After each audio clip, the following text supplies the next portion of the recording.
Before starting with the events of the game proper, let's talk a little bit about our protagonist, Elster.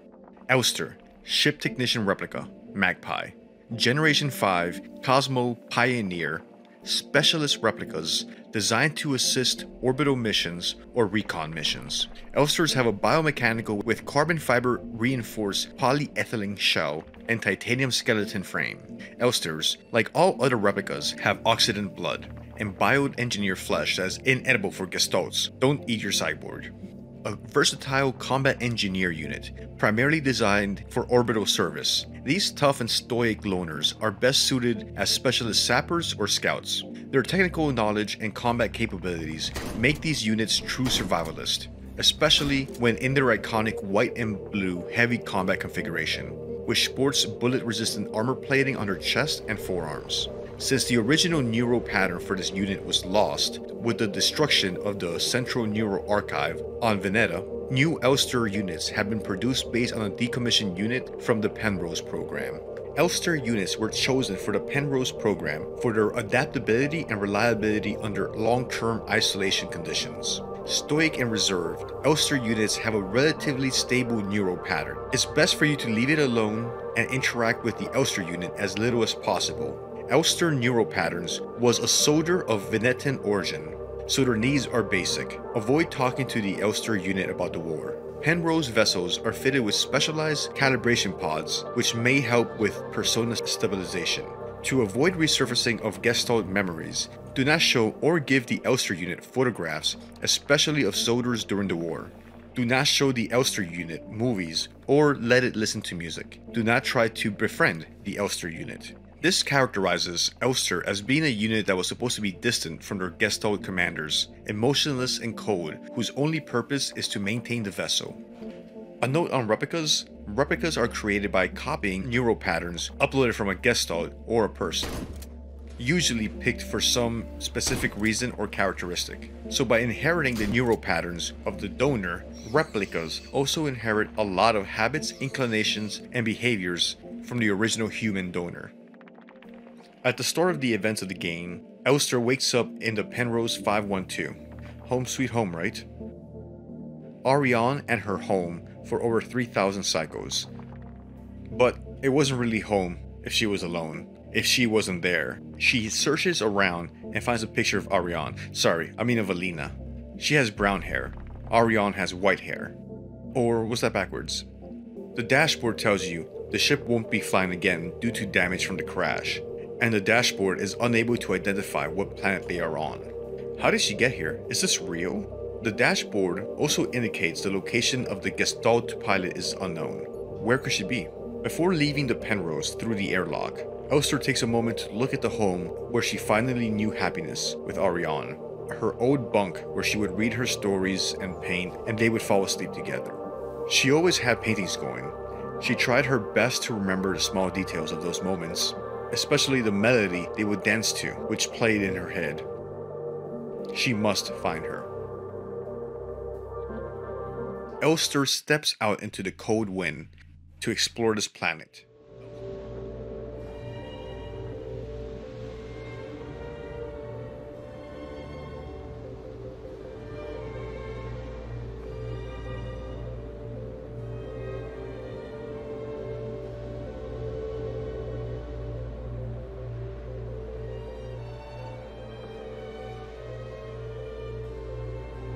Elster notices a large stone gate looming over her. Crossing the threshold, Elster sees a way down into a red borehole. A hole in the wall can be found at the bottom of the borehole. Elster crawls in. The hole opens up into a radio room, old Imperial novel series which have been banned, a book on the King in Yellow, a safe with 3 locks, pictures of the Isle of Death on the wall, along with the flag of the Yusan nation. This was the radio room where Ariane used to live and work. These were her books and her pictures. One book stands out, the Book of the King in Yellow. We open the book. Sierpienski S23. Elster comes to in front of a mirror, looking at herself. She must find her. She'd made a promise. She wanted to be together with her again. Entering the lobby of the mining facility Sierpienski, you find a welcome pamphlet for new arrivals to the facility. It reads, "You've been selected or have elected to be relocated by Eon to S23 Sierpinski, located on Leng at the frontier of the solar system. S23 Sierpinski is a perfect place for new beginnings. At our prestigious vocational school facility, you will learn new skills to shape your future as a productive member of our wonderful nation.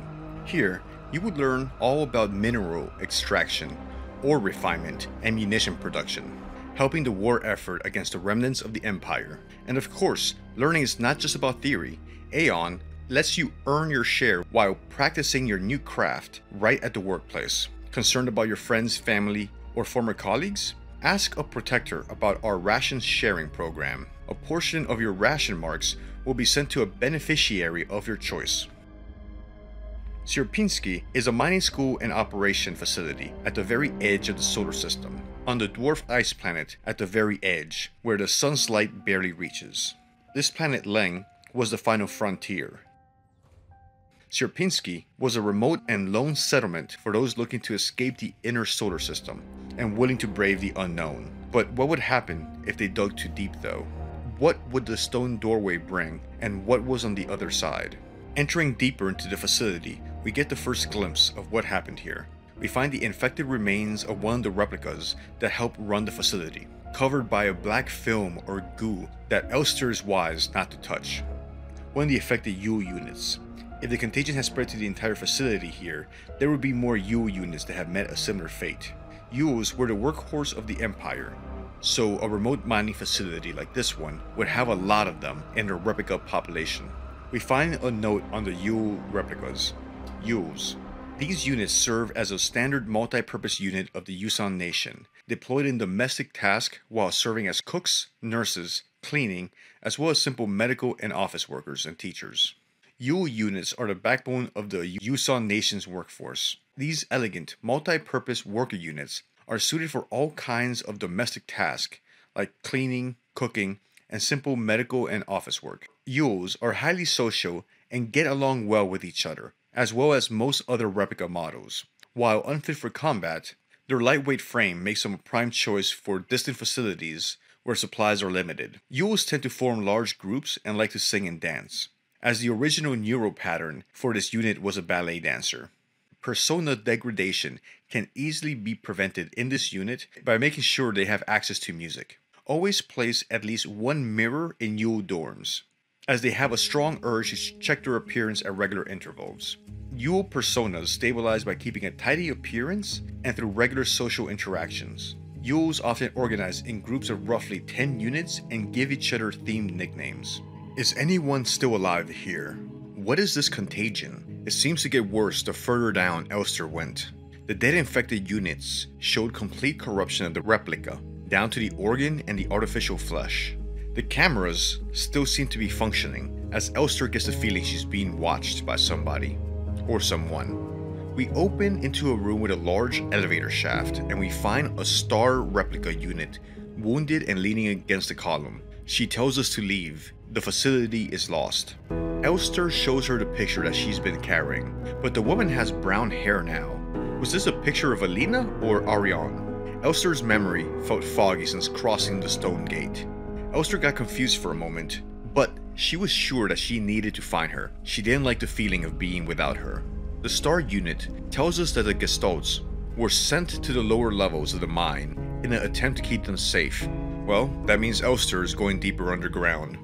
The information we have available on the star replica tells us Starling, the standard model of the Protector Security Technicians. Fitted with extended legs, star units gracefully tower over most Gestalts.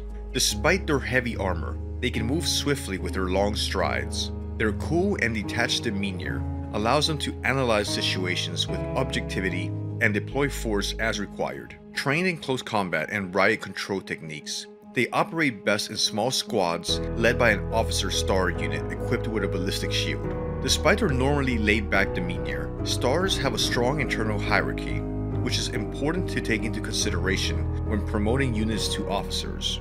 Not promoting a respected unit or promoting a unit low in status can lead to friction within dorms. Stars will occasionally develop in-group rules involving physical punishments. It is recommended to allow some officers to own military weapons as fetish objects to stabilize their persona. This replica was one of hundreds, if not thousands, on this facility. Replicas were integral to the facility, more than the gestalts, some would say. The star units were part of the Protectorate, the armed guards supposed to maintain rule and protect the humans and the objective under the leadership of the Stork units. The commander of the entire facility was the Falk replica, aided by an administrator Adler replica. The backbone of the workforce here was a combination of Ada and Yule units. The Yusan nation is highly reliant on replicas, which it uses for work, and for Gestalt population control, functioning as police or military. The higher ranking replica models, namely the Colibri, Adler, and Falker units, hold authority over other replicas as well. Replicas seem to stand on a higher rung of the societal ladder than the Gestalts they work with and oversee. In the only inhabited locations we will observe, only replicas are in position of authority. In Sierpinski S23, replicas hold command, administration, and law and rule enforcement posts. Meanwhile, Rot Front Sector C's Block Warden is a Colibri unit and is itself under the threat of decommission by a team of protector units. The Gestalts, or humans, are here for a variety of reasons. They weren't suitable for other types of services, volunteers trying to get more ration marks, or political prisoners being disappeared or re-educated. Not much further, you find a bloody woman holding a knife, standing over an infected replica, Isa Aito. She says that we don't belong here, and it looks like she's taken a hit or two. She also looks very willing to use that knife that she's holding, as evidenced by the dead Yule unit in front of her. She warns us that there's something wrong with this place. She says she's looking for someone, and is going to continue forward. She's looking for her sister called Erica. We find one of Alina Sale's diary entries. She describes the flu going around, and how a Stork unit chewed her out last time she fainted when she had the flu and was on a work shift. Life in the nation was cruel, but the times of war against the Empire necessitated it. In level B2, Elster find more Yule units that have fallen to the disease that ravaged this place. Some of them continuing to do what they would have done in life, working domestic chores, preparing meals, cleaning the kitchens. Yules loved to work together and be together, and echoes of that remained. Facility had fallen in disrepair. We find trash has accumulated in the hallways, and almost every room in disrepair. While the facility on Lieg was never even approaching luxurious or spacious, it had at one time been a cozy and warm home to many. Bunk beds, communal bathrooms, chow hall. The Gestalt and replica workers of the Sierpinski facility were never truly alone. The only semblance of privacy that existed was when you closed the curtain on your bunk bed. Communities and friendships were born in this routine and in this form of communal living, in which you were never alone. But in time, you do get comfortable in the company of others. While awkward at first, never having much space for privacy, once you get used to it, real bonds of camaraderie, friendship, and genuine caring appeared. At least as a worker here, you'd be part of something. You'll always have company, companions to check up on you when you're sick, that understand how you feel on a long day, that know your little quirks of behavior in and out. Sometimes your roommate knew how to fix the fans when they stopped working, or was willing to sneak you food when you were in medical bed rest after a safety accident.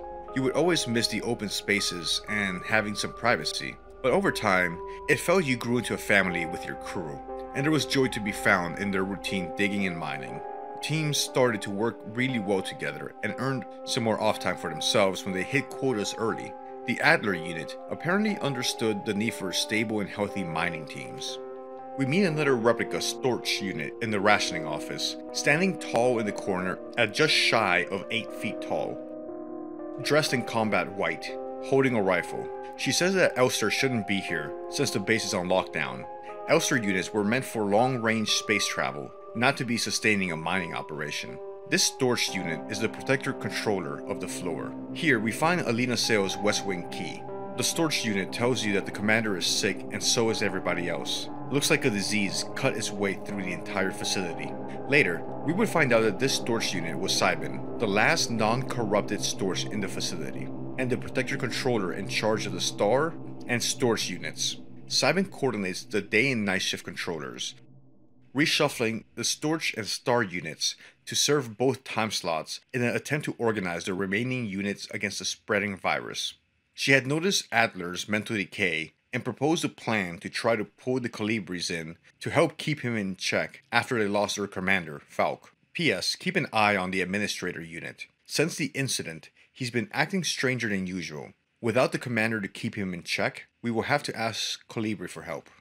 Looks like the Falk and Adler unit have been acting weird since some incident. Something that might have happened at the bottom of the mine. Despite this, Siben's plan clearly fails by the events of the game, as the facility had been fully lost. Adler is still deranged and free, and no word yet on the commander, along with the Colibris having been nearly destroyed. Flashback to a cold, remote, frigid radio station. Posters suggest that this is Rotfront. Elster sees the same forbidden books that we saw back at the beginning.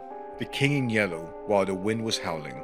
Simple, mass-produced rations. But at least the books and the plants gave the station some personality. Here, we get a glimpse into Arion's old life during military service at a remote radio signal station. She would always keep art or novels around, even though the nation was trying to beat the love of arts out of her. But she always kept on loving and trying to find beauty regardless of how bleak her environment was. Her soul was a bright spot in a dark world. Very few things in the nation these days was done for love or beauty anymore. The nation favored practicality and the utilitarian mindset. We're back at the mining facility after the flashback. The last room to explore on the floor is the interrogation room. It's covered in gore from a recent questioning. The nation had at least tacitly approved of the use of some extreme interrogation tactics, and the Adler replica models seem okay ordering for it. Seems like a lot of workers expired during interrogation. The Yusan nation didn't care about anything other than victory and power, and they always had more Gestalt workers or replicas on hand. And on Sierpiensky, they could get away with a lot more since the Gestalt there had been sent there for political re-education. Continuing our descent, the next level is the hospital. Most of it newly built, but it looks like it got heavy usage when the contagion started to spread through the facility. Here we find part 2 of Alina Sale's diary. She had woken up but isn't allowed to leave her room, even after healing from a fall during a work shift. She had heard 2 Yules discussing that they are running out of staff. Replica and Gestalt workers both kept going missing down in the lower layers of the mines. They had found something as they dug deeper into the planet. Alina was still very worried about Elster. Elster finds notes detailing the progression of the contagion on Yule units. The disease progressed similarly in both Gestalts and replicas. High fever, hypotension, vomiting oxidant fluid, and dehydration. Skin peels within 5 cycles. Decline of vision quality and the ability to communicate. Gestalts usually die at this point. Replicas might vary. Attempts at quarantine have failed, and all teams are losing people. We find a living surviving U unit, the only one left, here waiting for her end. She was a nurse in her office. The poor replica looks broken, just waiting for her time to fall to the disease or to the other corrupted replicas. Elster felt bad for her, but there was nothing that she could do. They were stranded out here on this far corner of the solar system. The nation wouldn't waste resources trying to save them. Elster had to find Alina, and she was further down to the mines. Elster finds some thermite flares. These might burn hot enough to keep the infected replicas down for good. Elster finds a VHS tape. Playing it, you have a flashback to a metro train on Rotfront. Bouillon posters on the wall. A young woman looking desolate and alone at the far end of the train. She's recognizable by her white hair. It must be Ariane, but she was young on Rotfront. A flash. She's gone. Elster is back at the facility, continuing her exploration. She runs into an ambush in the sleeping ward by 4 hitting hunchbacks. What were they before? They must have been auras at this level. Aura replicas are Generation 2 low-cost, general-purpose replicas used in repair, maintenance, construction, and production of industrial goods. These strong and heavy workers are a perfect fit for work in construction and production of industrial goods. In many places throughout our nation, auras have already replaced all Gestalt workers in fields like climate forming and explosive ordnance removal. Even though they might seem like quiet simpletons, do not underestimate auras. While they may not show it, they judge those who are rude or unkind harshly, and will quietly share this judgment with their entire cadre. Auras get along best with Yules, who tend to be patient and friendly, and have a talent for reading auras' expressionless faces. In many facilities, auras will construct service tunnels accessible only to them, often under floors and in walls. Unstable units might retreat into these tunnels. It is not recommended to attempt to retrieve them. Aura personalities can be stabilized by allowing them access to plants to take care of, ideally colorful flowers or trees. Elster finds a way down and she drops down, and here we see something big.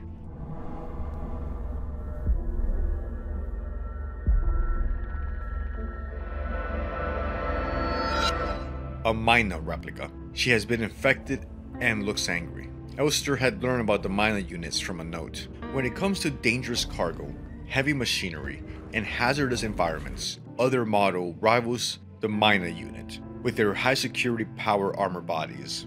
Even in lethal radiation, under crushing pressure, and in zero G, they keep their calm demeanor and show exemplary teamwork. Despite their hulking bodies, underneath their face shields, a standard Generation 3 cranial construction can be found, making maintenance and social interfacing as easy as with any other replica model. Please note that the Mina neural pattern is not suited for combat use. For combat applications, the Sapper variant should be used, which employs a combat-capable persona in the same frame. The neural pattern of the Mina is extremely stable. Little has to be done to keep Minas happy.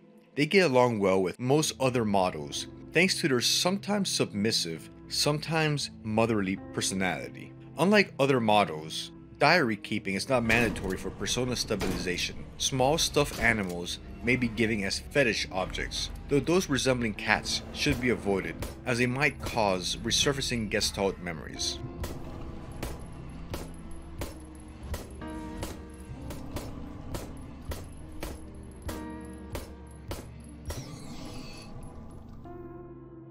After dealing with the Mina, Elster meets the Adler replica, the Administrator. This is the Administrator, Cybin, the Storch unit, had asked the Colibris to keep an eye on. It was this Adler that was watching Elster explore the facility through the security cameras. Unfortunately, Elster wouldn't be getting any help finding Alina from him. She's pushed down an elevator shaft, only to have her fall broken by dozens of dead Elster units like herself. This isn't the first time the Adler unit had seen her. He knew before she said anything what she was looking for.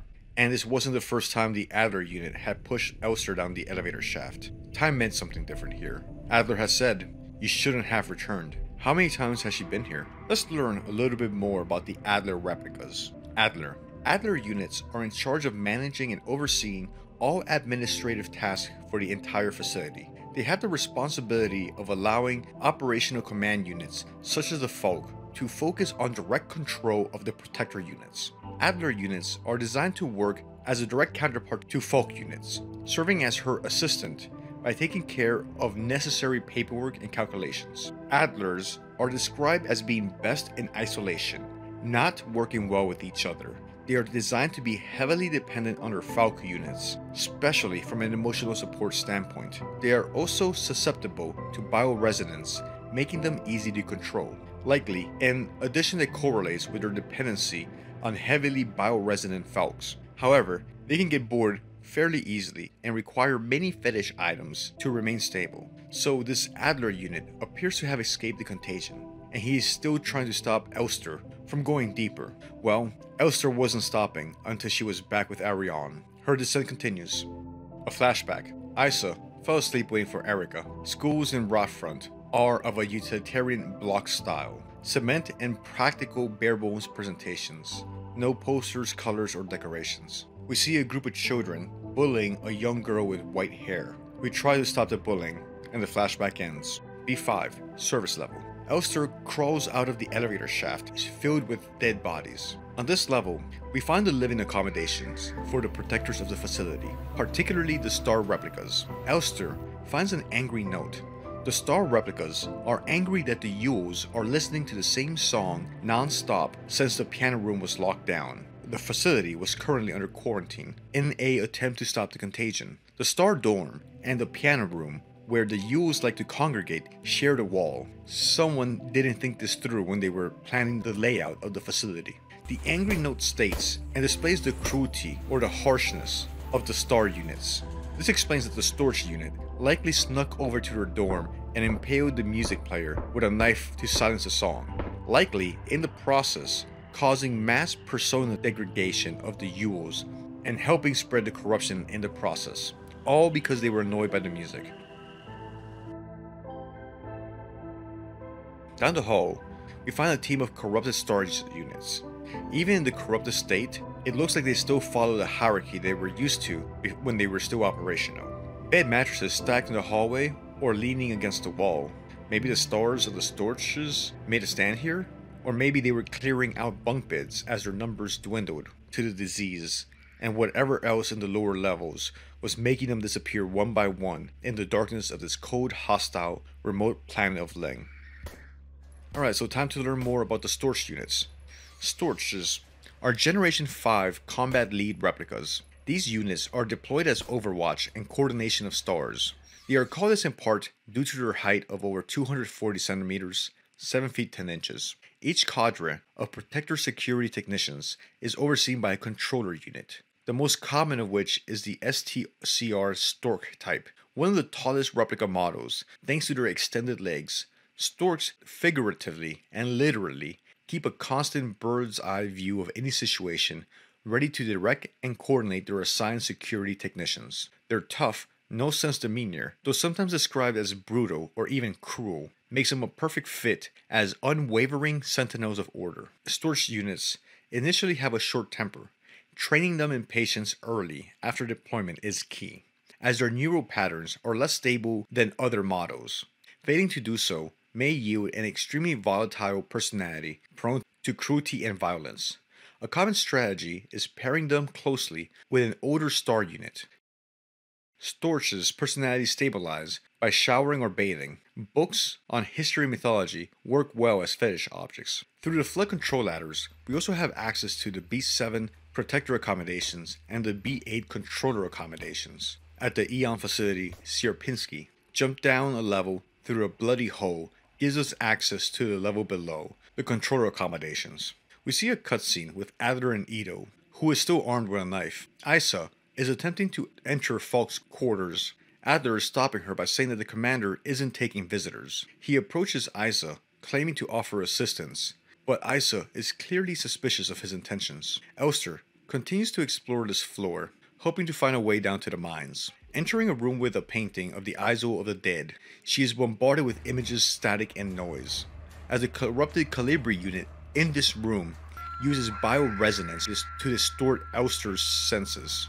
Elster would later find out that the Calibri's senses were under attack by this painting, and the presence of the painting would accelerate their persona destabilization. Calibris were a special type of bioresonance capable replica units. Let's check out a few notes on the Calibri replicas and their bioresonance capabilities. A marvel of modern technology, the Calibri is the most capable bioresonance unit ever produced, except for the Falk. Each Protector Falk unit is aided by a cadre of Calibri unit adjuncts, which can amplify her bioresonance signals, as well as producing their own. Despite their diminutive build, Calibris are one of the most effective Protector units, able to directly influence the mind of replicas and gestalts, extract information non-verbally, and communicate among themselves instantly in the full bandwidth of the sense. The Calibri's bioresonance is the closest recreation of a true hive mind. Great care should be given to Calibris.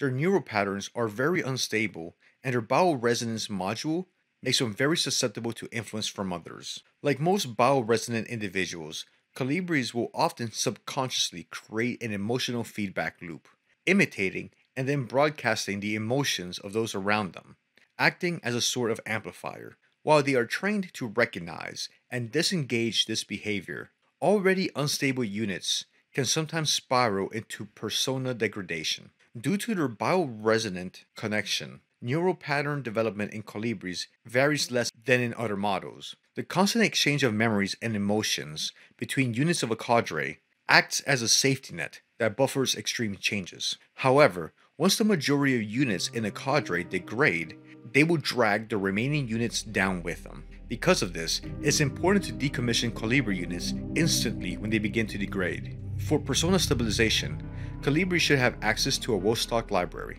A lone Colibri unit seemed to suspect Adler of hiding something early into the decay of the facility, stating, "Keep an eye on Adler, he's hiding something from us." There was nothing in his diary, but when I probed his mind, they were memories of an Elster unit working at Sierpinski. There's no record of that model of Replika ever being deployed here. An order for a single unit for some survey work in the mines was briefly considered, but no new orders were made due to the commander's sickness. So Elster was never really here? Is she here now? She didn't know, but she had to find Ariane. The Adler unit has started to deteriorate once the Falk unit went through the stone doorway they had found at the bottom of the mine. The other replicas had caught on to this and were concerned. So was the Adler breaking down, or was reality breaking down? Elster sees a propaganda poster of the Falk unit, the Wonderwaffle, the Wonder Weapon. The Falk unit is the commander of the protector forces in this facility and therefore in charge of the facility. Standing at 250 centimeters, or 8 feet 2 inches, the Falk units are imposing physically, towering over all Gestalt and replicas.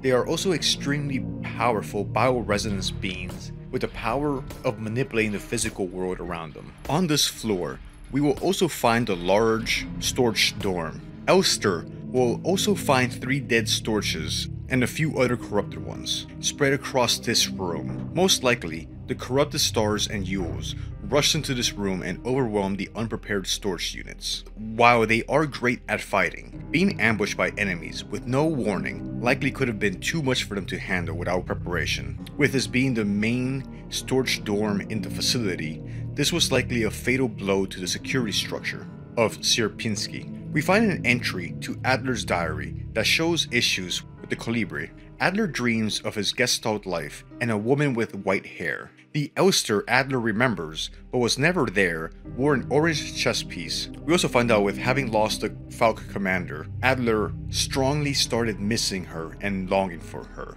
It seems like Adler was on a similar quest as with Elster, trying to get back together with somebody that he cared about. He wanted to be back with his commander, Falk. Regrettably, the commander was never the same after crossing the red stone doorway into infinity that they found at the bottom of the mine. Getting to the library, Elster noticed someone comforting themselves and weeping in the corner, an uncorrupted Colibri unit. She had been missing her cadre and was hiding. She misses singing together with them. They used to be as one and sung together. "I've never been so alone," she confesses to us. She wishes to be with the others that have already turned. They are not alone. She must be the last uncorrupted one of her type, and it's anguish for a Colibri unit to be by herself, after having spent so much time connected to all of her peers. This one is truly alone for the first time. We find another confusing Adler diary entry. All the entries have the same date, but the entries themselves seem unconnected, as if he had wrote them on different instances of the same day. As you read the diary, you see that he himself doesn't remember writing the earlier entries in the diary. This implies that he was in a loop of some sort, and on every cycle, he'd write an entry on the same day, not knowing who had written the previous one. Adler starts to realize that he is in a sort of time loop or a cycle. Time is not flowing naturally in Sierpinski right now. Elster gets access to the elevator and leaves the living quarters for the mine proper. We see an encounter between Adler and Iso. Adler states that they've done this countless times before. Isa then sneaks up on Adler and stabs him in the eye, causing him to fall into the hole, as well as causing him to drop his rifle, which she takes. Just a side note here, Signalis seems to have a very strong theme of people having their eyes damaged or hurt. Lilith Ito, Elster, Adler, Isa all have one of their eyes injured at some point. This represents the importance of not getting stabbed in your eye. Entering the mine, it opens up into the first large cavernous area we have found so far on this journey. Floodlights are found everywhere, since there was work with the dangerous 2 nanometer microstring being used here. Elster spots a Mina unit that isn't corrupted. She's called Bio. Talking to this Mina, you realize why these replicas are so easy to get along with. Even under these horrid conditions, Bio still manages to be sweet and selfless. She's okay with dying, since she says, replicas are just drops in the ocean. Elster feels bad for this Mina and wishes she could do more, but they are all alone, out here on the edge of humanity. With a sigh, Elster walks away. She must find Ariane. Stacks of mining lasers against the wall of the mine give you an idea of how many units must have been working down here.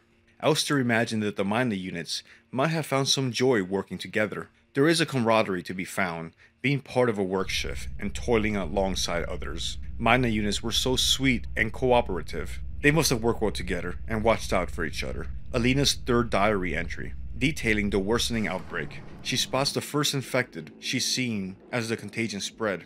A corrupted Yule, she ran as fast as she could from it. We must be approaching whatever drove the contagion and corrupted the facility. We are nearing the bottom of the mine and the facility. What did they find buried down here that humanity and replicas were never meant to find? What is on the other side of the red stone gateway? They dug holes into the ground where Earth's pores ought to have sufficed. Things have learned to walk that ought to crawl. The stone doorway seems to be at the center of it all. It corrupted the Falk commander, and then the corruption started spreading to everybody else. We have a flashback on the beach. This beach resembles the painting you saw of the Isle of the Dead that seemed to be degrading the Colibris. You see rocks on the beach, white ones, round. But as you get closer, you find out that they're not rocks, but the top of skulls. Under a dreary night sky, you find a poem talking about a sea of flesh calling out to you.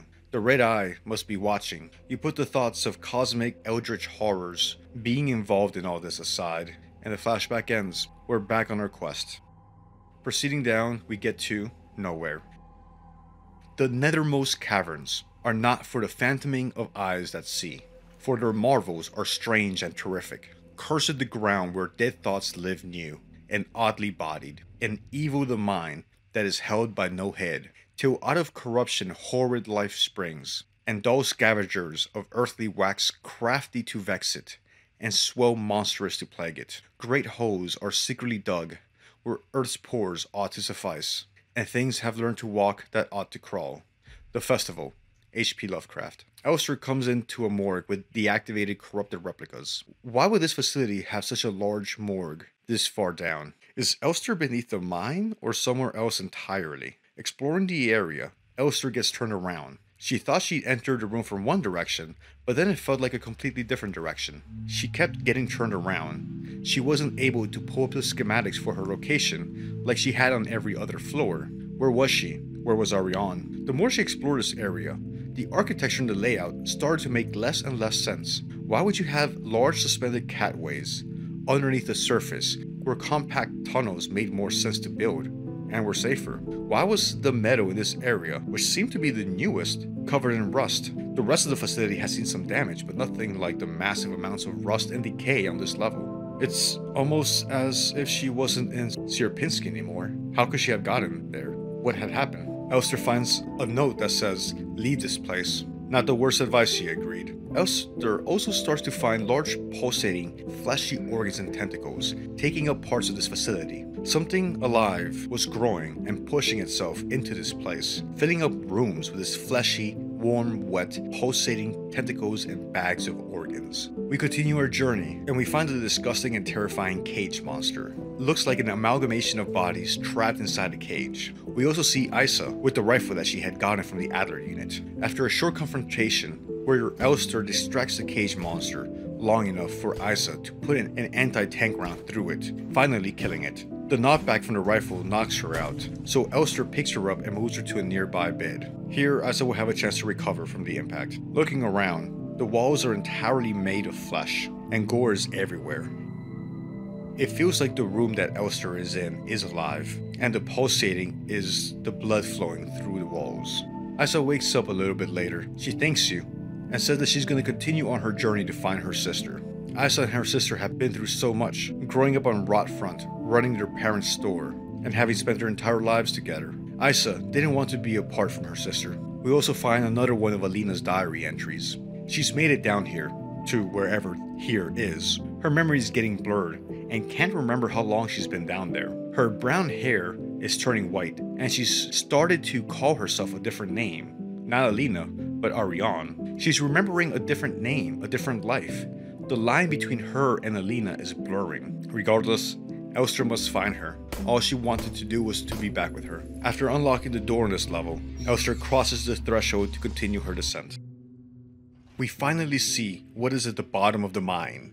The stone gate we keep seeing in our visions. The stone gate that Adler mentioned had corrupted a Falk and started the spread of death and misery through Sierpinski. Adler, with a knife in his eye, mentions that he's been here so many times before, but has never returned, kneeling in front of the stone gate. The commander never spoke about what was on the other side. Whatever it was, it had made her fall sick. Elster didn't know what to expect on the other side of the gate. She had a feeling of deja vu. She knows she's somehow been here before, that this has happened before. She steps into the red stone gateway and into eternity. An infinite red desert spreads out here. Other Elsters are found lying dead against black pillars. The Penrose can be seen in the far distance. The line between Alina and Ariane is eroded even further.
We find a note saying not to eat the replicas out of desperation. on long-range survey missions if supplies run out. The biosynthetic flesh can make you sick. Replicas have a higher success rate, so keeping the replica operational rather than prolonging your own suffering may be preferable. We see the instructions Elster and Ariane had received as part of Phase 2 of the Penrose program. By our calculations, 1500 cycles of mission time will have passed when you receive this message. Congratulations, comrade. By now, you should have become fully acclimatized to your new life aboard your ship. As you approach the Oort cloud, your search for new worlds will begin. Utilizing long-range sensors, you will scout for valuable resources, habitable worlds, or signs of alien life. Remember to rely on your replica to assist you in maintaining your vessel. We all wish you great success in your mission. Elster and Ariane were supposed to receive the Phase 3 instructions at 3000 cycles. That'd be another 3 or 4 years. What would those Phase 3 instructions bring?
Elster finds another note from Ariane. Was this from the future? Lost another tooth. There was so much blood. My hands were shaking. Why is my hair falling out? I can't sleep. I just want to sleep. Please let me sleep. A scene plays out that is a dark foreshadowing of things to come. Elster in combat configuration lies dead next to the cryo chamber. The cryo chamber itself has been taken over by the fleshy infestation we saw in Nowhere. How did things end up for Ariane and Elster in the end? What would happen when they received the Phase 3 instructions? Once they reach their destination, Elster rearms herself and takes the ballistic armor. She would be putting this to good use. Elster jumps down yet another flesh hole, following the blood streaks.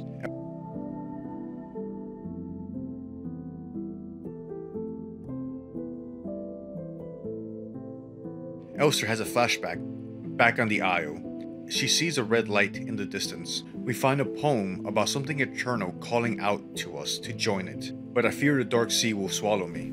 The red eye is watching. A poem about something older than humanity sleeping deep below the ground, which calls out to people at night. The stone doorway must be something ancient and from a time forbidden to humanity. Rotfront. Elster comes to. Back at the bathroom we started at, but with more flies and blood, now wearing combat armor, near the entrance of the Sierpinski facility. But everything is fleshy now. The note from Adler about the wall safes is nearly unreadable. Reality is breaking at the seams. Elster reads another note, saying don't forget to like the video. What could that mean? She'd heard about Gestalts sharing social media videos and voting on them. Gestalts were a simple form of life. Sometimes, just seeing a number increase seems to make them happy and stabilize their personas. Elster finds the old Ito family store and gets access through the back door. The password was the twin sister's birthday. Here, we see Isa one last time.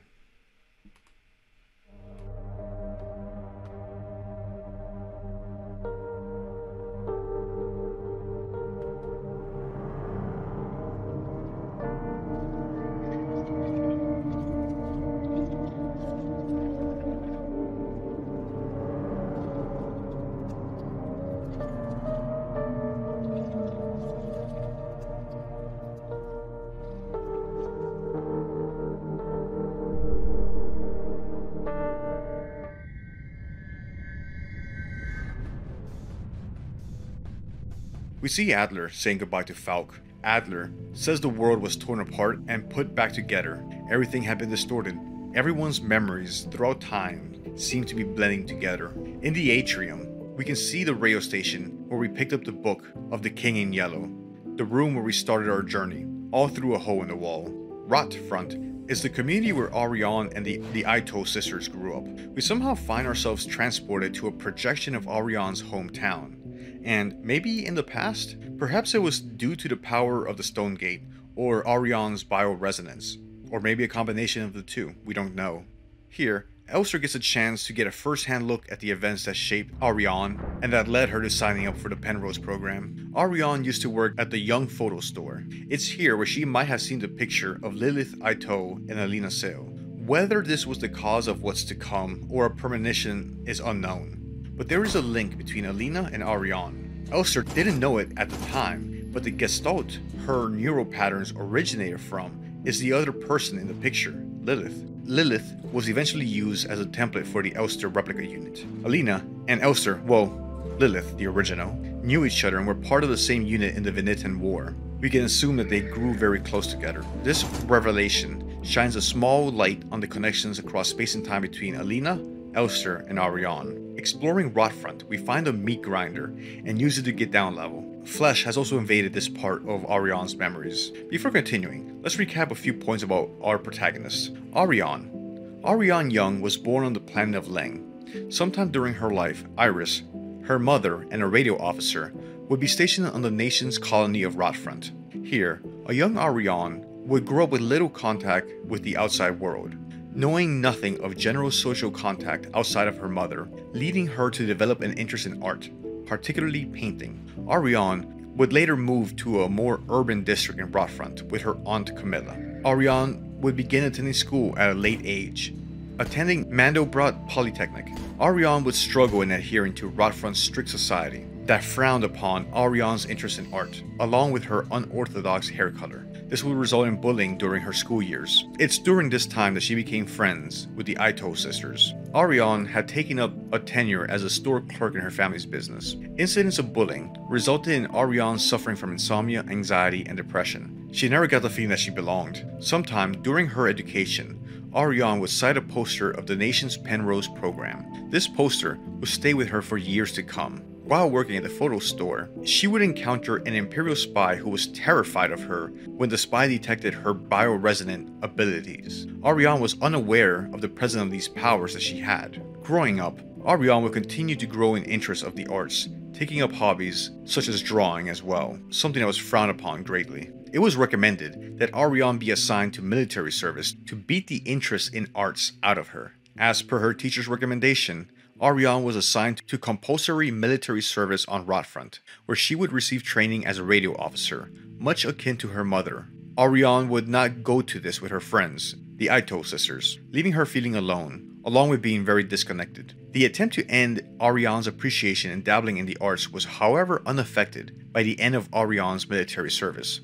After 2 years of service, Ariane applied to the Penrose program, but Eon, in charge of her assignments, would give Ariane notice that she was to be stationed on the S-23 Sierpinski facility. Ariane did not desire this assignment, and somehow did end up joining the Penrose program. The reassignment to the Penrose program saw her stationed aboard one of the program's vessels, Penrose 512. Ariane set off on her exploration of the cosmos for life and planets, as per the Penrose program's mission, alongside a replica combat engineer. Early on into her cycles on the Penrose, Ariane would quickly take a liking to the engineer, a Elster-type replica known as Elster 512, otherwise known as Elster. The two began a friendship despite the program's guidelines, with Ariane doing forbidden activities such as playing the unit music and watching movies alongside it. Ariane's admiration for Elster grew during this time, with her finding Elster's familiar Venetian accent cute. Soon after, Ariane would fall in love and begin a relationship with Elster, the two bonding over their travels aboard the Penrose 512. In time, they would grow to become each other's worlds, the only thing that each other needed to feel content and happy. Alina Sale was a gestalt worker at Sierpinski S-23, as well as a veteran of the Venetian War. We see pictures of her on a photograph wearing a military uniform, presumably next to Lilith Ito, along with other postcards depicting different officers. This photo is labeled People's Army 5th Venetian Infantry Division Unit 12, signifying that Alina once served in the armed forces. At some point after the war, Alina transfers to the facility at Sierpensky. Lilith Ito. It is believed that Lilith Ito served as the original neural pattern for the Elster unit. Elster's Gestalt was a Venetian soldier whose neural patterns were uploaded to the planet's central neural archive. The Yusan nation used her neural patterns to create the Elster Replika unit. Her original neural pattern was lost after the central neural archive was destroyed, but the nation would use the neural pattern of a dead Elster unit to continue producing them. It's hard to say anything definitively, since the events are deliberately obtuse and hard to understand. I believe the intent is to have an ambiguity in the timeline and why things play out. But I think there are two key points we should keep in mind to understand the events and motivations of Elster. 1. The love between Alina Seo and Lilith Ito is mirrored in the love between Elster and Ariane. The cosmic or eldritch horror unearthed at Sierpensky somehow has caused for the memory, space, and time to distort, such that Lilith's memory started invading Elster, and the line between Alina and Ariane started to blur. 2. In spite of the distortions of space-time, and all the oddities we've observed through the effects of bioresonance, and the unearthing of the stone doorway, the emotional core and the center of our story is Elster and Ariane's love for each other, and the joy they brought each other in their modest lives during all those cycles aboard the Penrose 512. With everything said and done, it's time to go home. We return home, and soon Elster will be confronting the only other person that had crossed the threshold of the stone doorway and glimpsed into infinity, the commander unit, Falk. Before the final confrontation, let's learn more about the Falk replicas. The Protector Commander, the head of each Eon facility's protector forces, is a powerful prototype bioresonant Falk unit, an authority that may never be questioned. A Falk unit serves not just as a commander to the protectors, but as a nearly godlike being, a perception that is underlined by her tall build and resemblance to our nation's leaders, the great revolutionary and her daughter. It is aided by her powerful prototype bioresonance modules, which not only allows her to bend the will of weaker minds and phantom their intentions and emotions, but also grants her the ability to manipulate objects from a distance. Back in the radio station where Ariane served and grew up, we see her books, and once again we find a book in yellow. Things end as they began. It's time to go home. It's time to go back to the Penrose with Ariane. On our final walkway, we find a poem by Commander Falk, who had been invaded by Elster's memories. We were dancing to that song they started the broadcast with. We fell asleep watching that movie we had seen so many times before. If only I could take us back to that time. Those memories are mine now. We find a note by Adler. All efforts to contain this illness have been in vain. All the Gestalt workers have succumbed to it, leaving only dark shadows on the walls and floors where they died. And soon, all of us Replika will have lost our senses and turned to writhing masses of flesh. I now believe it was not an infectious disease, nor some form of poison or radiation. It was a slow corruption of reality itself, as I've relived the same cycle over and over again. Each time details change. Things are twisted, added, removed. How long until it all turns to nothing but noise?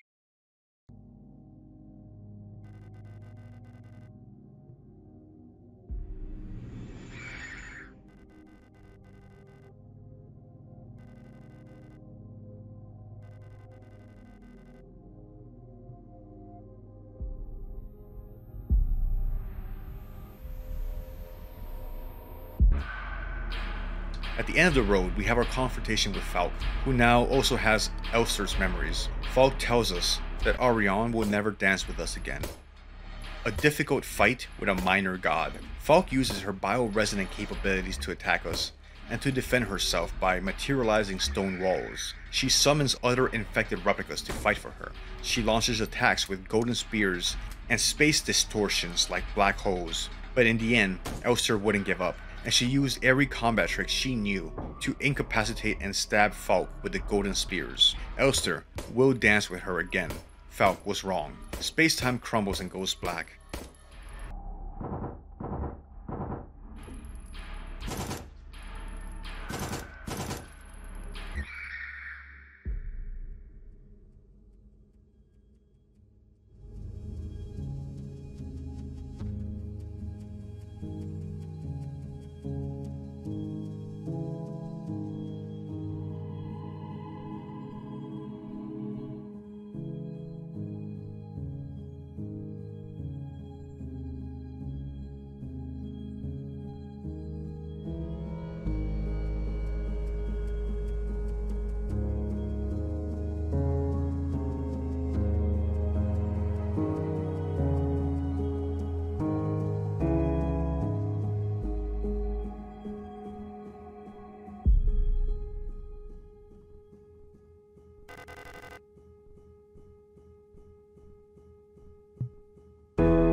Elster is back on the Penrose, and we learn what happened when the small scout ship reached their mission destination and Phase 3 began. At 3,000 cycles, they get the Phase 3 instructions. Congratulations, comrade. You've survived 3,000 cycles, reaching the final phase of the Penrose program. With the end of the operational lifetime of your replica unit approaching, it is time to prepare for the final phase of your mission. If you have not found a suitable world for landing by this point, accept that you will not. Find solace in the thought that others might be successful where you failed. As you are probably aware, your ship's spare parts and rations will soon be depleted. Life support systems and reactor shielding will soon begin to fail, and radiation may begin to leak from the cooling system. We recommend that you do not attempt to prolong your suffering by reusing old filters or rationing supplies. Instead, make peace with your fate.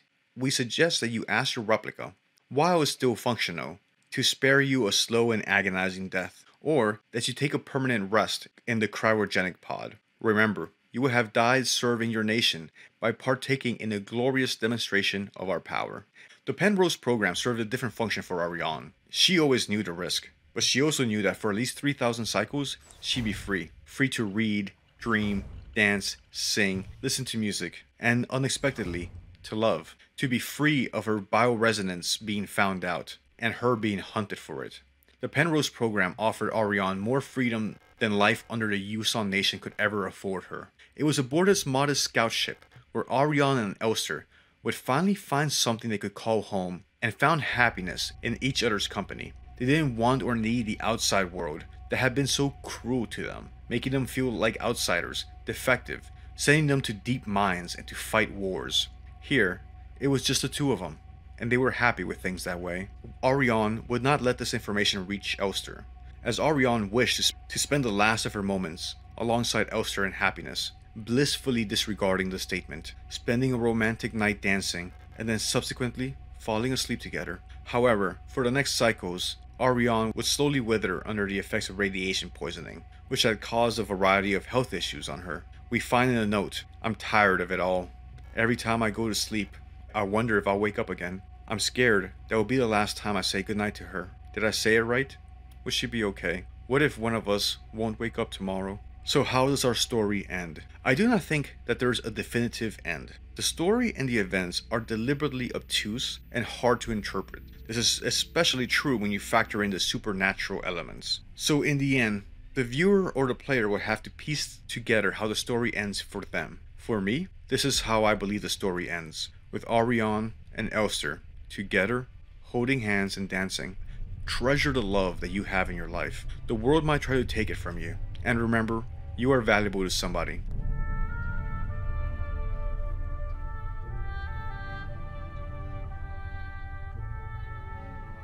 Well, thank you very much for watching my video, especially sticking it out to the end. It's a real big help with the algorithm, and I appreciate it. So what do you think? How do you think Signalis ends? What did the story mean to you? I did want to take a moment to say thank you for everybody that's liked, commented, shared, or watched any of my videos. A special big thanks to the first member of my channel. I really appreciate your support, and it's helping me do what I'm doing right now. Also, just another plug for myself. If you're curious about the universe and would like to learn more about what physics tells us about it, consider checking out my astrophysics book on the Amazon Kindle marketplace. Take care of yourself. Thanks for watching. Later.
Sergeant Burden was on his way to a fight he wouldn't survive. Walking down the corridor to the one-man ship he'd be shot out of, he couldn't help but remember how much he had endured alongside his team, which were escorting him. Torture, being trapped in a cave, abandoned on a cold, hostile alien planet, being stranded in the desert parched for water.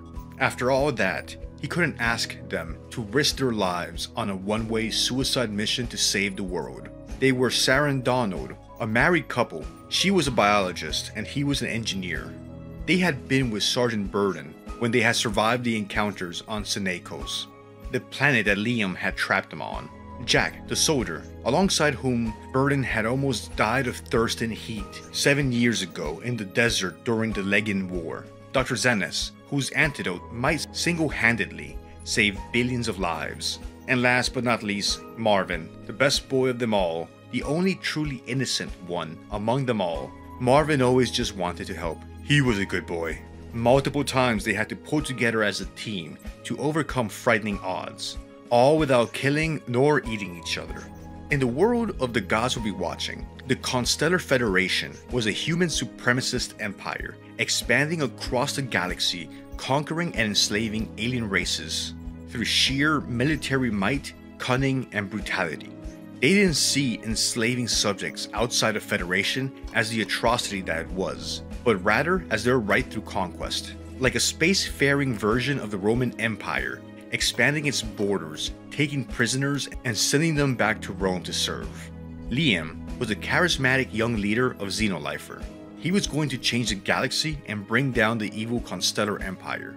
If the Empire was willing to enslave aliens now, how long before they needed more slaves and turned to humans? His group of extremists had gotten their hands on the ultimate biological weapon, the Medusa virus, and wanted to use it to strike a blow against the Constellar Federation, destabilizing it by showing the galaxy that they can be brought down.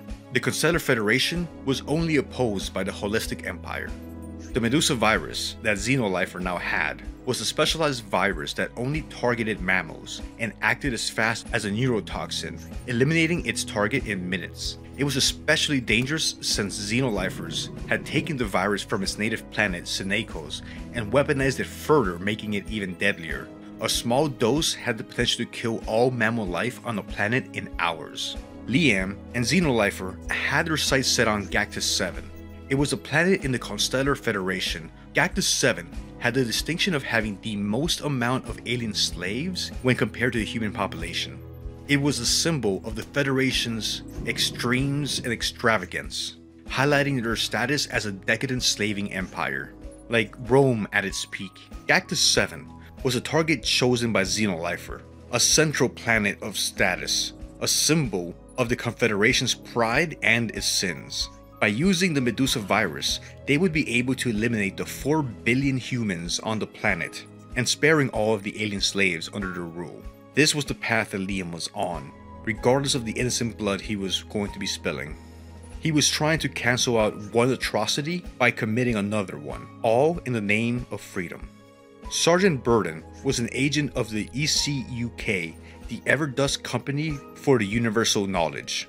He had gone undercover into the Xenolifer organization on behalf of Everdusk, using the alias of Sergeant Abraham. Everdusk saw the Xenolifer organization as a growing threat in the galaxy, and wanted to place agents in it to try to control it and minimize their damage, in case they got dangerous, which they surely did. One man was trying to save a planet of slaving humans. One man trying to save billions of alien slaves.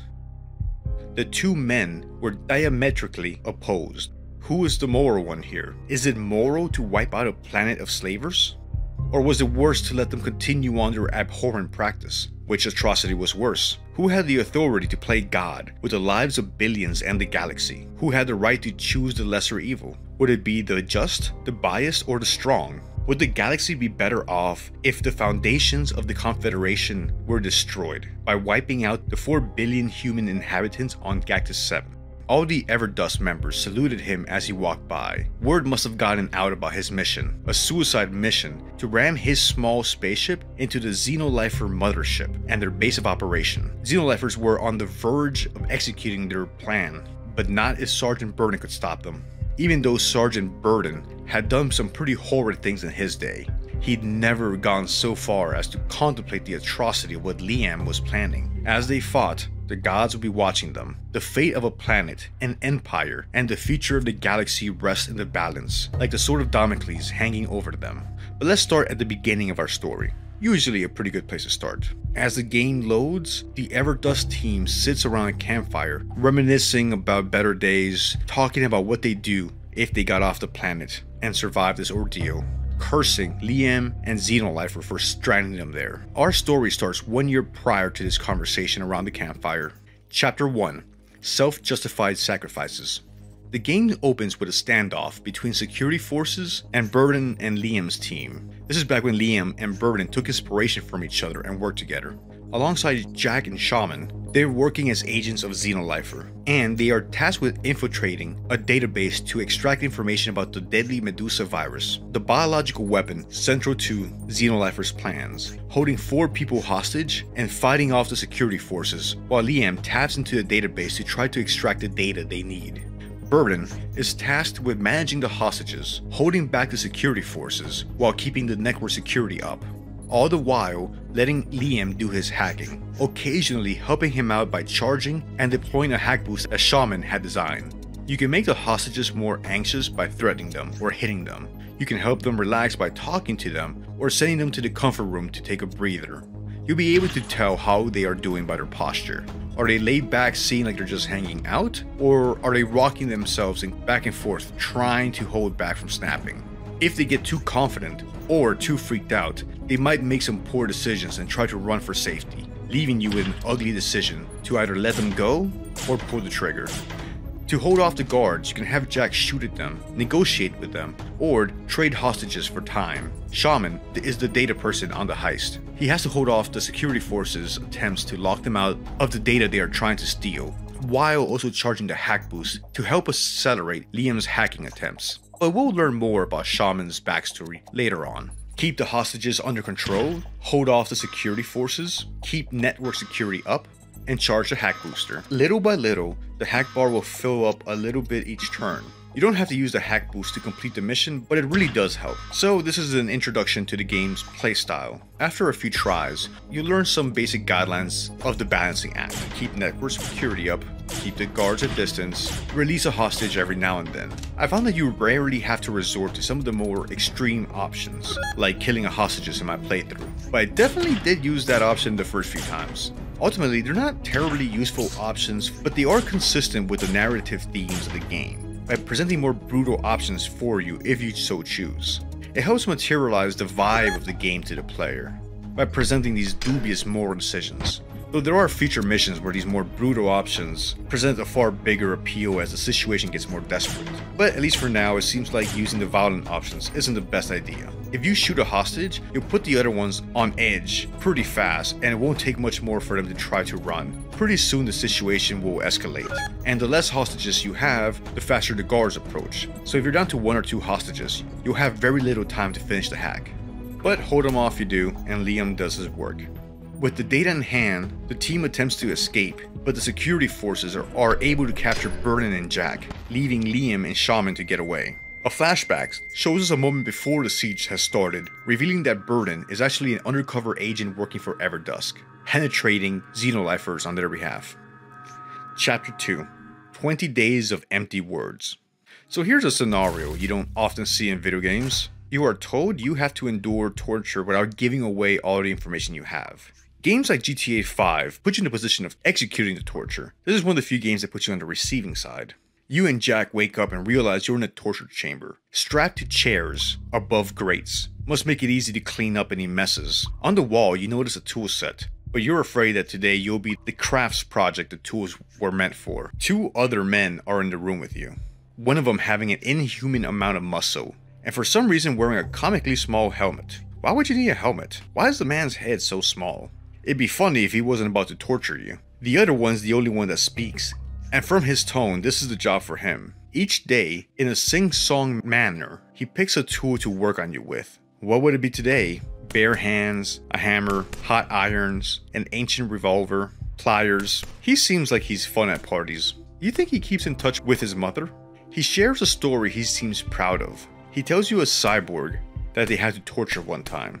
Since he was part machine, he could make himself not feel by disconnecting his reception nerves, so they had to find another way to get at him. Over time, the torturer would talk with the cyborg, little by little earning his trust and becoming his friend, eventually learning that the cyborg had a sister. Tragically, that bit of information being revealed would mean the end of the innocent woman's life, as she met her end in front of her now cyborg brother at the hands of the torturers. He seems to enjoy remembering this cruel story. In this chapter, you have to balance two failed states. If you confess too much and give away too much information, the interrogators won't have a need for you and will dispose of you and Jack. If you take too much damage and piss off the interrogators too much, you won't survive until you are rescued. So you need to balance subterfuge, confessions, taking damage, and recovering. Here and there, you can recover some health by having one of the two characters provoke the torturers, successfully lying, and later on when Liam is helping you, using a medkit. Over the days you have to wait to be rescued, Burden and Jack will have to endure sweet little punches, hammer love taps, ouchies from teeth pulling, boops from red hot irons, snip snaps to Jack's arm, the wall stretch-o-matic. At night, you get some more world building and lore from Jack and Burden's conversations as they try to hold out together and keep each other's spirits up. After the first few torture sessions, Liam materializes out of nowhere, dropping down from an opening in the ceiling.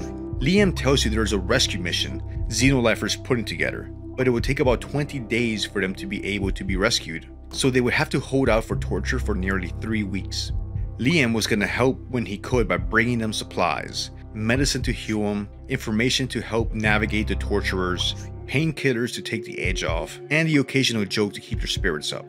After enduring 9 days, you get rescued when the wall was destroyed in an explosion while Liam was in the room with you. Liam manages to hear that these are Everdusk agents, identifying you by a different name than he knew you by, and he realizes that you were never truly with Xenolifer, but you were an Everdusk spy in their organization. He had been risking his life to help a spy that had betrayed his cause. He must have escaped shortly after the explosion so that the Holistic Empire didn't capture him, processing the betrayal he had just witnessed by a man that had inspired him so many times in their quest to rid the galaxy of slavery. Chapter 3, Everdusk. A cutscene shows a briefing that you and a team of specialists are receiving from Everdusk. The Xenolifers have the Medusa virus and they are threatening to use it. You, an engineer called Donald, 2 specialists in microbiology, Sarah, who was married to Donald, and Dr. Zenes, along with Jack and Marvin, are all being sent to planet Senecos, is where the Medusa virus originates from. The hopes is to study the virus in its native environment and synthesize an antidote for it, a cure. Jack and Burden were being sent as security and to make sure that everything went smoothly. They hope to have an antidote prepared for when the Xenolifers launch their attack. Enjoying a peaceful moment of normality, we see Burden, Jack, and Marvin enjoying a sunset on the surface of the planet Senecos, taking in the vista of the horizon and the 2 moons in the sky. Before long, Marvin has had a chance to run around in the snow. Jack and Burden head back inside to see the team at work. It was going to be dark and cold out soon. Best get inside. This planet only got 5 hours of sunlight a day, making the nights long and harsh. Sarah and Dr. Zenes are at the computer looking over molecule simulations. Donald is checking up on his empathy bot, Brandon, and has his defibrillator kit next to him. All of a sudden, out of the entrance come Liam and Shaman again. He laughs at you and tells you that the virus has been released into the atmosphere and you have 27 hours to find an antidote. Then him and his team blow up the entrance to the lab after making their escape. He was doing this to motivate you into finding a cure for the virus. This chapter has 2 conditions that have to be satisfied. 1. The rocks and the rubble must be cleared away so the team has a venue of escaping the lab. And 2. A complete antidote must be synthesized for the virus. Synthesizing the antidote or the cure has to occur as a rush job, so safety measures must be worked around. The goal is to find the correct order of the compounds needed to synthesize the cure. The only problem is that the only way to determine if an antidote works is by testing it on a person or on Marvin. But hey, what's a little human experimentation between friends?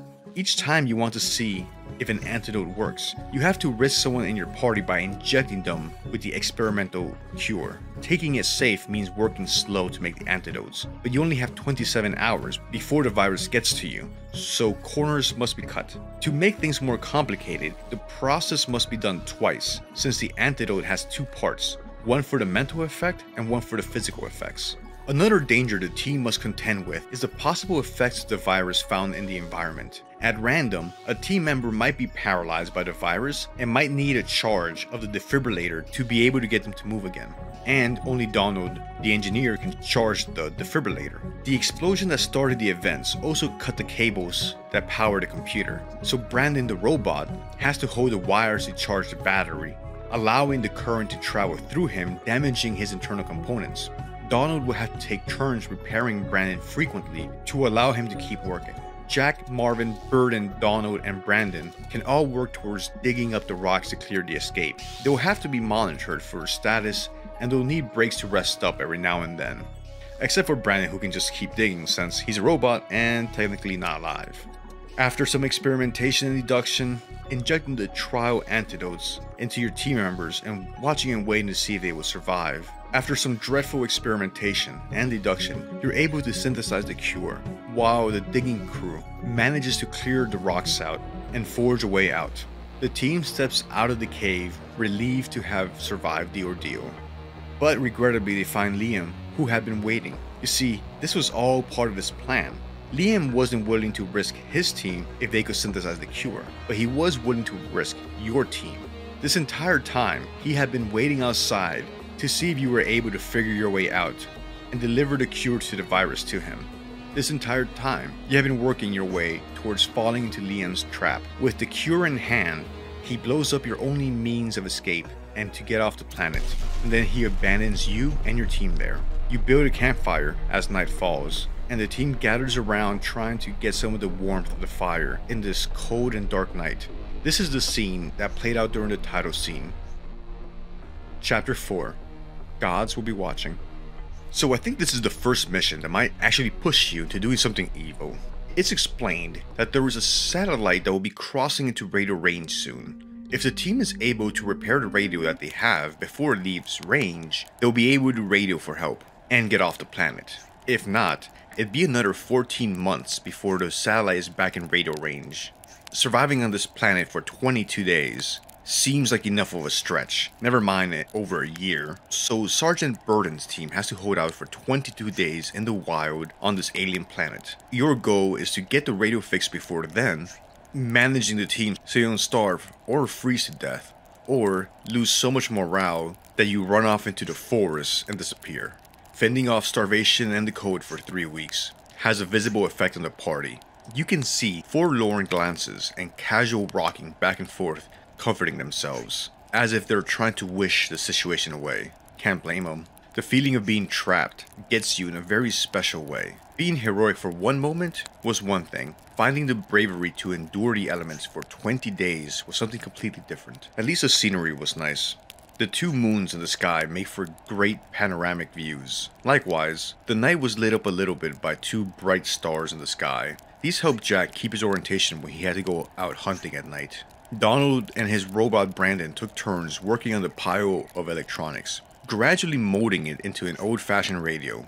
Who would have thought that this simple technology would still be so useful in the era of space travel?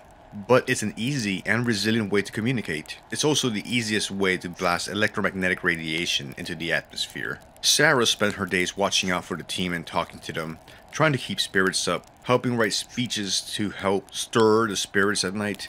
Speeches about bravery and teamwork did help the team endure the cold and the hunger.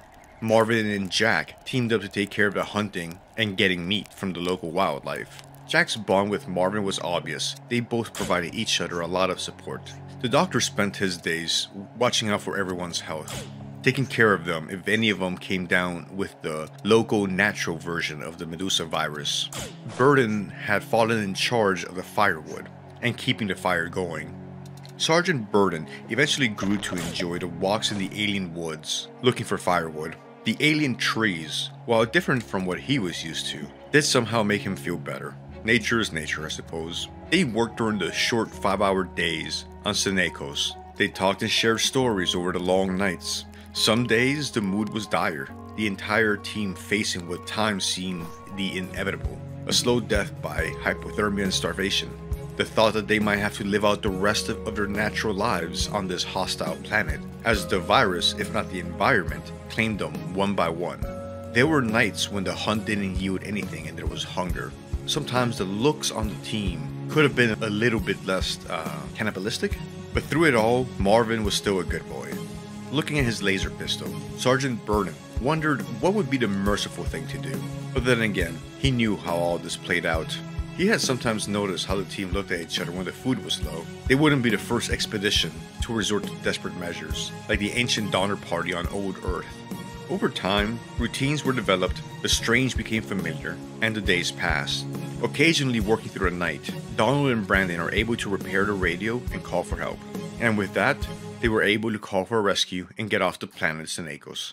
Something that does strike me as interesting is that arguably, this is the first time in the game that using the kill option on a member of your party isn't necessarily a bad idea. If you're in a situation where you have a few antidotes built up, or you can manage with only one hunter, or you don't need Sarah to manage your morale, you have the option to have one less mouth to feed. There's also the dark implication that if you do kill somebody in your party, you get some meat rations. Of course, the game assumes you managed the situation well, and you didn't force anybody to eat each other. The team is rescued and picked up by Everdusk. We see a cutscene. It's explained that Liam had further engineered the virus so that the original antidote they had developed on Signalis would no longer be useful.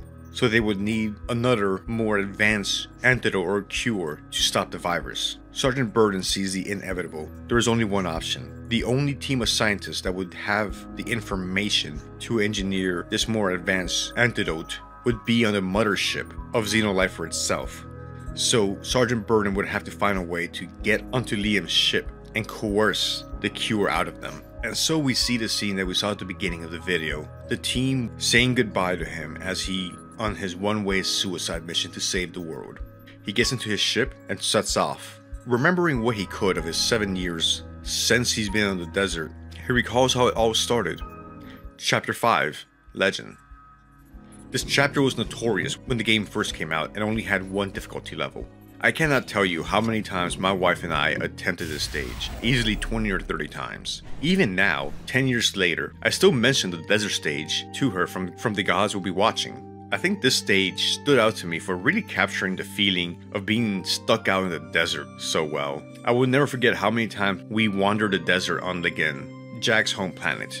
There's some old threads on Steam that have preserved the saltiness of the era. If you ever wanted to be completely in the hands of RNG and pray to RNGesus, this is it.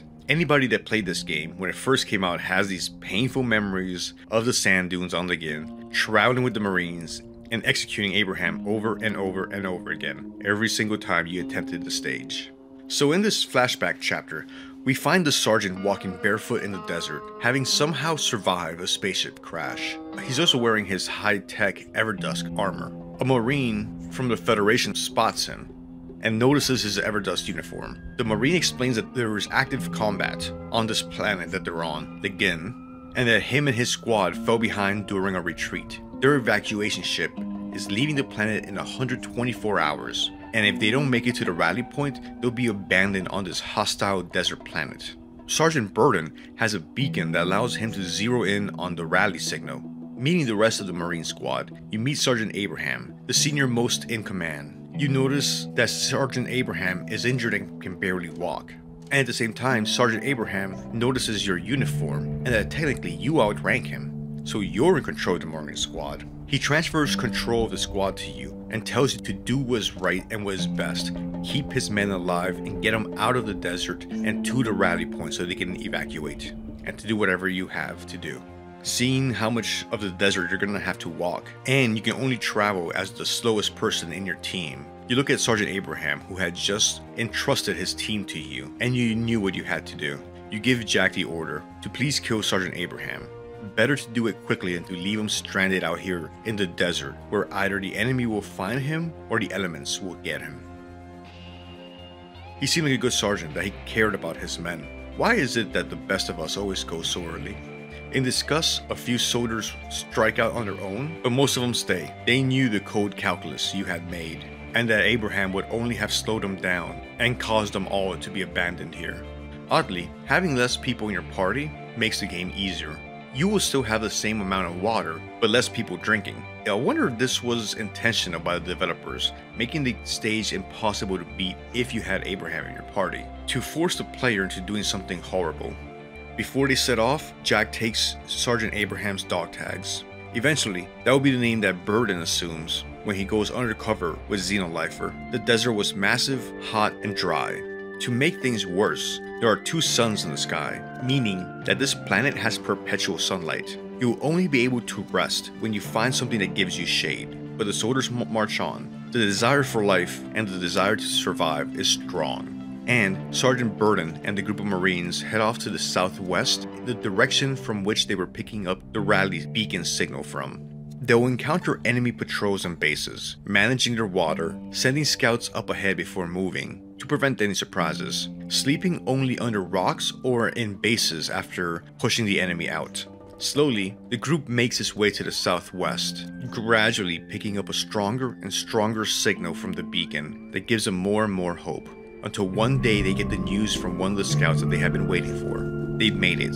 They will not die in this desert, and they will get to live another day. Some of the men start jumping up and down, some break down and cry. Could you blame them? They had all just thought that they would die a painful death, gradually getting a heat stroke as they dehydrated under 2 baking desert suns. Jack gives the amnesiac that had made their survival possible Sergeant Abraham's dog tags, and says if this man doesn't have an identity and a name, that he could honor Sergeant Abraham's sacrifice and take his identity. This way, Sergeant Abraham's memory will live on. So the desert chapter was a flashback, and we see the first time the protagonist, Burden, meets Jack. Who would have thought that they would have become such good friends when their first interaction was Burden asking Jack to execute Sergeant Abraham. Sergeant Burden takes the dog tags and agrees. We cut back to the present time, and Sergeant Burden on his suicide mission. Chapter 6. Suicide Mission to Save the World.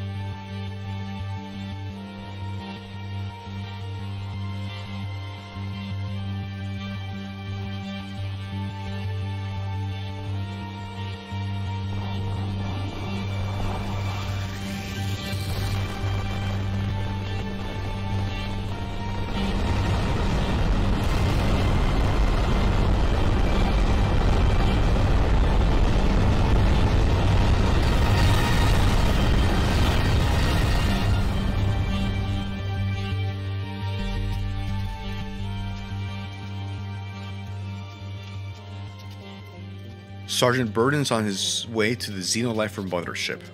After an awesome intro and epic music, the stakes are laid out. The virus has been released on the planet, and a massive screen projects the damage done by the virus on the population below, on the planet Gactus 7. How many on the surface would die by the time you manage to get the enhanced antidote from the Xenolifers, now that they've upgraded an already deadly virus? It is the powerful that shape the world, not the just. Sergeant Burden makes his way to the lab and takes everybody there hostage. Each person in that room, aside from the child, will have one part of the password that you need to unlock the advanced cure. Your goal is to get each person to talk and give you their part of the password. So the balancing act is to press them and erode their resolve to resist, but without pushing them too far that they'll try to overpower you. Another ticking clock is the fact that your explosive entrance is causing the oxygen to vent out. So if the oxygen hits 0%, all surviving hostages will suffocate. You can release hostages via an escape pod to preserve oxygen and reduce how many people are breathing. So the natural conclusion is that once you get a password portion from somebody, you let them go to preserve oxygen. Each person has to be approached a different way. Ford can be reasoned with and doesn't want to see his family hurt, which is the couple and his grandson. Walter breaks easy under threats and hits. Claire and Frank are parents, and they can be reasoned with and threatened, as long as you don't hurt their child. hurting the kid is the easiest way to fail the mission, and freeing him really lowers the parents' resistance. So again, the game gives you the option to be cruel, which gives some narrative and mechanical consistency to the game, but the mechanics of the game will actually push you away from the more violent options. Here's the funny thing about the way I approached it. Since you're basically deducing a password, you can always figure out the last one by elimination. So technically, you don't have to get everybody's password, you get one freebie. So I shot Shaman every time in the face. He has the highest resistance and he annoyed me. Little did I know at the time what the next chapter held in store. Okay, so shoot Shaman, free the child, hit Walter, reason with Ford, persuade, and rough up Frank and Claire, all while watching the population counter decrease by hundreds, thousands, tens of thousands, if not hundreds of thousands, victims to Xenolifers' custom-made virus. They would perish as part of the planet's collective punishment for the crime of slavery. One by one, you get the password segments you need. You're able to synthesize a cure to stop the mass death occurring on the planet below, which is actively depopulating of humans. You wonder how many lives are destroyed every second. You enter the password segments into the computer, you get the cure that you need, and now your mission is almost complete. One more encounter with Liam. Chapter 7, Nemesis. The last confrontation between Liam and Burden. Liam is known to be the younger and more capable fighter than Burden. You attempt to fight over and over again as Liam gets the best of you. Here we see Burden seemingly remember the previous loops and starts telling Liam that they have had this conversation before. Burden mentions that he's able to read Liam's moves over time, iteration after iteration. Burden's advanced knowledge of time negates Liam's skill and speed advantage, since Burden started learning what Liam was going to do before even Liam knew. Burden appears to be stuck in time, starting with the mission in the desert 7 years ago, when he was discovered with amnesia, and ending up here, shortly after this confrontation, when they would decide the fate of a planet and a galaxy. So you jump back when Liam's arm goes low, duck when his guard is high, block, fake when he kicks. Over dozens of loops, Burden learned Liam's fighting style and defeated him. After the fight, he holds the antidote as he looks out on the planet and has to decide the fate of billions. Thinking about the time loop that Burden apparently has been in, and how Burden has mentioned that he has lived up to this point maybe millions of times, you realize that Burden gave the order to execute Abraham millions of times as well. Why did the stream of time have it in for poor old Sergeant Abraham, standing on the damaged mothership with Liam defeated on his knees? Sergeant Burden looks at the prepared aerolized antidote. All he had to do to stop the virus was to throw the vial at the planet. Gravity would pull it in, and once the cure enters the atmosphere, it would start spreading and neutralizing the virus. Or he could throw the cure away, and let Liam's plan play out. Sergeant Burden chooses mercy, and throws the vial at the planet, stopping Liam's bioengineered slaughter on Gactus 7. With that, Sergeant Burden explains that he had been wondering if this was all predetermined, if he was truly the one making his own choices, or if he was being controlled. With that, he looks at a nearby nebula and jumps, slowly gliding through space towards the nebula until he is enveloped by it. And with that ends the base game. But one more DLC chapter was released, called Commitment, Regret, Temptation, and Sacrifice. So let's check it out. So when I started writing this script in my head, I remember when I first played this game when it came out in the early 2010s, thinking about the themes and the plot, and generating like a general idea of how I want the script to go. When I went back to replay it for this video, I saw that the DLC had been released, and of course I wanted to check it out. What I didn't expect was the DLC to be quite so different from the base game. Little did I know that it changed so much. So this is the chapter in the game that has the most exposition. At times, it almost feels like you're playing a playable novel. There is a lot more dialogue and a lot more detail and history. It also adds a lot to the characters, their personalities, and the world. After a 20-year time jump, we learn about time travel, more about the alien races of the galaxy, parallel universes, ancient alien races, and of course what has happened in the 20 years since the end of the main game. So, 20 years since Sergeant Burden saved Gactus 5, the Constellar Federation kept expanding and kept getting more and more cruel and corrupt. It had managed to overcome all remaining opposition in the galaxy, expanding its reach as far as civilization could go. Never satisfied, it had enslaved every known alien race. And eventually that wasn't enough. Eventually the Constellar Federation also started enslaving humans from planets that had fallen out of favor with the central government, regardless if their offenses to the central government were real or imagined. The question is asked, what would be kinder, saving Cactus 7 and allowing the Confederation to conquer the galaxy, dooming trillions of humans and aliens, or letting the Medusa virus do its job and eradicate the population of Cactus 7, shaking the foundations of the Confederation? This is the world of gods will be watching 20 years after Sergeant Burden drifted into a nebula. His old team, back together and now working with Liam and Shaman, were going to find that nebula and rescue Burden. This is the chapter where the characters got more interesting and fleshed out. After 20 years, Sarah has become a survivalist sharpshooting badass, having been scarred by her experience in Signalis, having been unable to hunt, fight, or lead. Never again, she said. In the years since the confrontation with the Xenolifer mothership, she had taken military and rifle training with Jack, learned to shoot, and become an independent leader. Sadly, at some point her and Donald separated. Liam is now the protagonist. He had been spending the last 2 decades trying to figure out what happened to Sergeant Burden and how did the time loop work. Could they go back in time and make a different decision? Dr. Zenes is now a billionaire who had been financing the expedition. He became rich off of selling the cure for the virus. Shaman has a whole new backstory that reveals him as a human orphan raised by a race of ancient time-traveling aliens, Opmanhun. Really makes me feel bad how interesting he's become, given how many times I started chapter 6 and immediately shot him in the face. Jack's still around, having spent some time training with Sarah, training her in combat skills. He still had the same disenchanted tone of voice when speaking. Marvin isn't mentioned. I mean, would have been so outlandish for there to be some gene therapy or miracle cure that extended a dog's natural lifetime. Something that allowed Marvin to be in the DLC 20 years later. But no, not a mention. Wherever he is, he was a good boy. So, the team is on their way on this ship and trip financed by the Doctor's wealth. Liam leading Burden's old team, they finally found the nebula.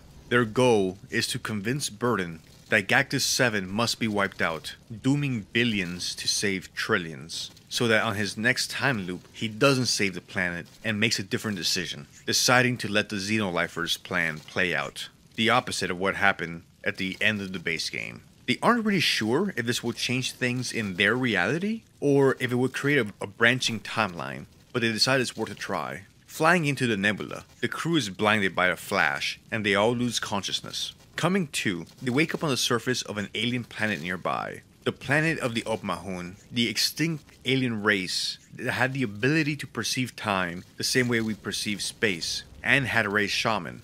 The Opmahun see time as a multi-dimensional tapestry that you move across freely, or at least look across. They had taken in a few human children to raise, and Shaman had been one of them. But that was before the Constellar Federation wiped them out. So crash landing here was kind of a tragic return home for him. He would become a valuable source of information, being able to tell you about the lore and history of the Opmahun, along with their history and culture. He's also the only member of the team that's able to decipher and read their writings. Shaman explains that the Opmahun see, experience, and feel time pass completely different than how humans do. They would be able to use one of their devices that resemble temples that have been spread out across the surface to tap into the time loop that Burden is in and pull him out. They would have to climb the tallest mountain they can see, on foot since their spaceship wouldn't be flying again anytime soon. They would need to brave the altitude and the cold to make it, all in hopes to be able to see Burden again, rewrite time, and possibly save the galaxy from the brutality of the Confederation, while simultaneously dooming an entire planet. To make matters worse, Shaman had sustained a leg injury in the crash and would have to be carried by the team.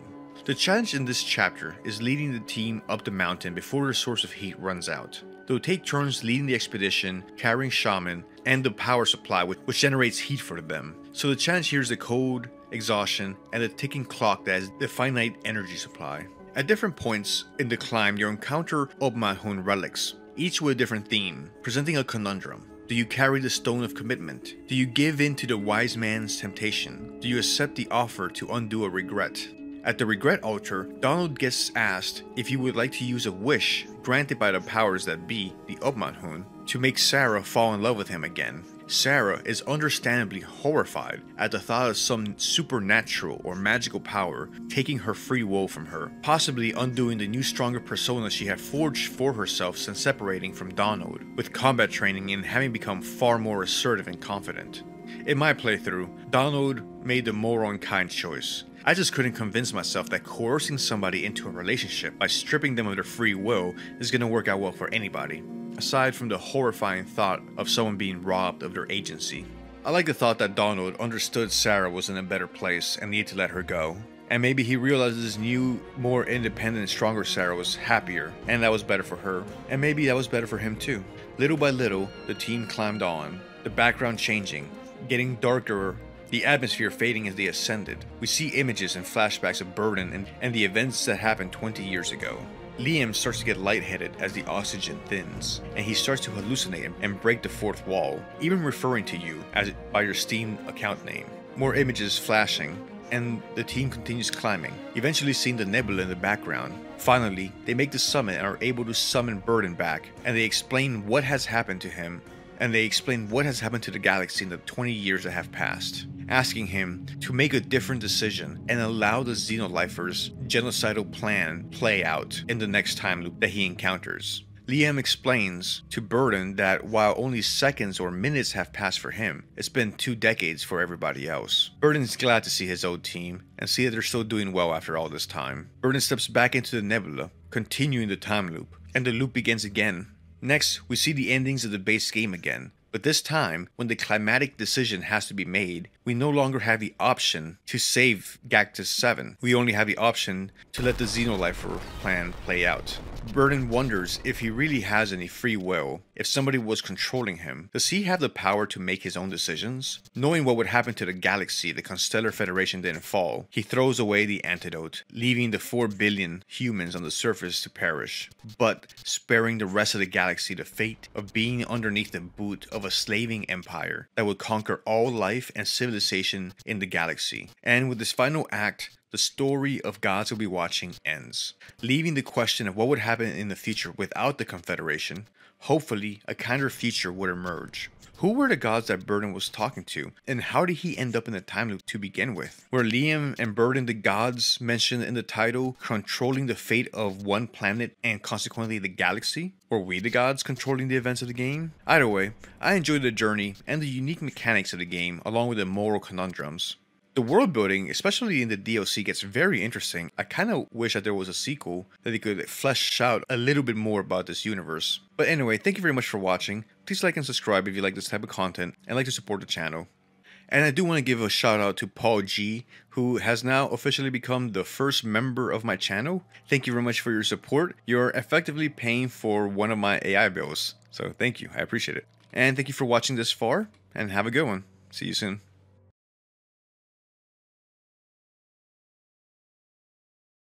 Hi, hello and welcome. Thank you for visiting my channel. I'm John, and today we'll be talking about what is Felvidek. Felvidek is an indie RPG made by a single person set in the area of 15th century Slovakia and Hungary. The game's built with the RPG Maker engine, so it will have a similar feel to other RPG Maker games. Felvidek is about a knight investigating the appearance of a cult. On a smaller scale, it's a story about an alcoholic knight dealing with his wife who's left him, and she has somehow become involved in the greater conspiracy of the cult moving into the region. Although the game does touch on topics such as the protagonist's divorce and his handling of it and alcoholism, the game focuses mostly on the events and conspiracy involving the cult and foreign powers trying to exert their influence on the region. The game takes place in the area around a castle, a nearby village, a tavern, and the nearby woods, as Paso, the protagonist's alcoholic knight that we mentioned, goes about interacting with the local denizens, the cultists, the Hussite invaders, and various colorful locals as he tries to piece together the mystery of why the children are disappearing, why is there a cult that's become active in the area, who is financing and supporting the cult, and what is his wife's involvement in all of this. And it's not long into the adventure when an otherworldly aspect to the mystery is introduced. And while I know all this might seem very historical and serious, the journey itself plays out in a kind of tongue-in-cheek way that blends cosmic horror and comedy, backed by a soundtrack that's a mixture of jazz fusion and ska that gives the game a very unique ambiance and vibe. That while it does present a mystery, you are gonna have a few laughs trying to figure it out. And all of this is topped off by an animation style that looks straight out of Monty Python. Okay, so now let's talk about the game and the experience in part. First, let's talk about the visual presentation and the graphics. The game is pretty lightweight, made in RPG Maker, and could run on a potato. The visual and art style seem like a combination of pixel art, black and white, historical drawings, and hand-drawn sketches that give the game a unique look, which at times conjures up a retro or historical vibe, but at the same time still having some very funny drawings, especially during the combat sequences, when a lot of the battle animations take a more cartoonish turn. But the game does distinguish itself visually by presenting a cohesive image of the time and having plenty of colorful, expressive, and unique character designs. Just don't expect ray tracing or ultra high resolution character designs. In terms of music and sound, the sound effects are appropriate for an RPG Maker game. They serve the function, but it isn't anything like you haven't seen before in indie games. Where Felvidek does stand out is in its music, which is performed by a band called Marcel Godot's Holy Crab. And like I mentioned earlier, it does sound like a combination of jazz fusion and ska, which is very anachronistic and doesn't fit the historical setting, but complements the absurdist sense of humor perfectly. Let's talk about the story. Most of the dialogue, events, and discussion will focus more around the political intrigue and the plots of the different parties involved in controlling the region. The cultists, the invading Hussites, the local nobles, and the Turks, rather than focusing on the personal drama of the protagonist. What I do have to point out is that the game, the plot, and the dialogue has a sense of humor and is fun, in spite of a seemingly dry historical appearance. Over the course of the game, you will collect pornography from your liege lord to get access to the cult.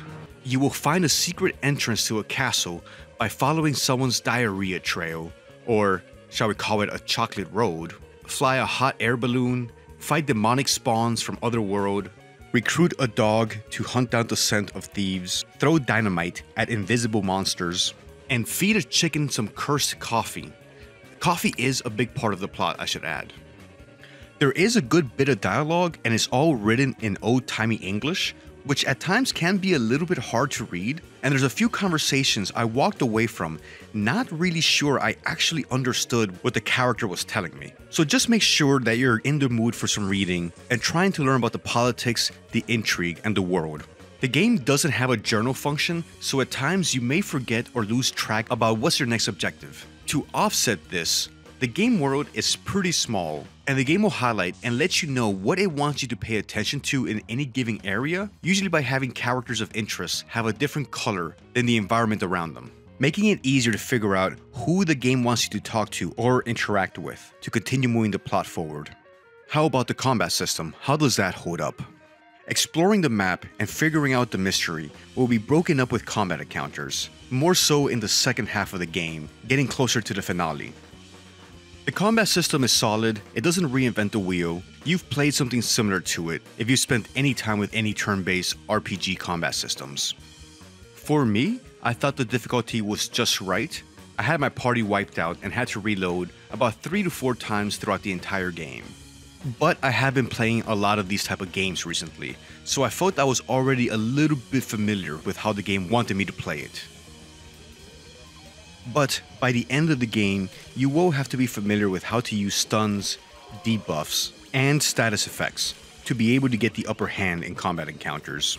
There isn't a huge variety of enemies, but for the length of the game, I felt it was appropriate. In the first part of the game, it's mostly your standard medieval human enemies, bandits, rogues, outlaws, knights. And then later on, as the plot progresses, you'll see more otherworldly cosmic horror type of enemies make an appearance. So most of the gameplay will be you exploring the world, trying to figure out who to talk to or what item to find to move the plot forward, mixed in with combat encounters. The story is linear with some side quests that you can choose to pursue, but all in all, I didn't personally find too much of an incentive to go back and replay the game once I beat the main story. You will also have different people in your party over the course of the game, But other than one, they're pretty one-dimensional characters that are just there to help you with some of the tougher fights. All in all, Felvidek won't be for everybody. It will definitely appeal to people that like more niche indie games that try to do something different or original. The game is short, coming in at around 5 or 6 hours, and you can easily beat it over a weekend or during just a few play sessions. I mean, the game was made by mostly one person, so props to him. But the game does try to do something original. It does tell a complete story, it presents a mystery that does drive you to figure out what is going on in this town, what are the cultists doing, who is behind them, and what is the source of all these monsters that are appearing in the area. But more than anything else, you'll be driven to find out the mystery of the cursed coffee beans that can transform a person into a Cthulhu-esque monster. And how is the protagonist's wife tied into all of this? And this story is wrapped up in a game that has a unique sound and a banging OST and a very distinct visual style that attempts to do something different. Believe me when I say that the combat theme is going to be stuck in your head for a while after only a few encounters. I should point out that in the time with the game, I didn't encounter any bugs, crashes, or any situations where I was soft-locked or hard-locked into an unwinnable state. I'm not going to say whether or not I recommend the game, because that really depends on your personal preference and what type of experience you're going for. Did I enjoy it? Yes. I thought the mechanics were solid, the world was interesting, the plot was intriguing, I wanted to find out what happened, I constantly laughed at the absurdity of the characters, the situation, and the world. I was entertained by the art style. The combat was engaging but not too complicated. It wasn't easy but wasn't too hard. A complete narrative gaming experience in a neat, modest package. And it's also a pretty cheap game. It will only set you back about $10. That wraps up my general thoughts on the game Felvidek. If you want to know more about the story and the events, I will be making a follow-up video going into more detail about the plot, so be sure to subscribe for that. Thank you very much for your time and for watching. Take care, be well, and until next time, later.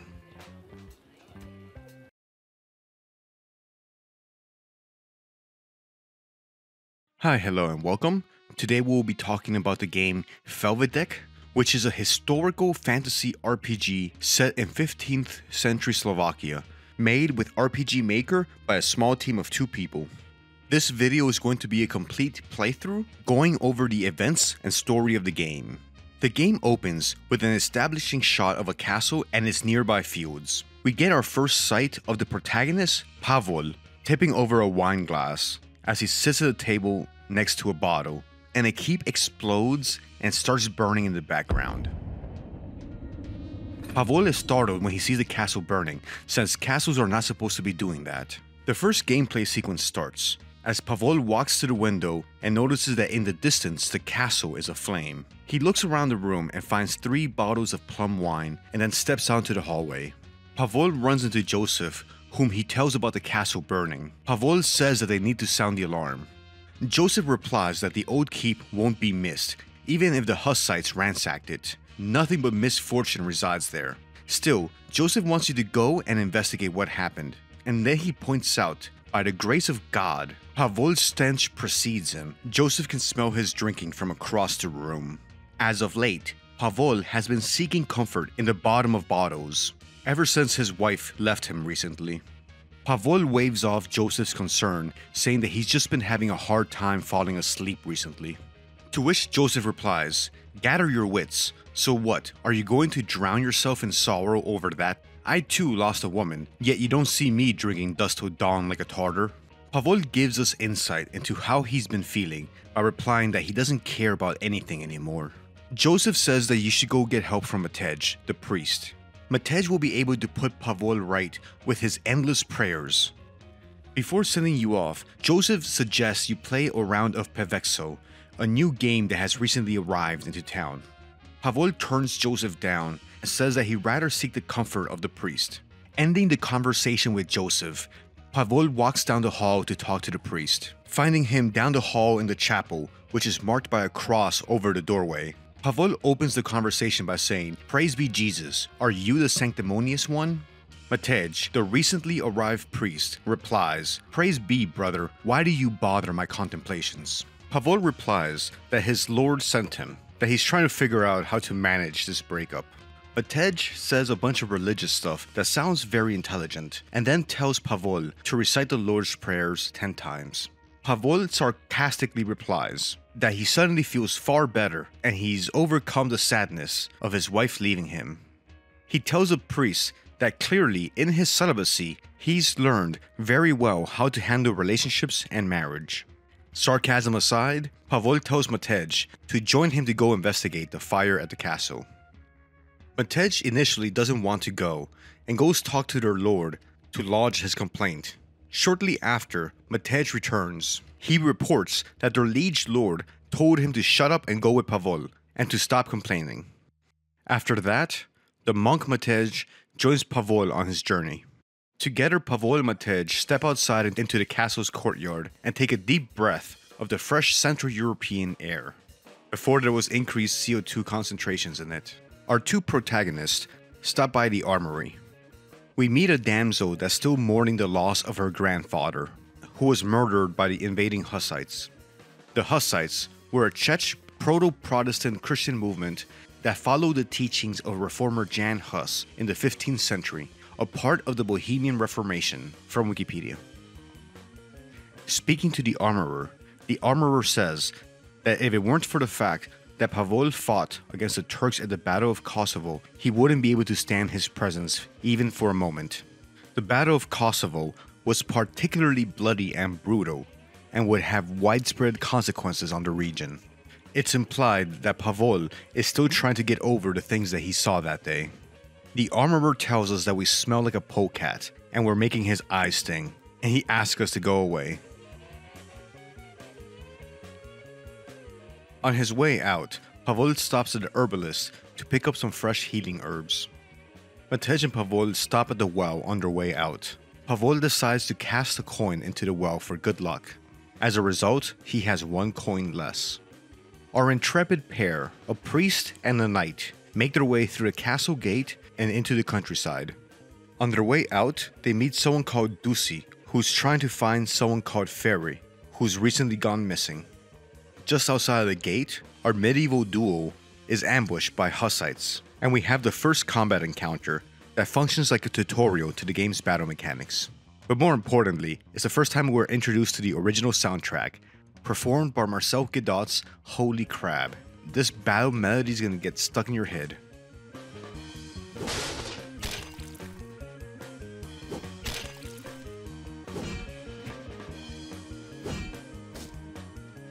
Here we see the game's battle sequence along with the awesome art style. While the fights in this game aren't easy, the mechanics will be well known to you, with your tried and true turn-based combat that we see a lot in RPGs. Attack, guard, use abilities, stun, inflict status effects, use healing and revive potions, and all the usual good stuff. What I did think was pretty cool and unique was the first-person point of view for all the attack animations. After a few back and forths, we finish the fight and continue on to the burnt castle, but not before collecting their ears as trophies because they were bad listeners.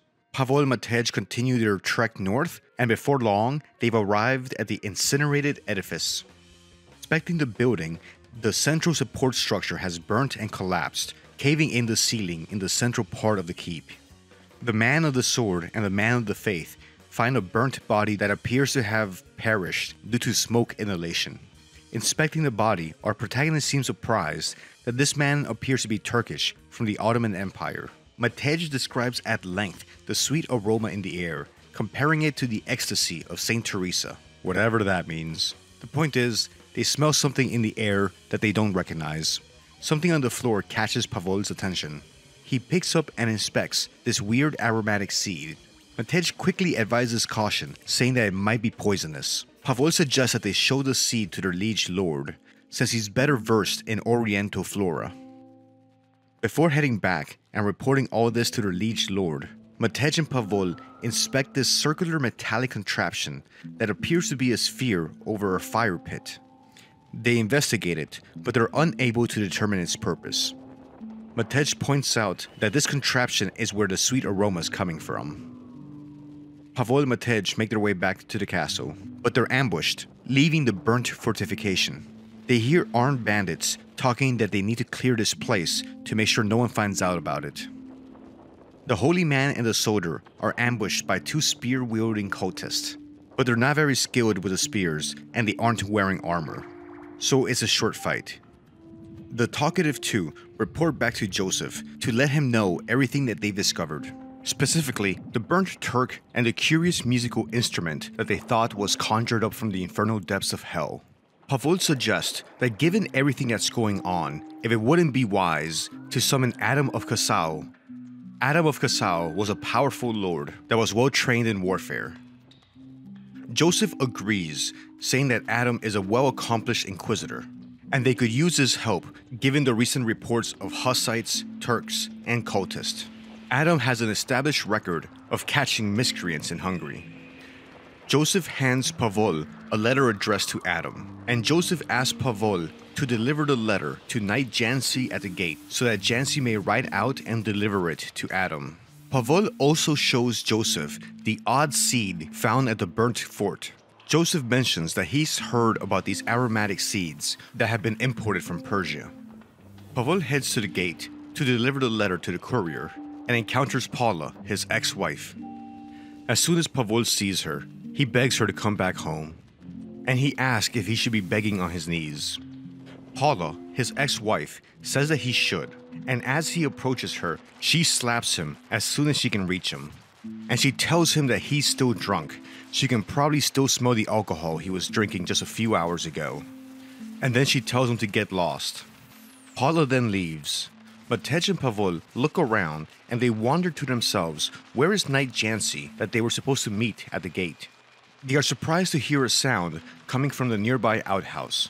Jansi explains that the fair maiden had given him some wine that was so tart that it just rushed through him, and told him to meet her again in the evening.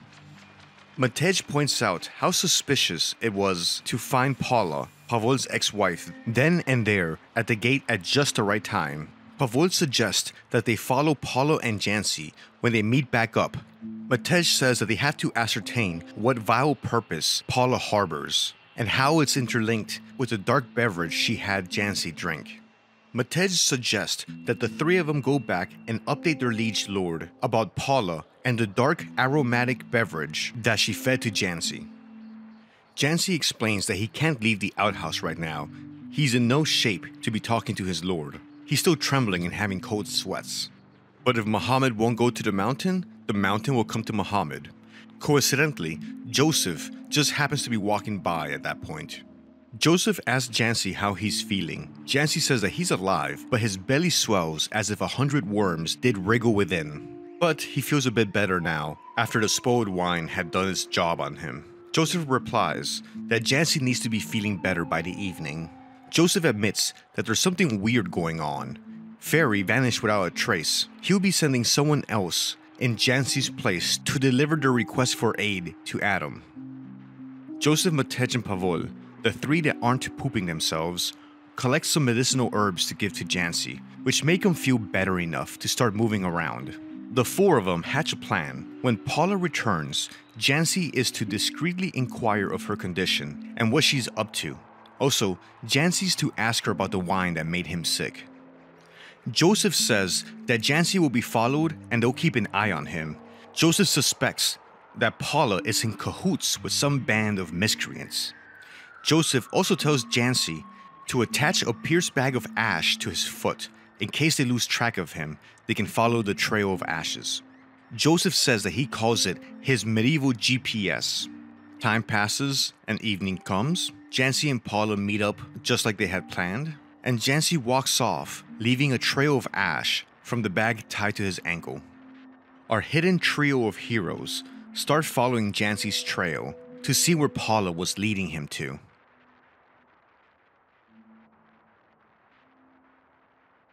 Following the trail of ash, the 3 are eventually led to the cellar, where they find that the trail ends at a wall.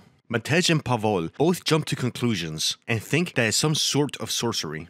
Joseph turns to Pistik, who's been sitting here all day, and asks him if he's seen anything. Pistik tells them that he saw Jansi and a maiden go through a secret passage in the wall right next to where he was sitting. Matej knocks on the wall and notices that it sounds hollow. Giving it a push reveals a secret passageway. Joseph asks Pistik why didn't he tell anybody about the secret passage. Pistik replies he thought that they were there on the Lord's orders. It's been a month since he's been hearing digging in the secret passageway. Following the secret passage, the trio comes upon an opening where they see Jancy and Paula. Pavol flies into a rage when he thinks that he sees Jancy and Paula embracing. Pavol exclaims that he shall render her asunder like a serpent. Against all wisdom, Pavol starts running at Jancy and Paula, revealing their presence, yelling out accusations and names at Paula. But the way that Paula reacts makes it seem like she was expecting them. And then suddenly, multiple cultists materialize from the tree line. One of the cultists, that looks remarkably like Steve Harvey, says that Paula's allegiance now lies with them, and that Pavol shall meet his end in the name of Zurvan. And then the cultists attack our protagonist.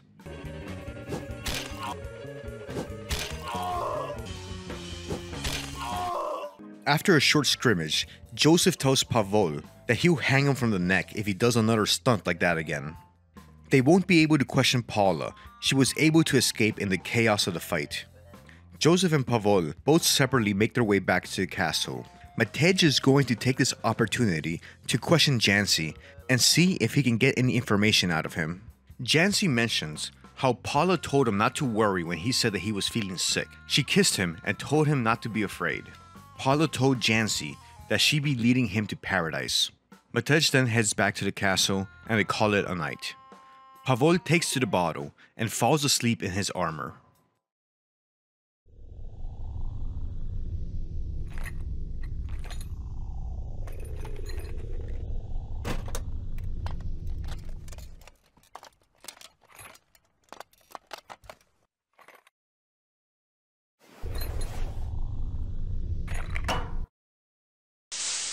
Waking up from his drunken stupor, Pavol discovers that something has crawled through the window of his room.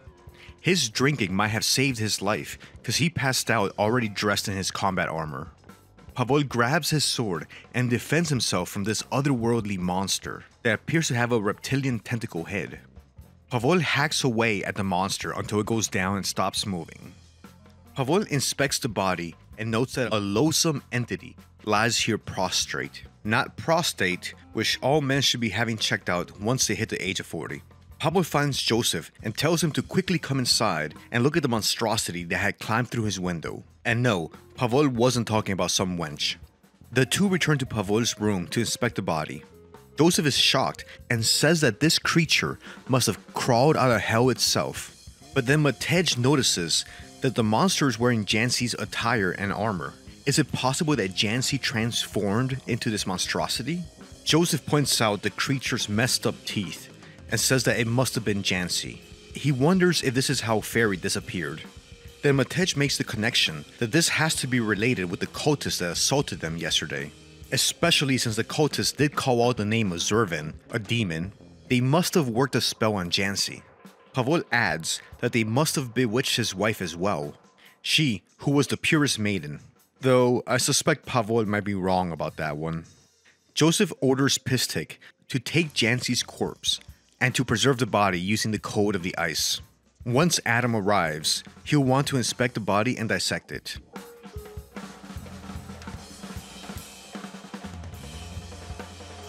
Joseph then asks Matej and Pavol to head into the city and talk to the Burgmaster and ask him if he knew anything about the weird happenings that have been going on. And more so, given the reports of disappearances in the area. Following orders, Matej and Pavol head to the village. Matej and Pavol see a short, odd man hop off in a brown robe. Speaking to one of the nearby villagers, they learn that the village is having a very hard time, and the villagers are starting to doubt if the Burgmaster even cares. Given his inaction, the villager says that they need help. Half of the children have recently disappeared, oddly fleeing the village as if they were enchanted. The villagers are at a loss to what to do. They're thinking about banding together to fight the cultists with pitchforks. Speaking to another villager, they learn about kawa, or coffee, these new beans from the south that has become the rage among the village folk. The villager mentions that there's a Turk nearby that incessantly imbibes it, and that this person speaks in rhymes. Wrapping up the conversation with the villagers, Pavol heads to speak with the Burgmaster. But before initiating the conversation, Pavol goes to pet the dog. The game gives us two options, yes and yes. This is the correct way to approach having a puppy in a video game. Who would say that they don't want to pet the dog? Pavol says, "What a nice, kind dog." After that, Pavol initiates a conversation with the Burgmaster, introducing himself and saying that they bring tidings from the Lord. Pavol wisely doesn't make any comments about the Burgmaster's big poofy hat. Pavol catches the Burgmaster up on everything that's happened recently.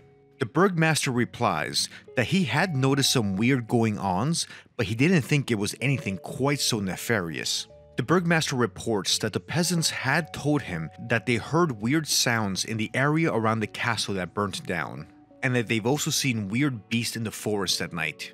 The Burgmaster tells Pavol that they should speak with the priest and the Jewish man, since both of them have webs of knowledge that reach deep into the village.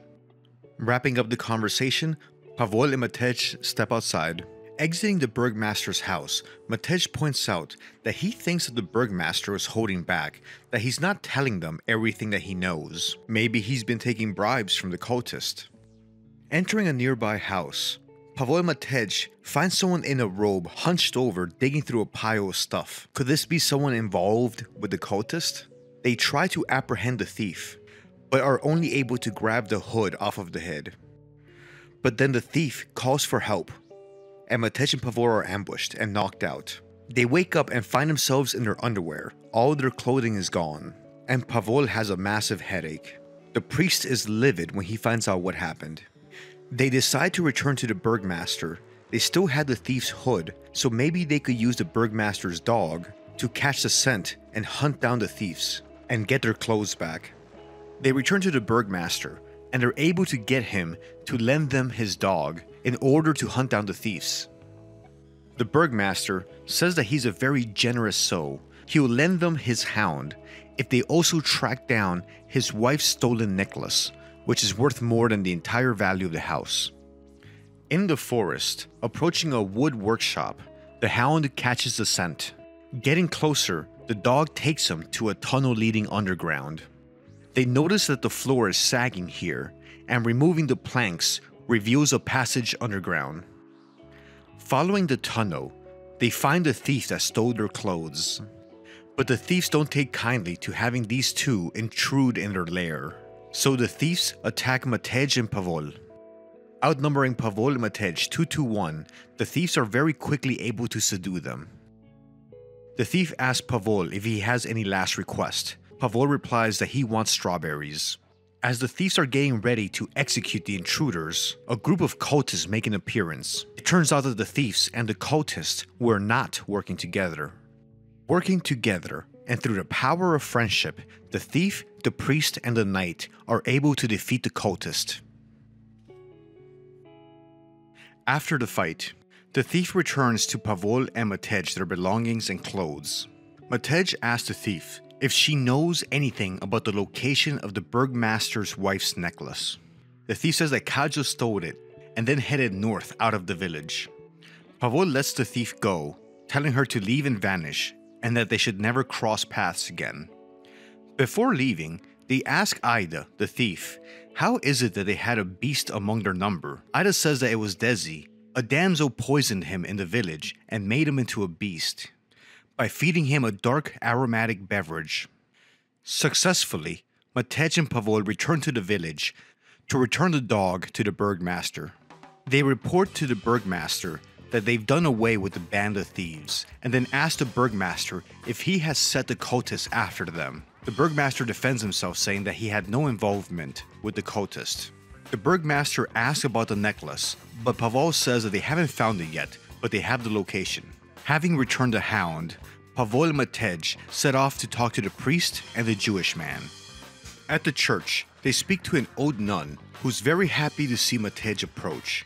She mentions that she can finally see a priest. She's been waiting for the regular priest of this church for 3 days, but he hasn't made an appearance. He doesn't spend much time there. And the old lady has been trying to find someone to confess to. Matej takes the old lady's confession and finds out that the priest likes to hang out at the brothel. Matej and Pavol are dealing with a horny priest situation. Our two protagonists head to the south of the village where the brothel lies. Matej is initially reluctant to enter the brothel, but Pavol tells him to consider that we are going after a priest, so it's like attending mass. Entering the brothel, they spot the obvious priest. Matej approaches the priest and scolds him for hanging out at a brothel, asking if the priest had forgotten his vows to the church. The priest asks why he's being so rudely interrupted in his solitude when he likes to have his cup of coffee after some carnal indulgence.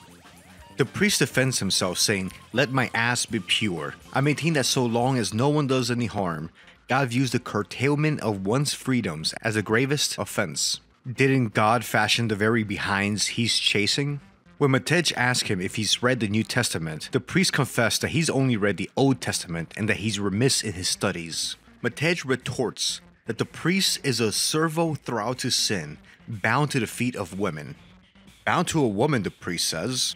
"'Tis an experience I have yet to encounter, but maybe someday."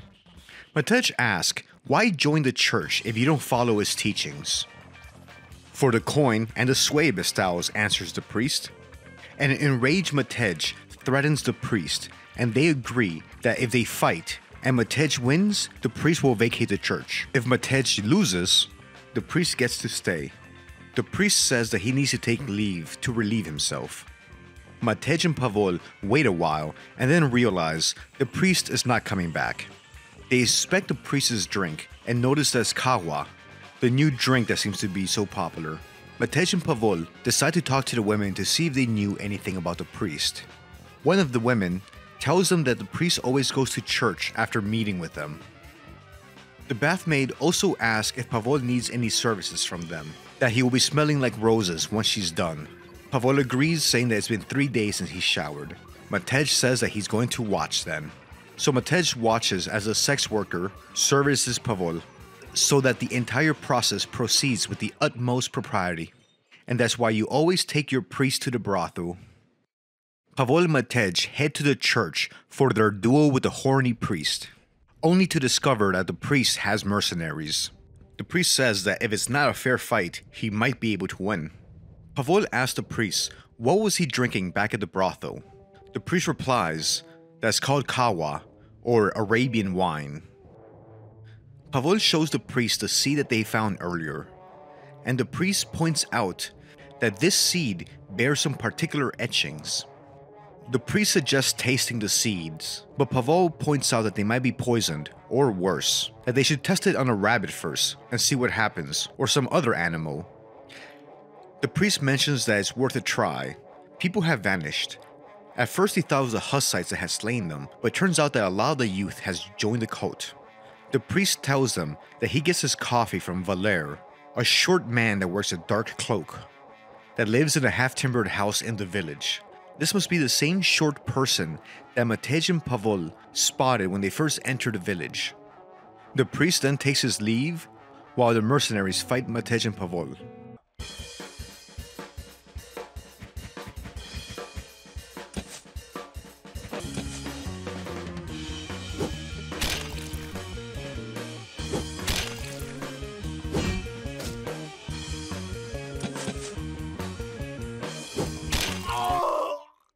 After defeating the mercenaries, they beg for their lives and run away. Pavol suggests that they find an animal to feed the cursed coffee seed to see what happens. A chicken or a duck. In the village center, the two find a hen, and then they pulled out the demonic seed and fed it to the chicken, which immediately transforms after eating the seed. Matej is shocked and exclaims that the grain is accursed. They must find the priest and extract more information from him. Heading north into the forest, they don't find the priest, but they do run into the Jewish man, who explains that he's been kicked out of his house by a group of Hussites. And if Pavol wants his help, Pavol will have to kick the invaders out. Approaching the Hussites, they notice that there's too many of them for just Matej and Pavol to be able to take on in a fair fight. They'll have to get reinforcements first before attempting this fight. Exploring the forest to the north, Matej and Pavol see something they have never seen before, some form of weird monster. It looks like a giant tentacle with meaty arms and legs. Could this be what happens after you drink the demonic coffee? Matej and Pavol attack this creature, and it looks even weirder and uglier the closer you get.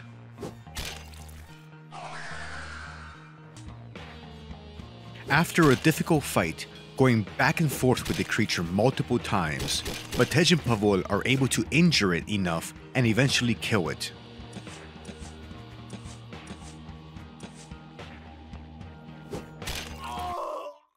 After the monster is put down, they enter the cave to the north and find a pile of human bones in different stages of decomposition. One body is roasted, and it also has the gold necklace that the Burgmaster has been hunting down. This body must be Kajo, that Ida the thief told him about. With the necklace in hand, they make their way back to the Burgmaster. They ask the man with the silly hat if he knew that the priest frequented the brothel. He said yes, they often ran into each other there, and Matej is predictably outraged. Moving on, they hand the man in the silly hat the golden necklace back.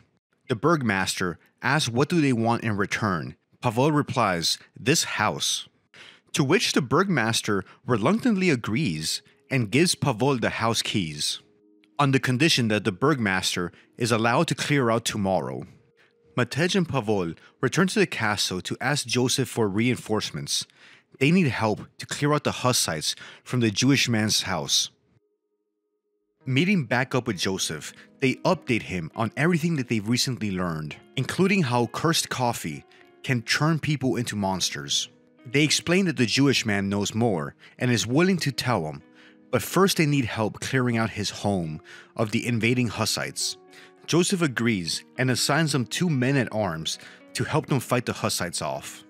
With the extra muscle in tow, they return to the Jewish man's house, past the village and in the forest. After having fought the Beast of the Depths and having 2 men-at-arms as reinforcements, makes Pavol and Matej feel a lot better about this fight.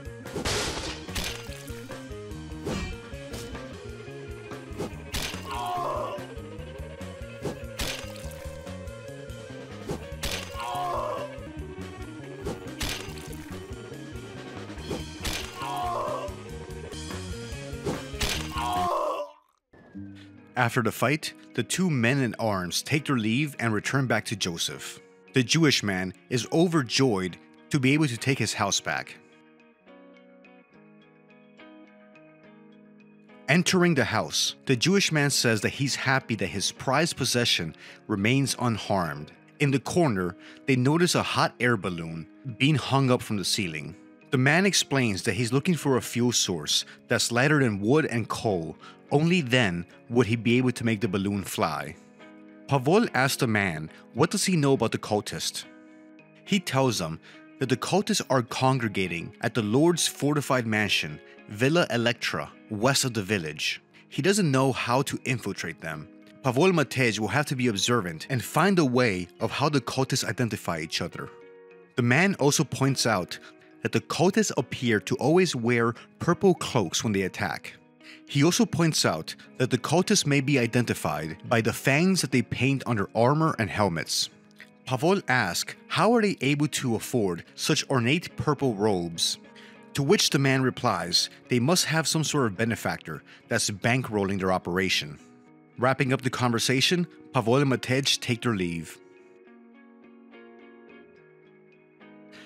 After a long day of work, Matej and Pavol head to a local tavern to get some rest and some food. Pavol and Matej share a moment. Pavol confesses that he has found solace in their discourse. It distracts him from idle thoughts and makes him feel better to see the world teeming with activity. Matej also opens up. He confesses that all the activity and the adventure has been a very nice break for him and quite a difference from his usual meditative seclusion. Matej asks Pavol, why does he keep drinking so much? Pavel explains that after the Battle of Kosovo, he was captured by the Turks. He was held with a sword to his throat, and they were about to cleave his head for the Sultan's delight. At that moment, there was a thunderous blast, and he was able to disguise himself and escape in the confusion. Ever since then, he can still feel the cold sword to his neck, as if that sword still hangs over him. They enter the tavern. We see a cutscene. The courier that Joseph dispatched has delivered the request for aid to Adam. Adam reads Joseph's report and his request for aid and realizes that he needs to head out right away. After a night of rest, Matej and Pavel wake up the next day to find out that it's raining. They make their way to their village. Pavel wants to claim the house from the burgmaster. Entering the village, they see the short man in the dark cloak again. That must be Valer. He was entering the burgmaster's house. But when they approach, they're stopped by a bodyguard that has painted fangs on his armor. Pavel demands that he step aside, but the enraged bodyguard resorts to violence.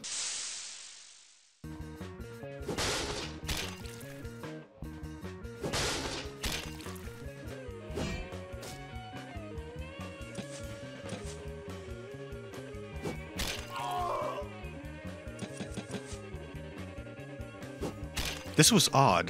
Why did the burgmaster suddenly have bodyguards? And why did the bodyguards have the markings of the cultist? Was the burgmaster working with the cult? Defeating the bodyguards, they head inside. Once inside, Valer, the short man, says, "Hide Kwawa. We've been caught in the act." The burgmaster says, "Let us temper our spirits, gentlemen. He is but a cog in the wheels of distribution." Coffee they are dealing with is unprocessed and has no connection to the cult. Matej says that things would have progressed more smoothly if the burgmaster had offered up this information earlier. The burgmaster replies that he does not bend his knee to the Lord. He has stronger and more powerful allies to contend with. Pavel demands to know, what does the burgmaster know about the coffee and the cult? The burgmaster confesses that their main source is a man known as Root. He sources caravans from Ethiopia that bring in the coffee. Valer and the burgmaster knew that dealing with the Root would be dangerous, so they always had a backup plan, and they were getting ready to escape the village. They knew that trouble would be coming one day, so they secretly started to amass an arsenal of weapons underneath this church. They asked other nobles for help, but Root is a very powerful man. Valer explains that they would have been more upfront about what was going on and what did they know, but they were suspicious that maybe Pavel and Matej, agents of Root, trying to find out what the burgmaster and Valer were up to. They explain that they've built up an arsenal of weapons underneath the church. The priests allowed them to store weapons there as long as they gave them half-price coffee. However, the priests disappeared yesterday. Valer explains that they need to leave the city with haste. The cult will soon be after them. They ask Matej and Pavel for help and protection to get out of the village, since they know that the cult will try to ambush them. Matej offers to go back to their lord to ask for reinforcement and men-at-arms, but they require a pledge of sincerity, so they take Valer with them as a hostage. They return to Joseph, update him again, and ask for the help of some men-in-arms. Valer will be staying behind as a hostage to make sure that the burgmaster is being honest. Reinforced with 2 men-at-arms, Pavel and Matej make their way back to the burgmaster. And just as they expected, right as the burgmaster leaves the village, they are ambushed by cultists. Things must be getting serious. The cultists are bringing out more monsters and more of their human experiments.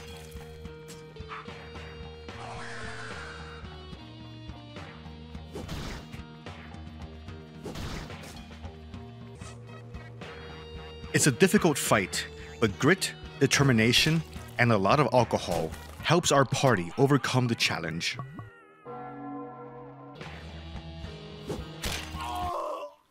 The burgmaster thanks our heroes and pays them for their work. He says that him and his family are indebted to them. He says, try locating the priest. He will lead you to our arsenal. And the burgmaster makes his way safely out of the village. Pavel and Matej head to the brothel to locate the priest.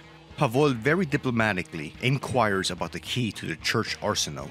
Surprisingly, the priest gives it up without resistance. Pavol and Matej head to the church's catacombs to investigate the church's arsenal now that they have the key. In the arsenal they find, well, weapons. Shields, halberds, crossbows, enough to supply a small militia. Wrapping up their business in the church, they start heading out of town, and on the way, they encounter an odd scene of Hussites giving forced baptisms. A cultist named Dick runs up to you and asks you to help free his friend, whose name is Weenie, from the Hussites. So I just want to emphasize here, these two cultists were named Dick and Weenie.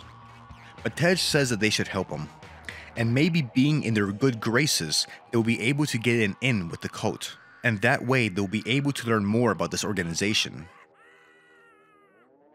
Pavol approaches the scene and overhears the Hussites accusing the cult member of heresy. They are trying to carry out a perverted version of a baptism, but Weenie holds fast to his beliefs and says that he will never renounce Zurvan. After some back and forth and trash talking, the Hussites attack.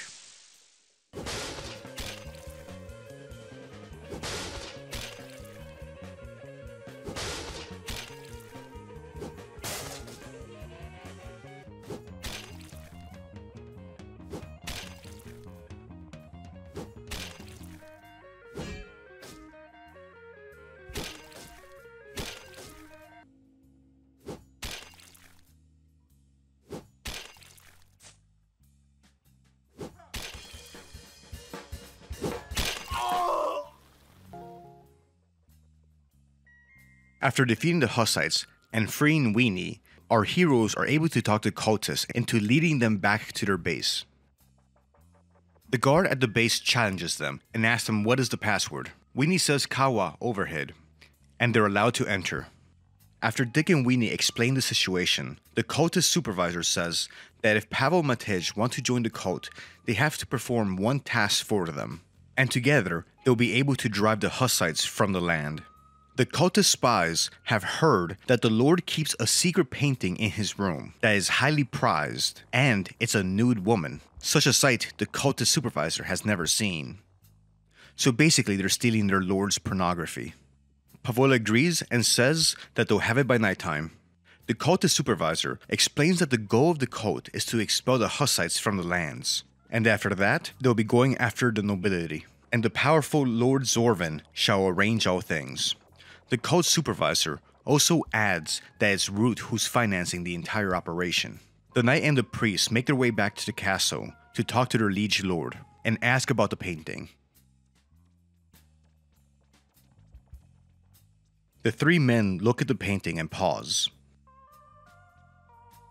Pavol, uncomfortably aroused, says, "Your artwork easily puts us in the mood like rabbits." And then he asks for any engravings of the painting that the Lord might have. Afterwards, Joseph confesses that he's going to miss it, and that this engraving and painting has brought him many moments of joy. I don't want to know more. He sends Pavlov off with the engraving, and then asks Matej to stay behind so that they can play around the chess. Returning to the cult, Pavol shows him his nudie mag. An older cultist runs over and exclaims he's never seen anything like this, that it looks so real. The cultist supervisor says, "Calm yourself. First, he's going to go to that bush over there with the painting to inspect it." While he does that, Pavol may enter and talk to his cultist supervisors. Pavol talks to one of the cultists who is pacing back and forth in the hallway, that her dear mother frowned upon her when she left home, but when the cultists expelled the Hussites, even she shall embrace Zurvan. Pavol heads upstairs to talk to the Big Cheese, the cultist in charge. Entering the office, Pavol encounters an extremely well-dressed man wearing elaborately decorated clothes and a cape. He asks Pavol why is he interested in the organization. Pavol explains that his wife recently left him and that he'd like to sell his soul to the devil for her return. Ignac asks Pavol about the holy man that he's been seen with. Pavol explains that the priest is secretly a heretic, and he's on the run under threat of being burned alive due to his heresy. Ignac accepts the explanation, but says that he'll have to verify first. He says that he has a proposition. They are seeking a fugitive, a turncoat from their ranks. His name is Bodan. He has a tattoo of teeth on his ass. Ignac wants you to find him and then cut off the patch of skin where he has the tattoo. Ignac himself etched the tattoo, so he'll be able to detect any forgery. So he's asking you to go peel a man's butt to get a nice piece of ass skin. Bodan was last seen entering the church.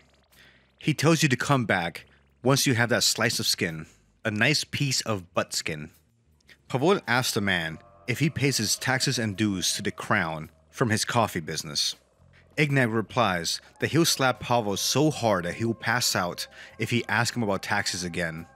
Ignac adds that you'll recognize Bodan because he's always hiding underneath a cloak, hiding his face. Pavol makes his way back to the castle and reports back to Matej and Joseph. Joseph is crying because he lost the chess match to Matej. Joseph announces that he'll defeat Matej one day if he can only remember how a knight moves. Pavol reports back that he went among the cultists and talked to their leader, and confirms that someone named Root is financing the operation. Along with the alibi that he presented, that Pavol is looking to sell his soul to Satan, and Matej is a heretic priest. He also mentions Bodan, and how he's supposed to get a cut of the man's ass to prove his loyalty to the cult. Joseph says excellent, they'll be able to lead an assault on them, but first they must find Bodan. So Pavol and Matej head off to the church. Fortunately, Bodan, hiding his face with a cloak, is very easy to spot. Bodan immediately figures out that Ignac has sent them. They apprehend the fugitive cultist and then get a nice piece of ass. Pavol tells Bodan to stay still, lest he mistakenly carve ye sack instead of his backside. Bodan says, "Ah." After carving out a piece of his ass, Pavol and Matej escort Bodan back to Lord Joseph's room, and suggest, though Bodan is drained of blood, he might be a good chess sparring partner for Joseph. Next, Pavol asks Bodan, what did you do to get branded as a traitor to the cultist? Bodan explains that it was his job to enchant, or curse, the grains of kawa, or coffee, within the castle that burnt down at the beginning of the game. They had conjured forth the Zervinus demon, Anrimon, and bound him in the catacombs of the building. Instead of a head, the infernal demon had an eternal flame that the cultists used to roast the coffee, giving the coffee supernatural properties and a demonic influence. The cultists' plan had been to poison the Hussite bandits in the area, but the Hussite leader caught wind of a plan, so he forbade all his Hussite raiders to take anything from the villagers. As a result, the villagers consumed the cursed coffee. During the ritual, Anrimon resisted being bound, requiring a constant chant during the roasting of the coffee. But on that fateful day, Bodan had tampered with the incantation, giving Anrimon a chance to free himself, which caused the fire that burnt down the castle. Bodan also adds that the Turk is the Root's right-hand man, and they're working together to import the coffee. Matej and Pavol also ask Bodan what does he know about the incantress Polly, Pavol's ex-wife. Bodan explains that she's a swift-witted maiden who very quickly learned the arcane rituals of the cult, and had proven herself a masterful conjurer even though she only just recently joined. Bodan adds that if they want to find out who Root is and who the cult is working with, they may want to try to steal Ignac's calendar, since he records all his upcoming meetings there, and they might get a hint about who he's working with. So our protagonists hatch a plan. Pavol and Matej would go undercover with the cult, pretending to be heretics, and turn in Bodan's buttskin to Ignac, and if things go wrong, Joseph and his troops will be waiting outside of the cultist encampment, waiting for a sign, and when the sign is given, an archer will create a distraction by shooting an arrow through the window of the office, giving Matej and Pavol a chance to get the upper hand on the cultist. Having agreed on a plan, our cultist hunting team heads out. They return to speak to Ignac at the cult base. Pavol hands over the buttskin, saying that it's starting to smell. Ignac, satisfied with a piece of another man's ass, turns to Matej and starts asking him about his faith and heresy. Matej explains that his sister was once assaulted by a member of the clergy, and that turned him against the church and pushed him into heresy. Matej follows up that it's his goal to get revenge on the monastery, and he has studied other Catholic heretics. Ignac seems delighted.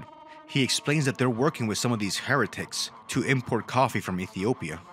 Ignac says that's a very good story, and he reveals that they have spoken to Paula and they knew about Pavol and their investigation into the cult. They had investigated Matej and found out that he's a loyal and devoted priest. Realizing it's now or never, Matej gives the signal. They bar the door to prevent any more cultists from entering, but they still have to deal with the cultists inside the room already, including Ignac's bodyguard. After a short fight, Matej and Pavol are able to defend themselves and defeat the bodyguards.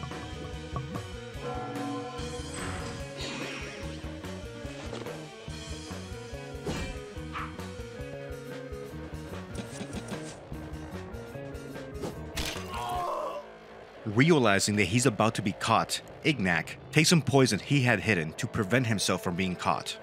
Matej and Pavol cut strips of Ignac's habit to fashion a rope to lower themselves out the window. They grab Ignac's calendar and escape the room. Outside of the cult base, they meet up with Joseph, who had been hiding in the bushes. Pavol delivers the news that they had been betrayed by his ex-wife, but they had managed to get the calendar before escaping. In the calendar, they find a big note saying that Rot, or Root, is the Sultan's agent and the whole cult is just a game. Matej says that this reeks of political intrigue. They also find a note saying that he's meeting with Burr to get rid of Rot, Mar, and Powell. Matej deduces that Ignac was hatching a plan to betray Paula. Apparently there was infighting within the cult. Another note adds that they finally received their first independent shipment of coffee. And on the schedule for today, Friday, is a meeting with Rot and Mar in the tavern. Joseph tells us to move quickly and make that meeting, so Matej and Pavol head to the tavern. Before entering the tavern, Matej reminds Pavol that he needs to stay sober during all of this. So Matej proposes switching outfits, since no one would expect a priest to be drinking. That way no one will think it's odd that Pavol doesn't drink alcohol. Matej adds that to play the part, Pavol will have to chide the disguised Matej about the evils of libations. So the two enter the tavern wearing each other's outfits. And the first thing Matej does is order some drinks. After speaking with a few of the locals at the tavern, they spot the man they're here to speak to. Matej greets the man, Salam Alaikum, and the man returns the greeting, Alaikum Salam. Matej orders drinks for them, and then asks, how is it that there's a Turkish man here, given the ongoing war? The Turkish man, known for speaking in rhymes, replies, the man talks about Jasmine, a plot against a harem, being buried alive? It's on screen if you want to read it, I can't help you here. But I think he got kicked out of his homeland, and the Hungarian king gave him permission to do business in his realm. Matej acts like he's blown away by this story. Matej asks if the man enjoys coffee. The Turkish man replies, Kawa, brought by caravan to the Turk, shall make thy wife not sad. What the hell does that mean? Matej pulls out the cursed coffee bean that they had picked up at the beginning of their adventure, and he asks the Turkish man if he's ever seen anything like this. At that point, a stranger in armor walks up to the Turk, interrupting the conversation. The stranger asks for a word with the Turkish man. The fangs on the stranger's armor suggest he's also with the cult. Matej challenges the stranger and points out that his armor reveals that he's in league with the cultist. Matej then proposes a duel. Everyone steps outside to witness the duel. Matej, playing the role of a knight, taunts the stranger in the cultist's armor. But Matej had no idea how severely outclassed he was, and the fight is over like right away. Matej is taken to a bed upstairs at the tavern to recover. Pavol, dressed as a priest, says that this might be a good thing, that the strange knight may not have been very talkative to another knight, but maybe he'll speak to a man of the cloth. So in his disguise, Pavol strolls over to this newcomer. Pavol congratulates the mysterious knight for beating the crap out of his friend and offers to buy the man a drink. The mysterious knight reveals his name to be Marek. He asks, "What brought you to the tavern?" Pavol says that he's seeking a wife that ran away. She goes by the name of Paula. He follows up explaining that he's of the Orthodox faith, so he's allowed to take a wife. Marek answers that he hasn't heard about her. Marek asks why would she flee, prompting Pavol to reveal a little bit more about his backstory. He says that he was in Kosovo as a military chaplain and nearly lost his life, and then for 2 years he drowned his sorrows in drinking. And one morning, after returning from the tavern, there was a letter on his pillow from his wife, declaring that she no longer feels like a woman by his side, and she hopes that he will find solace in God. Marek inquires what makes him think that she'll be here. Pavol explains that she used to frequent this tavern, and he also ran into her here yesterday. After finishing their drinks, Marek points out that the priest has a very high tolerance for alcohol. Pavol replies that they've had a lot of drinks at the monastery, and even fermentation is the handiwork of God. Pavol turns the question around on Marek and asks, "What brought you here?" Marek says that he's a wandering knight in the employ of a Turk known as the Root. He's a stranger to these lands, and he needed help finding merchants willing to buy his coffee beans. Cash, cash, money, money. Marek then says that he needs to excuse himself and retires for the night. One of the other patrons at the bar, a mercenary, congratulates the priest on his ability to hold his liquor. But Pavol asks for leave since he needs to go empty his bowels. Just a fun little fact about when I was playing through this game, at this point I kept walking around trying to find a bathroom until I realized there's no indoor plumbing in this era and the game intended for you to go outside. Stepping into the bushes and the trees behind the tavern, Pavol overhears a conversation between the Turkish man and Marek. The Turkish man asks, "Has the shipment arrived? How many mutants have you forged?" Marek confirms that the shipment has arrived, and that 6 mutants have been created in the last week. Everything is going according to the plan. The Turkish man then asks if Ahriman has been brought under control at the old castle, that the burning of the castle has left everything in a state of agitation. The Burgmaster has severed connections with them, and a Knight of the Lord is investigating the burning of the castle. Marek answers that yes, Pauline's enchantment has bound Ahriman, although Pauline is warning that this bond may not last much longer, that the eternal flame holds a lot of power. Nevertheless, with the help of sorcery, they'll be able to penetrate the depths of the infernal blaze and shall no longer require Ahriman's service. Marek continues saying that everything is prepared and they'll strike when dawn breaks. Pauline has made it clear that only the removal of the knight is warranted. After the conversation is over, Pavol sneaks back into the tavern and heads upstairs to get some sleep. Pavol wakes up later in the night and senses something's amiss. The tavern is too quiet. The other tavern patrons have been slain, including the bartender. Pavol steps outside to find out that Matej has been kidnapped. Marek has mistaken Matej for Pavol since they swap garbs. As Marek and his goons depart, Paula makes an appearance. She recognizes Pavol wearing Matej's clothes. The two step inside to the tavern to speak. Pavol asks, why is she doing all this? What's compelling her to join the cult? Paula asks for forgiveness. She says that it was Root that introduced these hallucinations and compelled her to do all this. She swears upon her soul, and that she truly loves him, though Pavol does not believe her.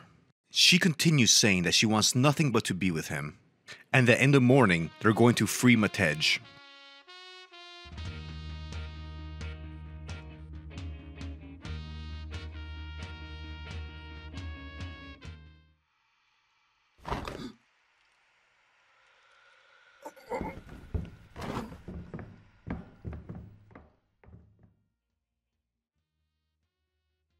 After stabbing Pavol, Paula steps outside. She makes her way behind the tavern to where the Turkish man and Marek were speaking. She encounters a cultist called Rotface.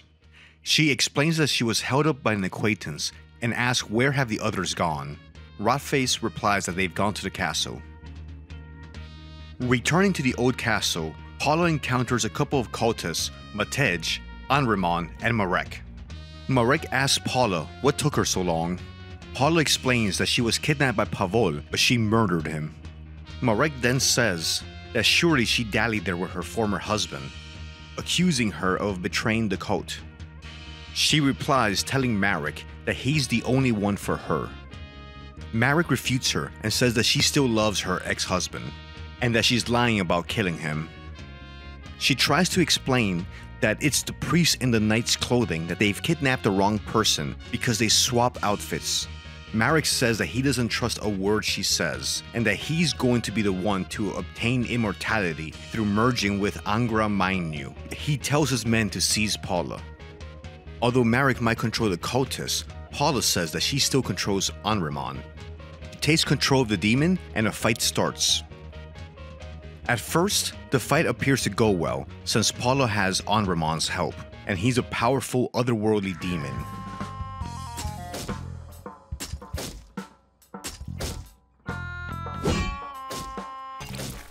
But it's not long into the fight that Marek is able to wrestle control of Anrimon back from Paula, leaving Paula overwhelmed and outnumbered. And the fight doesn't last too much long after that. But Paula is able to run away before she's captured. Meanwhile, Pavol has a crazy dream.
Pavol, still dressed as Matej, wake up to find out that Adam has arrived. Adam is the Inquisitor and noble that Joseph sent a request for aid to at the beginning of our story. Adam asks what happened, why is he covered in blood? He asks what happened here. Pavol says that he's not 100% sure, but then catches Adam up on everything that's happened so far. Stepping outside, Adam asks Pavol about the flaming sword. Pavol says that he got it from an angel, and the angel said that with fire he shall rise into the heavens. After that, Adam and Pavol head back to the castle. But at the gate, they find a note from the cultist that says that they're holding the monk Matej in the barn beyond the castle, to come at dawn to negotiate his ransom, and if they try anything, they'll end the monk's life. Adam steps inside the castle, and using his rank, recruits some more soldiers to their group. They make their way to the rendezvous location to try to save Matej's life. Stepping inside a barn, Pavol demands that the cultists immediately release Matej, and a fight starts.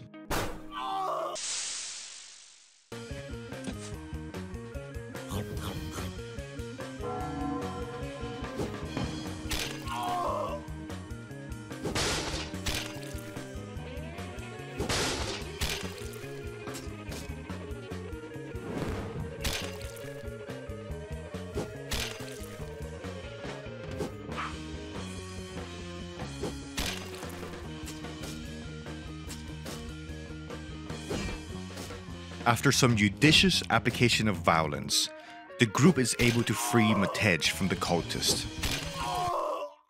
After being rescued, Matej promises to never drink again.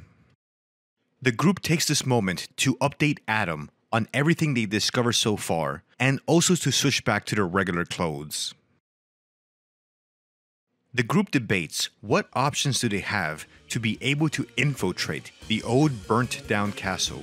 Matej mentions that if they had the power of flight, they could enter through the collapsed roof, which made him think about the Jewish man's balloon. But at that moment, a soldier arrives and delivers the news that the cultists have attacked the village. So the group is going to fight their way to the village to arrive at the Jewish man's house. We see a cutscene of Marek and the cultists surrounding the Turkish man. The group makes their way to the fight at the village. Approaching the town, a villager says that the cultists have set the village ablaze. The villager explains that the Jewish man is likely at the church, where the entire village is making a stand.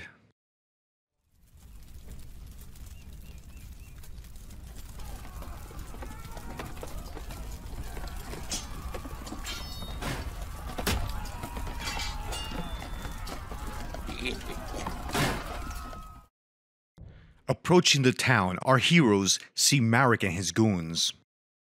Marek walks away, while his soldiers try to slow down our group. But like the other encounter with the cultists, Pavol, Adam, and Matej are very easily able to cut them down before long.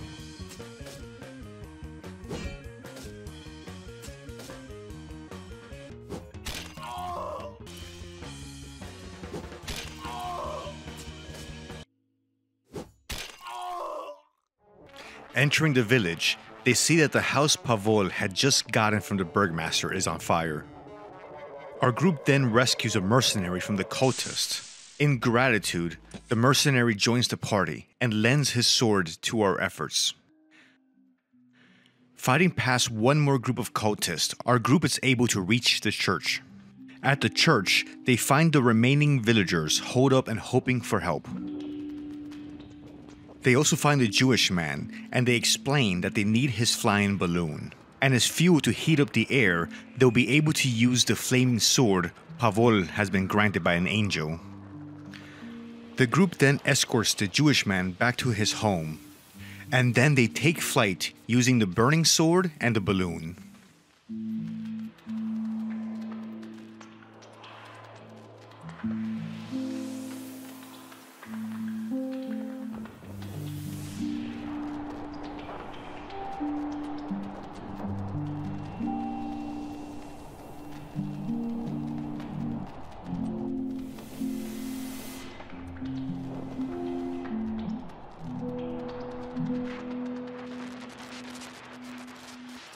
With some luck and ingenuity, they're able to land the balloon in the middle of the collapsed roof of the old burnt castle.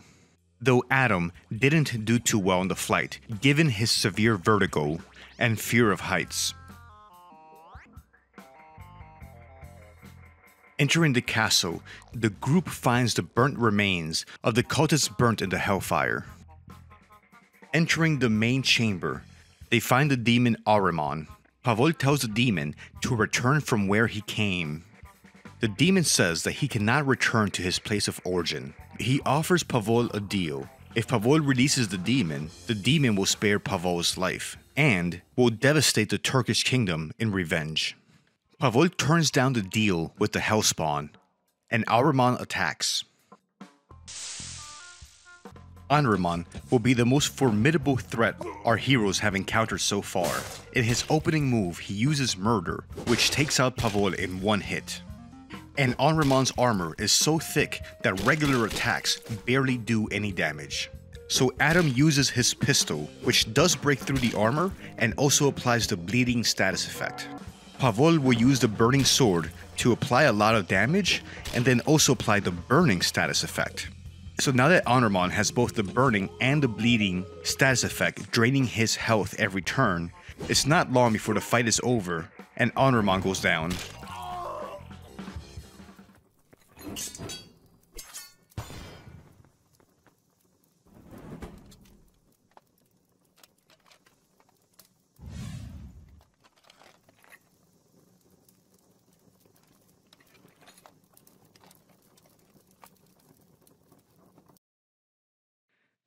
Pavol picks up Ahriman's dropped sword and comments that he now has 2 fiery blades. Though Matej interjects and says, "Don't use Ahriman's sword, it's surely cursed." Pavel comments that it will at least be able to power the balloon. Matej notices an engraving on the wall that seems to depict some form of sacrificial rite, where a tentacle is attached to a statue. The mercenary adds that he's seen that statue underneath the church. Pavel points out that the image in the engraving resembles Jansi, and they still have his body in the ice room in the castle. Using the balloon, our group exits the castle. Back at the tavern, Adam mentions that he hopes he never flies again. Then they return to the castle to perform an autopsy on Jansi's body.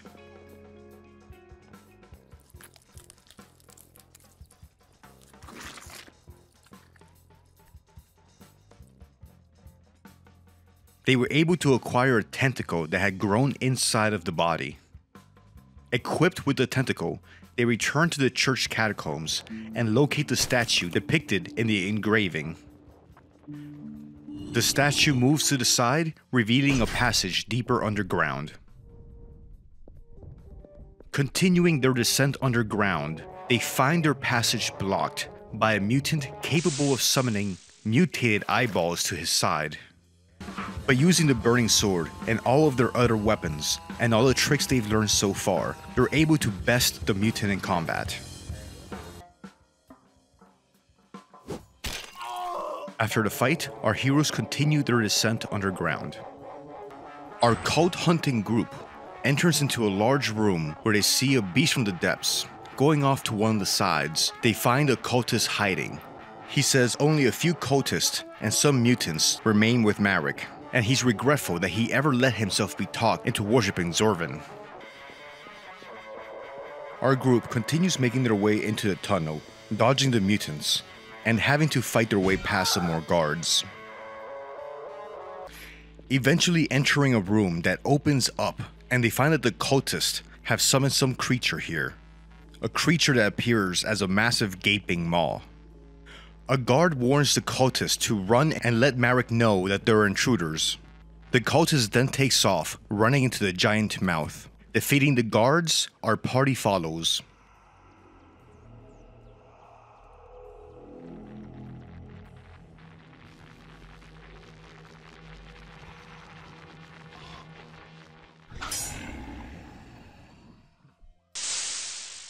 Exiting the other side, the party is jumped by mutants, but they're able to defend themselves and dispatch of all the mutants.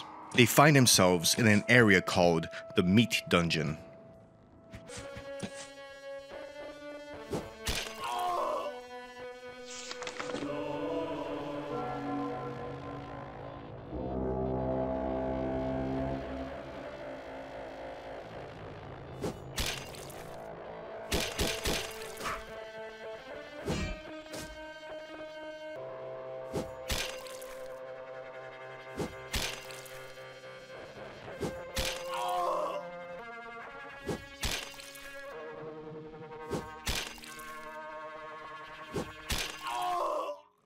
Our heroes find themselves in some otherworldly place, tinted with a green hue, and the walls and the floor composed of what appears to be wriggled organic matter, similar to the flesh of the mutants, a dungeon made of alien meat.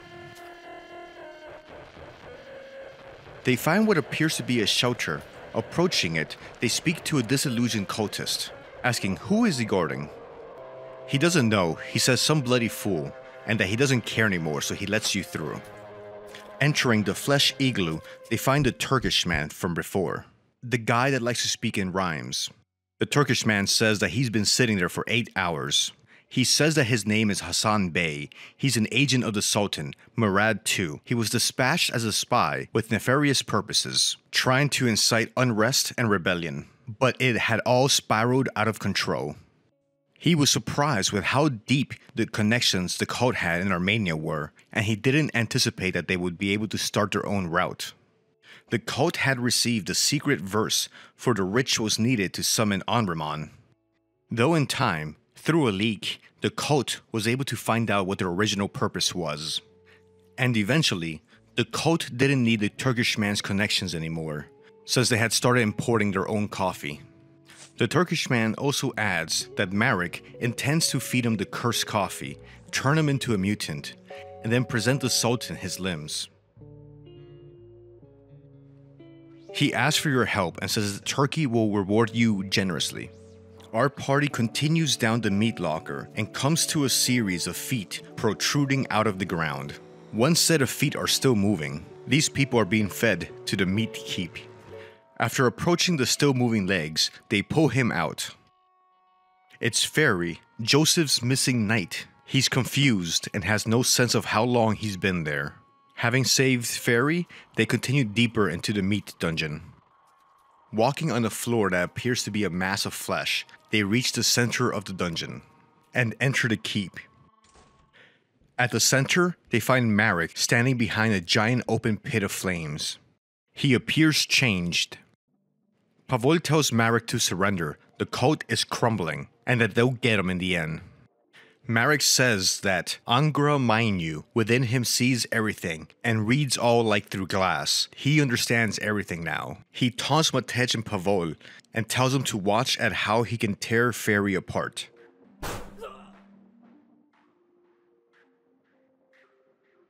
Marek asks why we've come here. He's already become an immortal demon. Though, Pavol suggests that even if he's immortal, they can still trash and beat him. The fight starts as the two cultists that flank Marek turn into mutants. As the fight starts, Pavol uses the fiery sword on Marek, trying to set him on fire, while the rest of the party uses any sticks of dynamite that they had left.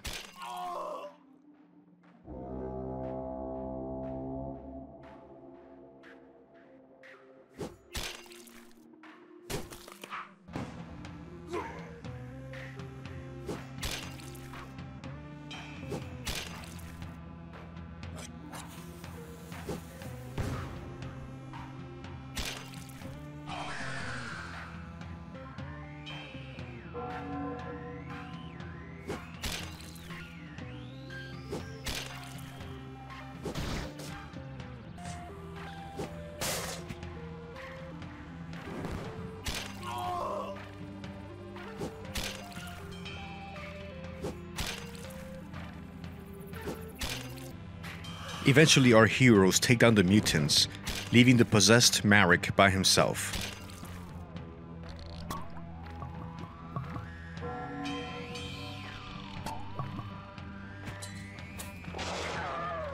But eventually, the possessed knight falls to the power of the fiery sword.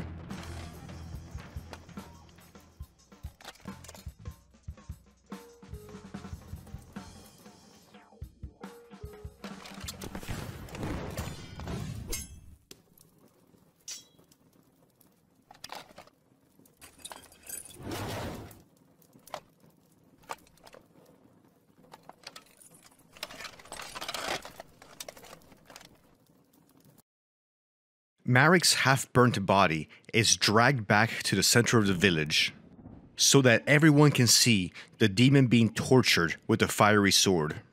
Even though his top half has been burnt away, Marek can still yell and beg for the sword to be taken out. But the villagers aren't in the mood for mercy since they all lost someone to the cultist attack.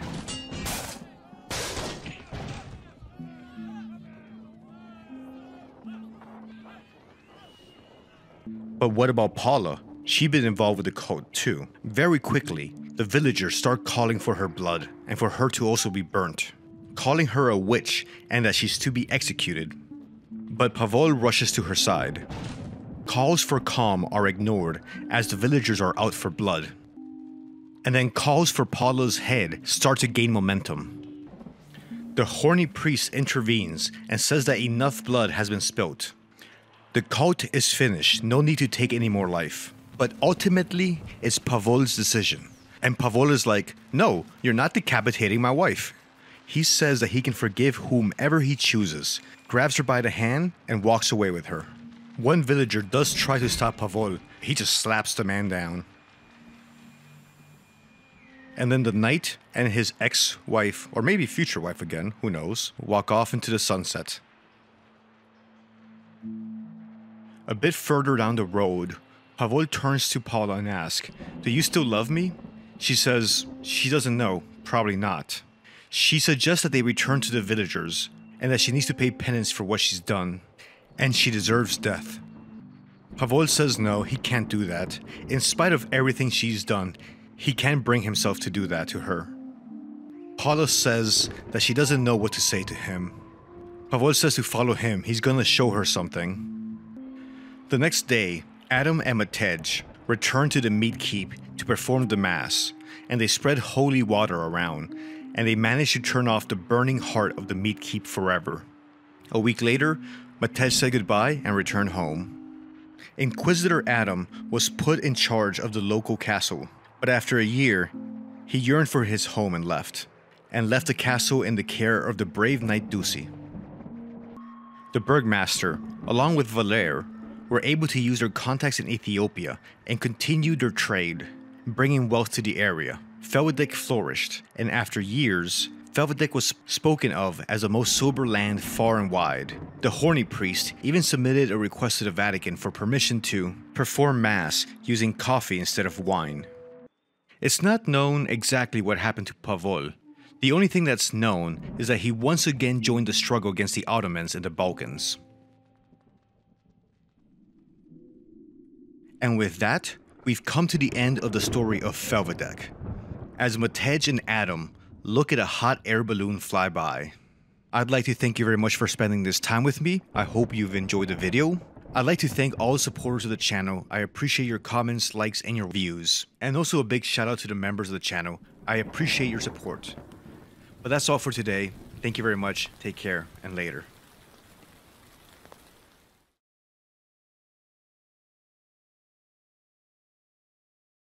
Main system, activating combat mode. Humanity has spread out from the radiated disaster zone that Earth had become, spread out into the stars looking for new homes. One such home was the planet Rubicon 3, with its precious natural resource of coral, a wonder of science and nature, an extremely valuable energy source that would make anyone that controls it rich and powerful beyond imagination. With coral comes power. Where there's coral, there's blood. What is coral? Coral is an organic substance capable of self-propagation. The speed at which it proliferates is determined by the density of the colony. As such, a vacuum would provide an ideal environment to maximize coral density and thus growth. However, one must not overlook the signs of mutation within the coral brought about by this density effect. It's in mutations such as these that will bring about a collapse that humanity has no hope of controlling.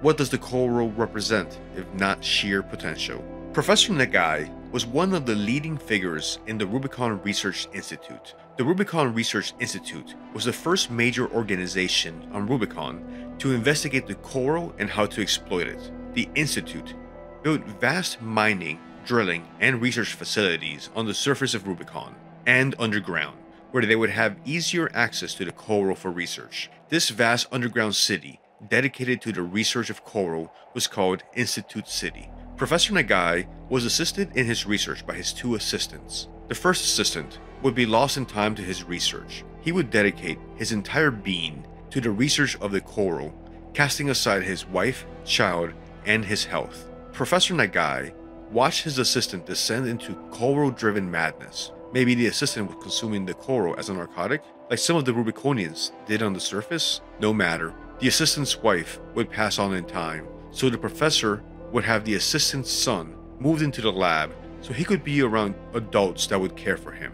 The boy would show himself to be resilient and tough beyond his years. With the help of the second assistant, they would take care of him and make him toys, trying to put a smile on the little boy's face. For a moment, things looked to be going well. Research on this fiery, ethereal substance promised huge strides in many areas of technology, such as energy, human augmentation, defense, and armor cores. The work they were doing underground Rubicon in their labs, in these vast caverns, would change the galaxy. They just didn't know how it would change the galaxy. One fateful day, Professor Nagai noticed an alarm sensor pinging. Normally, you could dismiss most alarms as a spec limit being set too tight or being out of date, but not this one. He pulled up the data logs for the sensor and felt his heart drop when he realized what he was looking at. The coral was surging at rates they didn't even anticipate to be possible. Coral density was about to go exponential, which would lead it to grow even faster. It would only be a matter of days before coral would start releasing itself into the vacuum of space, where its growth would continue completely unhindered. The symbiosis of the coral released must be stopped at all costs. You see, the coral grows best when 1. In vacuum, and 2. It's allowed to congregate. In the vacuum of space, with nothing separating or containing the coral, it would be able to grow beyond comprehension. Exponential growth in the infinite vacuum of space. It would be able to spread out into the solar system, grow out towards the galactic core, and then spread out across the spiral arms of the galaxy. If the coral got into space, in time, there would be no humanity without the coral. He must stop the release, activate the Ibis protocol, and burn the entire fucking planet if need be. The Institute was aware of these outside possibilities and had engineered some fail-safes into their organization and structure. The Ibis program, a series of intelligent coral-powered ACs with the sole mission of stopping the coral release. It was the metaphorical big red button. Dr. Nagai smashed the button as hard as he could. Project Ibis must be deployed. The world of Rubicon and the coral must burn, and the galaxy must be preserved. How much time do we have?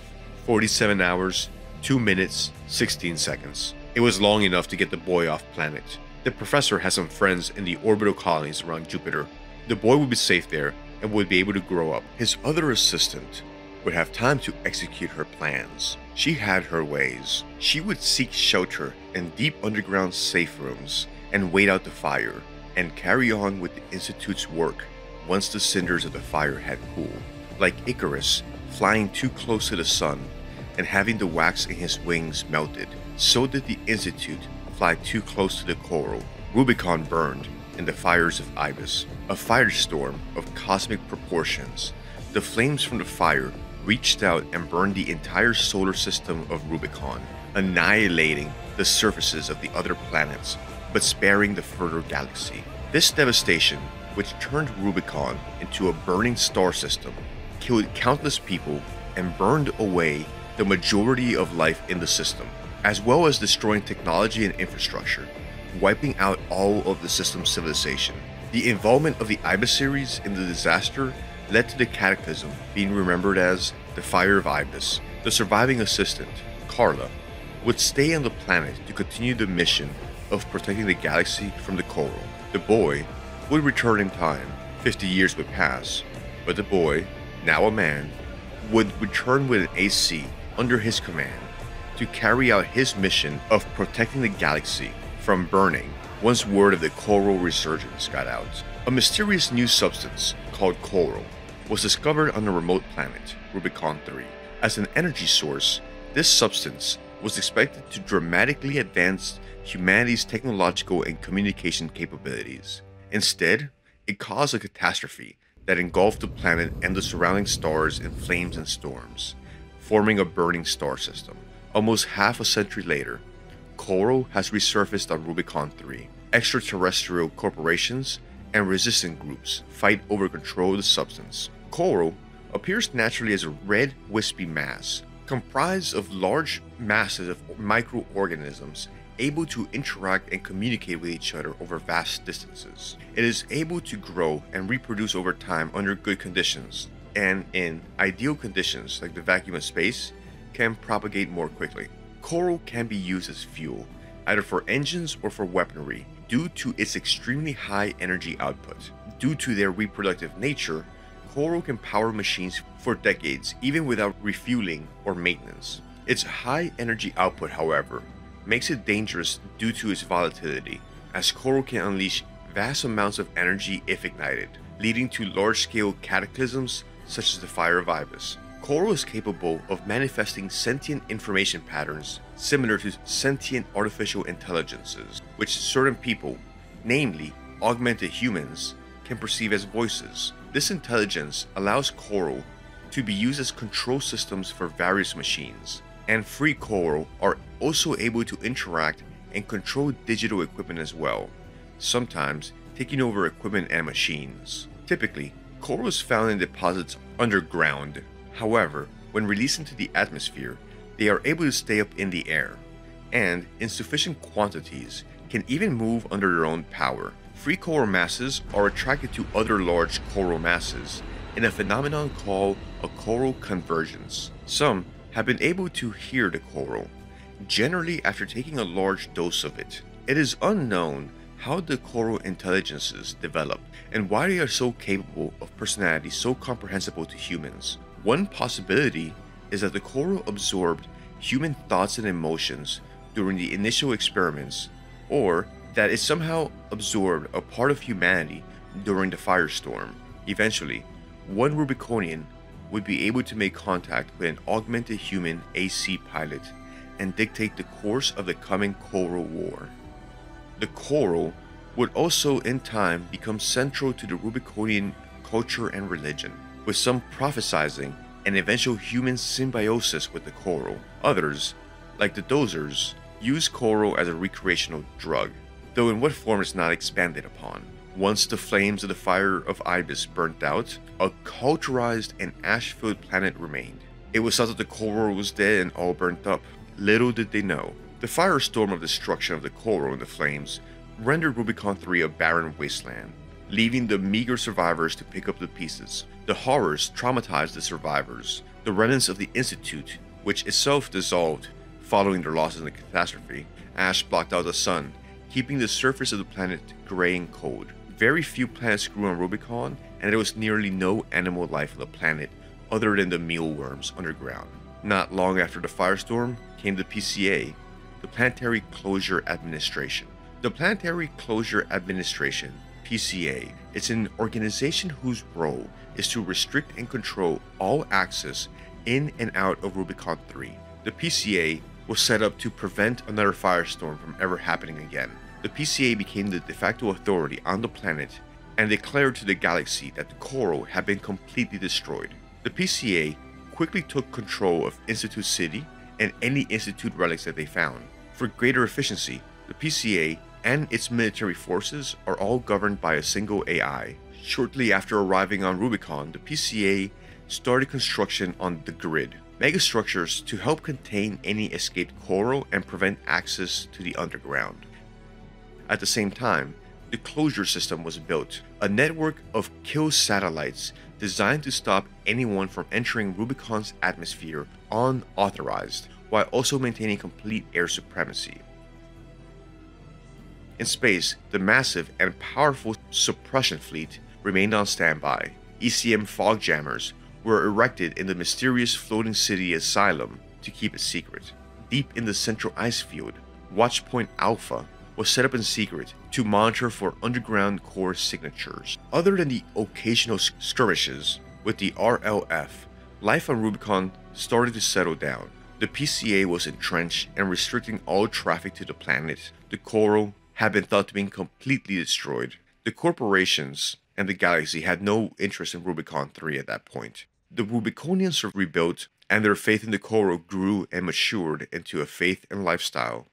The Rubiconian survivors were from then on known as Cinders. The Cinders would go on to live their lives and rebuild. After the fire, the population would adapt to their new reality and grow, feeding coral to mealworms for food, consuming coral for recreation and religious rituals and purposes. But one day, among the Cinders, there was one of them that heard a voice. He had just ingested a large dose of coral and was able to hear a voice from the coral speaking to him, talking of a symbiosis. This moment would become the core of the religion of the Rubiconians. This man was Father Domayan.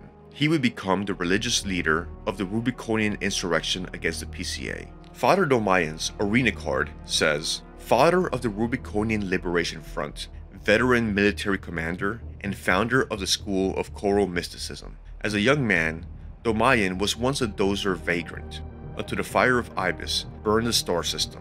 In the fire's aftermath, he developed an ardent belief in the symbiosis with the coral. This belief formed the founding ideas of the RLF, ideas that have made martyrs of countless coral warriors. Rubiconians hadn't forgotten that their world had been burned by off-world scientists, all for profits for off-world corporations, and then the PCA had come to keep them prisoners on their own planet. Among the population, stories of the prosperity of the coral before the fires would circulate among people, and out of this anger, the Rubiconian Liberation Front would be born, with Father Domayan as their spiritual leader. With time, things had reached a stasis and an equilibrium, until the Station 31 incident, when the first rumors of a coral resurgence on Rubicon would make it out to the galaxy, creating yet another gold rush to extract resources for corporate profits. A story as old as time, Branch is a hacktivist group consisting of 4 members, 3 of them being highly experienced mercenaries. Before the Station 31 incident, the PCA had full control over Rubicon 3 and their enforced quarantine. When Branch attacked Station 31, they leaked the secret information about the survival of Coral in Rubicon 3 to the wider galaxy. This led to the corporations returning to the planet against the orders of the PCA. This angered the PCA, who also targeted the AC pilot Raven for elimination for his role in getting the secret information out. Not long after, corporations such as Balaam and Archibus, along with their subsidiaries, arrived and set up shop on the planet, plunging Rubicon into the state that it is today and putting into motion the events that would trigger the Coral War. Along with the corporations, a man who had been evacuated to Jupiter in the hours before the firestorm would return to his childhood home, looking for the lost Institute City where he had grown up, until his father's work had burnt it all down. This man, Handler Walter, had become part of Overseer, an organization formed after the fires. Their sole mission is to monitor the coral and to make sure that the cataclysm that enveloped the Rubicon star system would never happen again. So what is an AC? Armored cores evolved from the muscle tracer, MTs. MTs were originally simple robots designed to work in the underground cities following the Great Destruction. We'll talk a little bit more about that later, where they, along with their operators, were responsible for performing manual labor tasks such as construction. As tension increased between the corporations, MTs found themselves being designed for the battlefield instead, being repurposed with weapons. Over time, as the conflicts intensified, MTs began to undergo numerous upgrades and additional features, beginning to sport features like limbs and additional armor. Eventually, a unique humanoid silhouette and shape began to emerge, after which onlookers began to refer to them as armored cores. ACs, or armored cores, were piloted in battle by individuals known as Ravens, or AC pilots. In battle, an AC's firepower, agility, and armor make it a formidable threat. Without incredibly heavy weapons or an overwhelming force, taking on a Raven in his or her custom-built AC was often tantamount to suicide. However, all this power came at a cost. ACs were often incredibly costly to repair and maintain, and it was often important for Ravens to gain the favor of one of the major corporations in order to maintain a steady supply of funds to maintain their machines. There were some exceptions to this rule, however. Sometimes ACs were provided to incredibly skilled test pilots directly contracted under certain corporations, meaning the corporations would have their own in-house AC squads. In addition, there did exist some mass production ACs that traded performance for price. These units often still maintained individual superiority against most MTs and could mount AC-grade weaponry, often sitting somewhere above mass production MTs, but falling short of customized non-production ACs. Ravens, who gained the favor of certain corporations, could also receive prototype or top-of-the-line parts as gifts or for testing purposes. What is an AC pilot? The Human Plus program and augmented humans. Human Plus is described as a pilot being cybernetically meshed with their AC to improve performance. This involves enhancing the skeletal, nervous, and muscular systems of the humans. In addition to AC pilots, Human Plus is also used to enhance bodyguards. However, this dangerous procedure is not without risk, especially when conducted on children. For example, the Human Plus operation stunted the growth of a young AC pilot candidate called Katarina. The cybernetics stiffened her muscles, leaving her barely able to express herself facially and rendering her largely mute. Though she was still capable of emotions and crying, the implants would eventually cause her heart to stop beating and result in her death.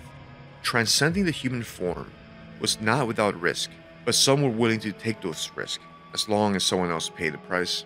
Human Plus granted users a plethora of special attributes that cannot be accomplished with mere AC upgrades. As a result, the AC's performance shoots up to exponential levels. Human Plus is typically available to highly skilled Ravens or AI-guided ACs. It also opens up new possibilities with AC customization so that any setup, regardless of its irregular nature, can fight competently on the battlefield. During the events of the Coral War on Rubicon 3, Human Plus returns, but now it was referred to as Human Augmentation. Unlike previous iterations, the technology is far more widespread, with a history spanning decades at this point. Each successive generation of augmentation striving for refinements and increases in AC pilot aptitude, with varying degrees of success. There have been 10 generations in total.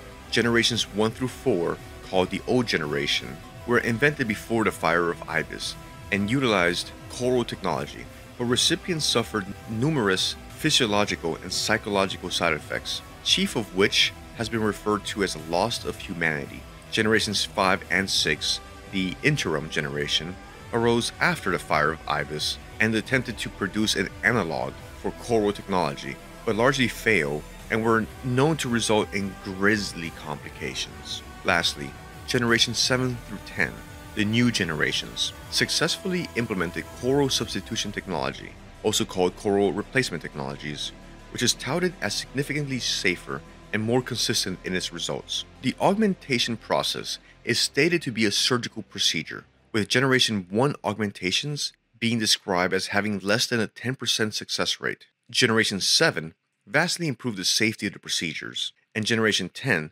augmented humans seemingly with far fewer side effects. Tinkering with concepts of humanity like this has started to blur the lines between humans and machines, or augmented humans. Tinkering with concepts of humanity like this started to blur the definition of what is a human, and blur the lines between humans and other types of improved humanity. The symbiosis of humans and engineering made for fearsome AC pilots, but at what cost? What did we lose when we gained the ability to direct human evolution? Would we lose anything if we merged with machines? But perhaps there was a better way. Maybe not. What would happen if humanity integrated with the coral the same way AC pilots would merge with technology?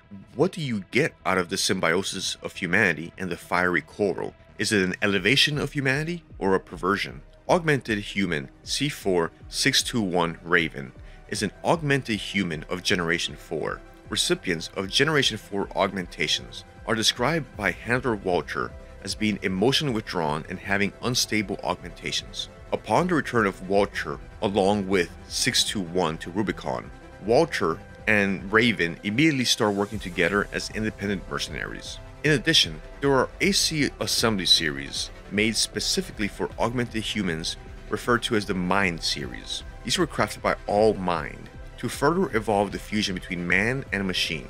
During the Coral War, one petty and vindictive AC pilot had his mind merged with the AI in specialized machines made from 621's combat data in an attempt to even the odds with his most hated enemy, and at one point during the last stretch, the pilot was overrun by the AI entirely. The Great Destruction.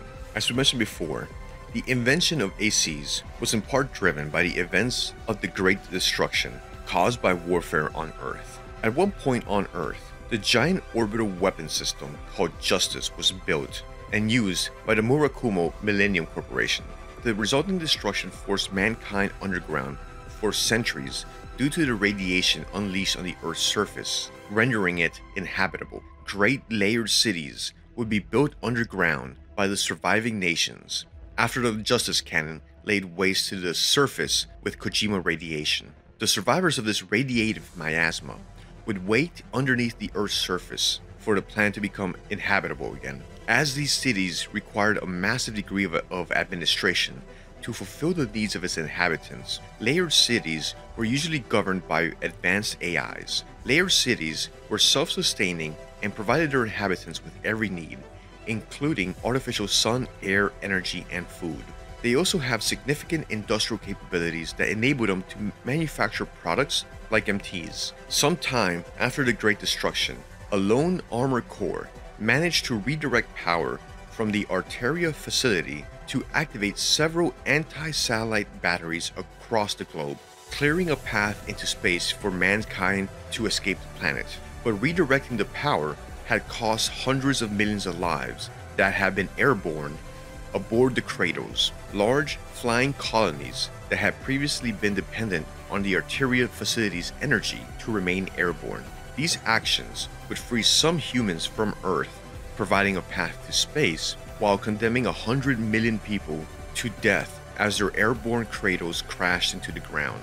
Kratos are massive airship colonies holding millions of civilians flying at some 7,000 meters above the ground. The League of Ruling Companies had created them to save the elites from the rising pollution on the surface of the planet following the catastrophic end of the war that radiated the Earth's surface. At one point, the Kratos housed half of humanity during the times of the economic war. The primary power source of the Kratos are ground-based power production facilities known as Arteria, which would then transmit the power to the airships via microwave. The secondary power sources were hydrogen fuel cells. If the power to the Kratos from the Arteria facilities is cut, the airships were designed to glide back down to the ground using their fuel cells as emergency power, though they would be landing on a heavily irradiated and poisoned Earth. However, if the engines are destroyed directly, the Kratos would lose their ability to glide and come crashing back down to Earth, trapping its inhabitants in falling metal tombs. When the power source of Arteria was severed, it forced the crash landing of all the in-flight Kratos around the world, along with the hundreds of millions of them. About half of humanity was lost in one day due to the acts of the old king. In time, more and more of humanity would escape the poisoned Earth and seek its destinies in the stars, hoping for a fresh start, remembering how warfare destroyed the planet that had been home to humanity at one point. And, all along, humanity and the lives of billions, on Earth or otherwise, danced to the tune of the corporations, who had been thriving during a time of immeasurable suffering for humanity. Wait, that sounds familiar. Today, at first glance, Rubicon appears to be a dark, cold, frigid planet. Thick ash cover limits the amount of heat and light that makes it to the surface. Cinder clouds block out the sun, preventing plant life from growing easily and keeping much of the planet cold.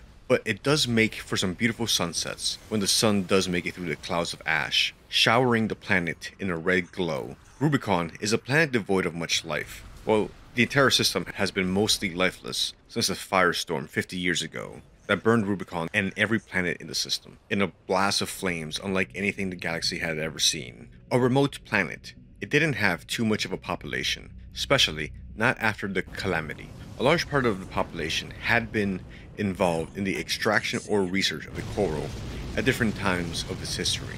The PCA maintained a ring of satellites around the system, meant to destroy anyone seeking unauthorized access to the planet. Nothing goes into Rubicon, nothing comes out. Though devastated, massive industrial structures, remnants of the Institute, PCA facilities like the grid, spaceport, power plants, and even cities could now be found on the surface of Rubicon. In the years since the fires, the Rubiconians would build towers, dams, fortress, mining platforms, and more. Slowly, the planet was coming back to life. Out of caution and paranoia, no further research on the coral had been carried out since the firestorm. It was believed that the coral had all been eradicated in the fire, but as things healed afterwards, the coral would resurface, new traces and evidence of a coral resurgence making its way through the galaxy after Raven's data hack. Corporations started preparing heavy mining equipment and mobilizing their HC squads for deployment. A new gold rush would be occurring on this planet, as the corporations rush in to invade and extract the valuable resource that is a source of nearly endless power, and with that, wealth and riches. The coral must flow. But the scientists and the corporations weren't the only forces on Rubicon. The survivors of the firestorm still live on the planet, and have raised new generations of Rubiconians who fight to control the extraction of their planet's coral, and their liberation from off-world corporations who see the planet as a war prize to loot. Rubicon belonged to the Rubiconians, they would resist the corporate efforts to destroy yet another planet for their profit margins. Present-day groups on modern Rubicon. Ravens. A Raven is an armored corps pilot under the employ of a private military company. Ravens are highly sought after by corporations, terrorists, city guards, and warlords to perform tasks that would be considered too difficult or politically damaging for a normal military unit to engage in. While the names of the companies that handle Raven contracts have changed over time, the function of Ravens themselves remain largely the same: carry out missions given by the highest bidder. Because the companies that employ these mercenaries are neutral in affiliation, Ravens are free to work for whomever they wish. Because of this, it's not uncommon for Ravens employed by opposing entities to fight each other on the battlefield. The unstable nature of a Raven's work and affiliation can lead to complicated relationships among each other and the companies, leaving most Ravens to lead a detached life. In addition for carrying out missions for corporate clients, Ravens often participate in an arena league administered by the organization that they work for. These matches are broadcast for additional revenue, and more popular skilled Ravens can earn an easy living as arena combatants. It should be noted that while all Ravens are Armored Corps pilots, not all Armored Corps pilots are Ravens. The more affluent organizations have a stable of in-house Armored Corps pilots, as was the case with the Frighteners, which was a special force unit of the Earth government, and the Vespers, the in-house squad of AC pilots for the Arquebus Corporation. Ravens are a very skilled group that are highly capable and very accomplished in warfare. They have been known to handle most situations which would be difficult to impossible with conventional weapons and MTs. In most scenarios, simply having a Raven on your side guarantees success in a mission, unless an opposing corporation decides to hire one as well. Any Raven can be hired for the right price, and the client usually has many to choose from. Most Ravens are very reliable, carrying out their missions even if it costs them their life. They are also confidential on all matters concerning missions. There have been times where companies have eliminated outsiders or even people inside their organization for knowing too much, but there has never been a documented case where a Raven has been eliminated for any such reason. By outsourcing the most dangerous jobs to mercenaries, companies can avoid having to completely cover the costs of directly owning such expensive machines. Ravens are very difficult to control, as a majority of them only answer to a Raven organization, meaning that any job that they give must first go through said group. But they are also horribly expensive to hire, with some jobs paying the same amount as needed to buy a brand new fully equipped armor core or several MTs. This is especially true for company exclusive Ravens, which are capable of bankrupting the company with their high salaries. On top of this, Ravens charge by the mission, meaning that in order to continue using the Raven's services, it is necessary to constantly send out mission requests. During the events of the Cold War, 621 is referred to as Independent Mercenary 621 Raven. 621 takes up the call sign from the wreckage of an AC following their descent onto Rubicon 3 in order to legally operate as an independent mercenary. Later on, 621 encounters the real Raven after they had decimated an entire PCA fleet by themselves and engages with their imposter, their operator, stating that they came to test a mercenary to see whether or not they were worthy of the name. The real Raven ends up losing, with their operator passing on the title to 621. Air later revealed that the name was not a call sign, but a term originally used for all independent mercenaries. In an age where they were free to take on any jobs, the Raven's wings symbolizing their freedom. The Arquebus Corporation, the more established and sophisticated of the two main corporations in the Coral War, having an internal culture more akin to the business and corporate world. Their manner of speaking is more businesslike and professional, and at times nearly aristocratic. Deputy Commander V2 Snail shows a clear sense of superiority and disdain towards Raven, frequently referring to him as a dog or hound. But then again, Snail saw everyone as beneath him. His arena card tells us, after receiving Generation 8 augmentation surgery, Snail continued to receive follow-up treatments as new technologies entered the mainstream, so as to make their merits his own. Many augmented humans have died in order to assure the safety of his repeated adjustments. The Arquebus in-house AC unit are the Vespers. Their naming nomenclature is a V followed by a rank number, with V1 being the leader and V2 being the deputy commander. intercepted comms would show that Archivist was planning on setting up re-education labor camps for the local Rubiconians if they had been able to take control. Archivist didn't have much concern for people they looked down upon. Balaam, the testosterone corporation led by G1 Michigan, a merciless, heavy-handed ogre of a man, and he was equally feared by friend and foe alike who knew him as Hell on 4 legs. Balaam is a more militaristic organization, preserving the bravado associated with eager soldiers. For example, G6 Red communicates nearly exclusively through barking and sounds very much like a drill sergeant, which stands in stark contrast of how Archivist briefings are delivered to you. Balaam would frequently have to play catch-up to Archivist in the Coral War. The Balaam AC squad are the Red Guns.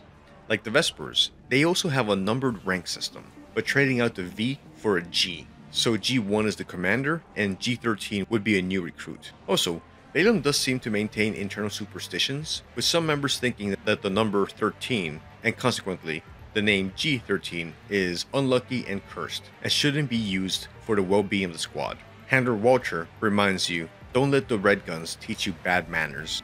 Dozers and RAD.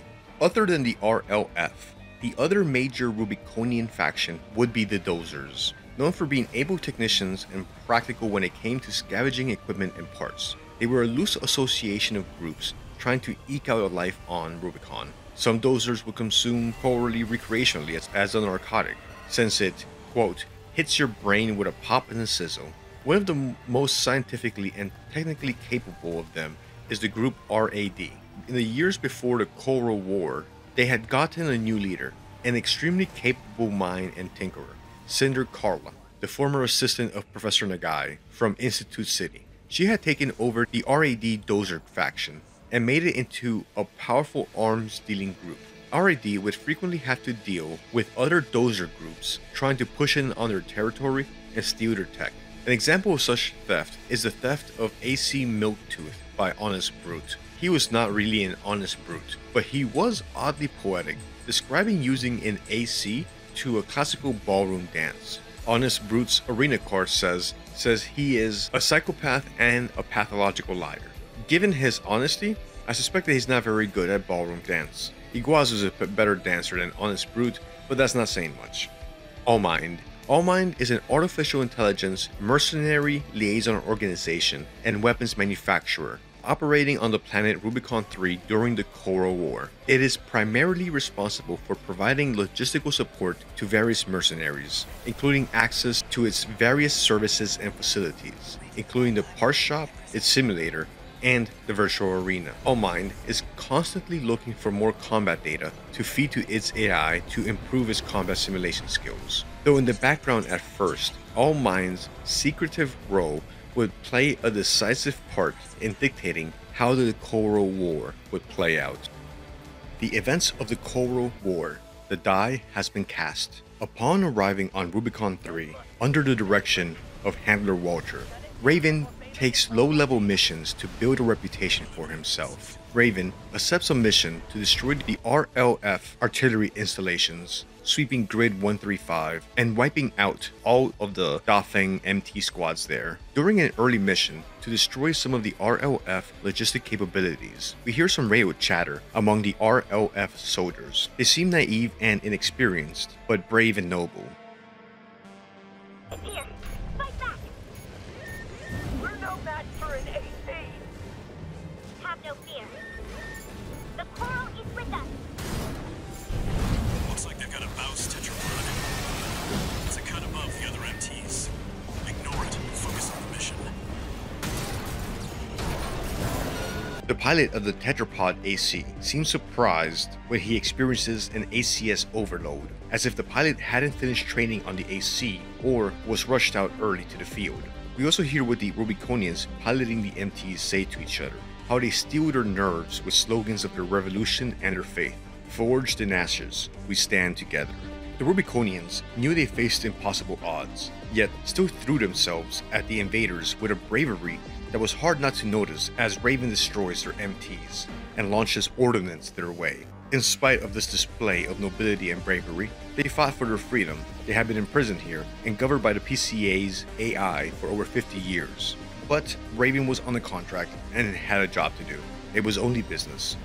A contract to destroy a tester AC shows the willingness of the corporations and of all parties on Rubicon to throw recruits into the meat grinder with no regard for life, only for furthering their own goals. The pilot of the tester AC must have been a fresh recruit to still have such noble illusions of the battlefield. His combat career ends almost as soon as it started, as he gets ambushed by Raven. Raven is far more experienced and better suited for this duel. The tester AC never stood a chance. I wonder if the pilot of the tester AC would have met his fate with the bravery of the Rubiconians if he had known he was being marched out to his death. During briefings and calls between Handler Walter and the corporations, Raven hears something about Operation Wall Climber and who would be chosen to go on that mission. The Wall referred to a Liberation Front fortress, the Wall, a defensive position made out of a dam that is a mountain of reinforced and armored concrete and heavy artillery, further protected by the Juggernaut mobile artillery platform. Any hostile force getting within gun range of the Wall would quickly be annihilated under a barrage of artillery so thick it would block out the sun. Arquebus had its eye on the Wall and wanted to rip it out of the control of the Rubiconians. Doing so would further their positioning on Rubicon, and they would be able to make Balaam look bad.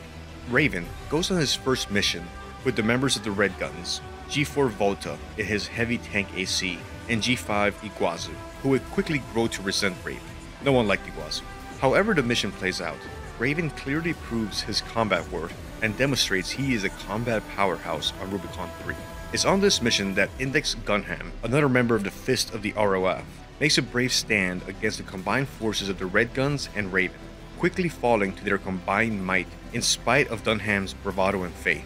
Before he is ended, he curses you for doing the work of the corporations that only exist to generate profit and to strip the wealth of the working people, like vultures. The Rubiconians had suffered so much, all they wanted was to be left alone. But the galaxy had determined that the coral was too important to leave the planet of Rubicon alone. He died, lamenting having failed Father Domayan.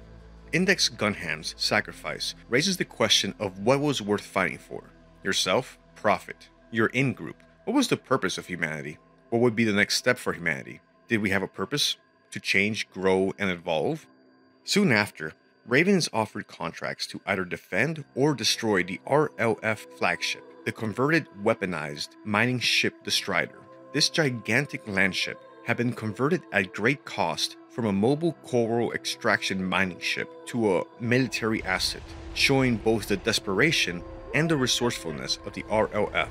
Their ingenuity and total commitment to the War of Independence was clearly visible. The Strider is the base upon which the RLF military plans to liberate the planet rest on. They didn't have a need for industrial equipment if they couldn't free themselves from the off-road corporations that came rushing in when they heard traces of coral had been detected again. The Rubiconians had survived the firestorm. They would survive Arquebus, Balaam, Allmine, and the PCA. It's during this escort mission that Walter and Raven get the first pieces of evidence of a wider conspiracy at work on Rubicon 3.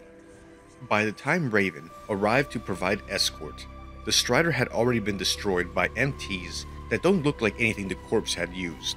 An older, yet extraordinarily fast type of MT that Raven had a hard time keeping up with. They would be reinforced by weaponized wheels that were of a unique design. Someone had gotten access to the Institute's old relics and attacked the Strider. But who? Arquebus and Balaam had not had access to any Institute facilities yet, and the PCA hadn't bothered digging further underground searching for Institute relics. Who did that leave?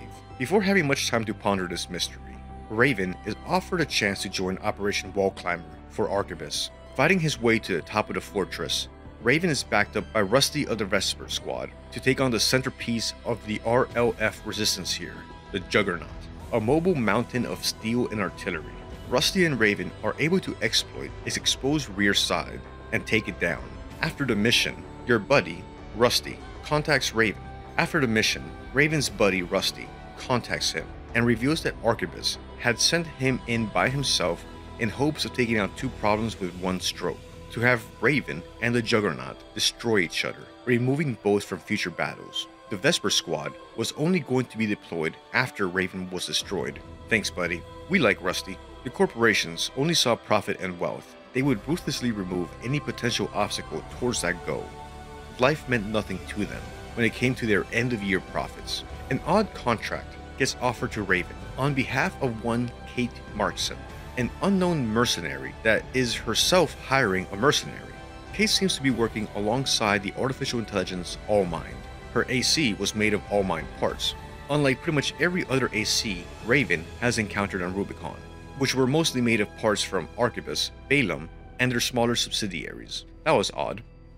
Even more odd was that usually only corporations hired mercenaries, not other mercenaries. During this mission, we find out that neither Handler Walter nor the PCA is able to find any registry of Kate in any records, nor in the arena roster of registered mercenaries. Yet, she sported a sleek All-Mind styled AC, not the type that you found very often. There's something going on here, past the corporations scheming to control the Coral here. First the weird MTs that took down the Strider, now this mystery merc and its unique gear. Not long after, Walter passes on the contract from his friend. No further information on the friend is given. Is Walter hiding something? The mission is to destroy equipment at the center of Watchpoint Delta in northern Belius. A watchpoint is a massive borehole into the ground where Coral was once extracted from. Now that the Coral underneath is dormant, it is used as an observation station for the underground Coral currents. But something unexpected that would change the events of the Coral War happened here. Approaching the facility, Raven encounters the independent mercenary Sula. The PCA didn't hire mercs, so why was one guarding a PCA facility? Furthermore, Sula's AC also had All-Mind components like Kate's did. Sula didn't tell us who he was working for. That's 3 data points that didn't line up with what we know about the Coral War. The mystery MTs, the non-existent merc Kate, and now Sula working for an unknown party, guarding a PCA facility while donning All-Mind parts. Sula already knows about Walter and mentions that he had killed Walter's hounds before, 619 or 620. Had Walter hired AC pilots before to attempt the mission 621 was doing now? When defeated, Sula does his best to warn us not to enter the watchpoint. Raven completes his mission and destroys the equipment at the center of the facility, triggering unforeseen consequences. A resonant cascade causes a rush of coral and plumes to materialize and shoot out from the ground, engulfing our mercenary in it. Raven passes out. Waking up, he hears a voice in his head, all the while feeling extraordinarily aware of the augmentations in his body. The disembodied female voice seems surprised at first, claiming that contact had finally been established. The voice introduces itself as Air, a Rubiconian, but one that existed in the ether of the Coral. The high dose of Coral Raven had just ingested allowed him to listen into the Coral and make contact with Air, similar to the story of Thumb Domayan hearing voices. Shaken, Raven finishes his mission at the watchpoint. My children have seen it.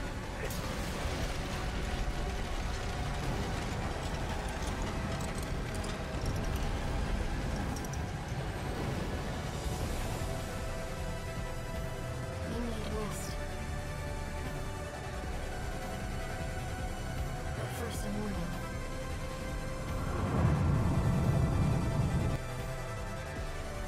Bad rest just hurts.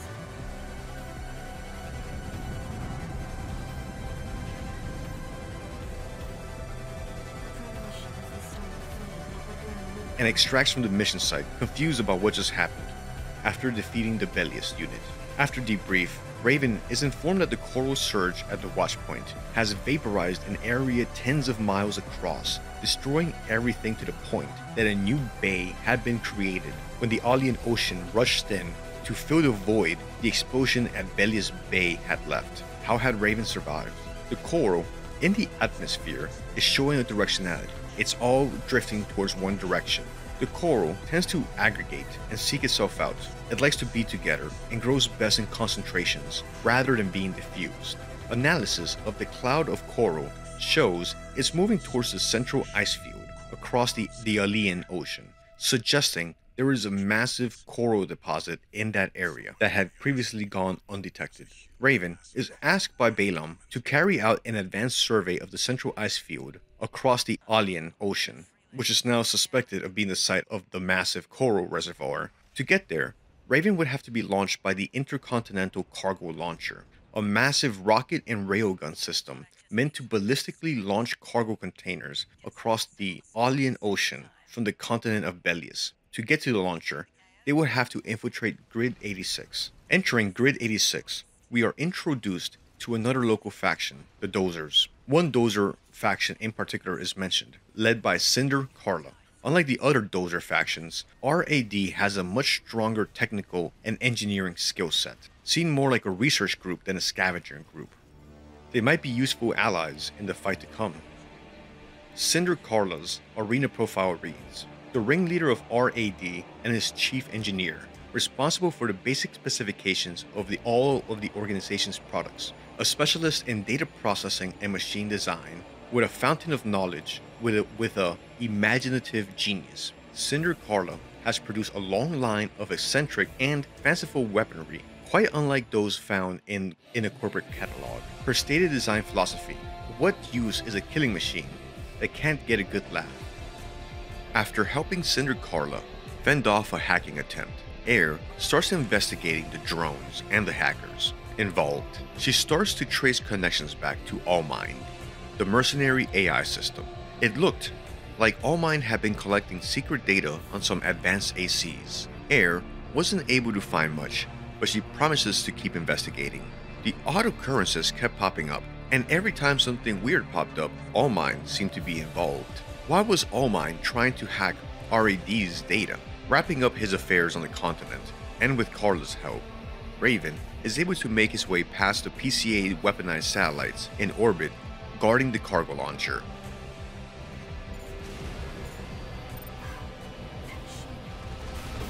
You can do this, Raven. Smash it up, tourist. Systems down. The generator's going to explode. Disabling the coral spider. We discover that some of the coral weapons are using coral as fuel, leaving Air horrified at the thought. The coral was something more than just a fuel to burn, a resource to extract to her. It was her family. Getting inside the intercontinental cargo container, Raven is launched across the Aeolian Ocean to the central ice field. Still, tough luck. I feel sorry for you. I really do. Your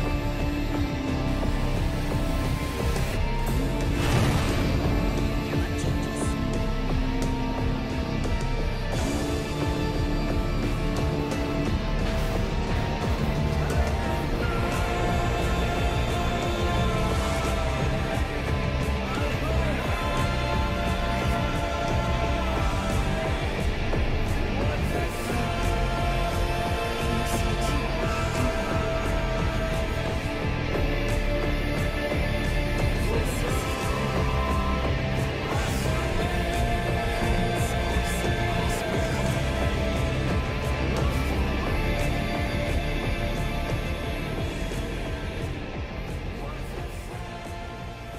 On behalf of Dafang Industries, Raven 621 accepts a mission to steal Archivist's advanced survey data from the central ice field. The logs shows that there's areas and sectors that the survey drones are unable to collect data from, as if something was jamming all of their sensors. Seismic data shows that there is something underneath the ice field, or rather an absence. The data possibly indicates a massive cavern far underneath the surface of the planet. At this point, the PCA is becoming more and more aware and involved in the scale of activities of the corporations, and start mobilizing to control the extraction of any coral. The massive PCA suppression fleet makes its presence known, firing a barrage of lasers and deploying a swarm of drones, along with sending in PCA ground forces to annihilate any corporate combatants in the area of the central ice field.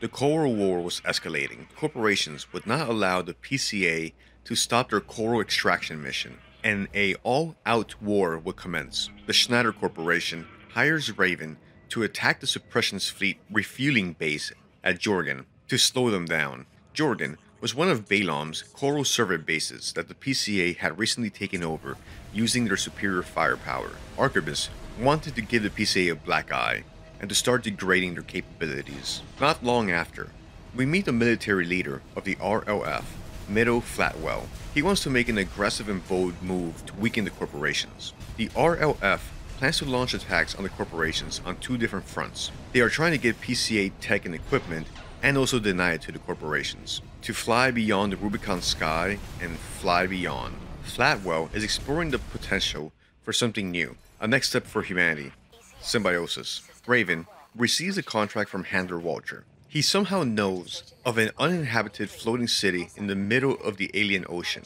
and he wants to survey it, but it's covered in ECM fog that prevents drones and remote sensing. He hires Raven to go in and remove the ECM fog emitters. Air notices how much local knowledge Walter seems to have. How had he known that there was a hidden city in the middle of the ocean? Anyway, removing the ECM fog, we get a highly encrypted message from Allmind, telling us that we've been followed. Raven sees a combat helicopter approach and is ambushed by Father Domayan. After destroying the helicopter, Father Domayan attacks Raven, saying that he knows Raven also hears voices, just like he once did. Father Domayan had been meditating on the coral symbiosis. He says the die must not be cast, we must not set the coral free, and that only tragedy awaits us. Was Father Domayan having a crisis of faith in the religion that he helped found? It seemed like a reversal of what he seemed to believe. Raven has no option but to strike Father Domayan down. Maya was a builder at Signalis. Perhaps this mind altering effects not only the contact we share. How much about him have you heard, Menace? Coral, abide with Rubicon. Coral, endure within us all. For none of us shall cast the die. The coral must not be set free. Only tragedy awaits beyond the threshold. AP at 50%. AP at 30%. Right shoulder. Forgive me. Forgive this old craven. Allmind says that the symbiosis is no more than suppression and exploitation of the coral.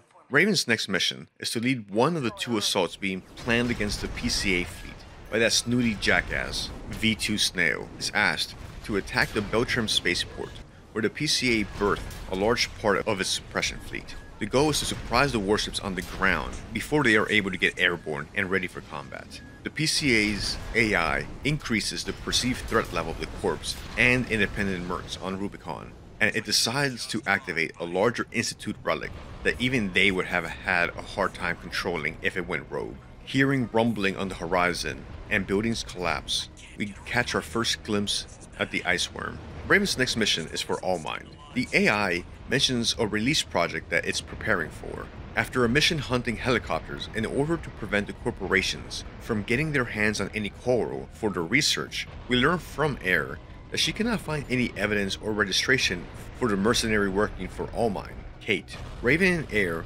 start to believe all these weird occurrences, the Institute relics, the stealth fighters, independent mercs suddenly all using Allmind gear, must be related to some greater scheme that Allmind is carrying out in the background. The corporation signed a temporary ceasefire and cooperation agreement to team up to deal with the worm. The plan is to use a newly developed worm gun to bring down the outer first shoot of the worm, and then from off-grid, the larger Gauss cannon would be used to obliterate the worm. The Gauss cannon took up so much energy that you can see it glowing on the horizon when it starts charging, and the sound of it can be heard all the way to where the battle is occurring.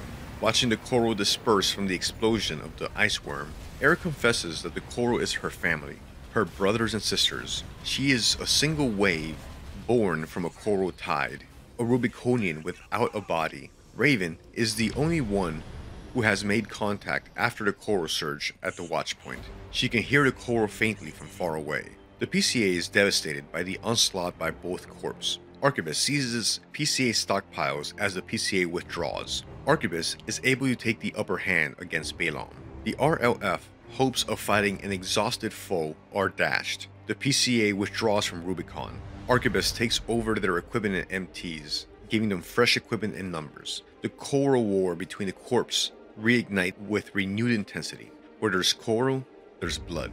Advanced survey data collected from the drones shows a massive facility underneath the ice field, called Watchpoint Alpha. The PCA had built a grid to stop anything from going in or coming out. The ice worm was found here because it had been protecting the entrance, attracted to this area by the large coral concentration.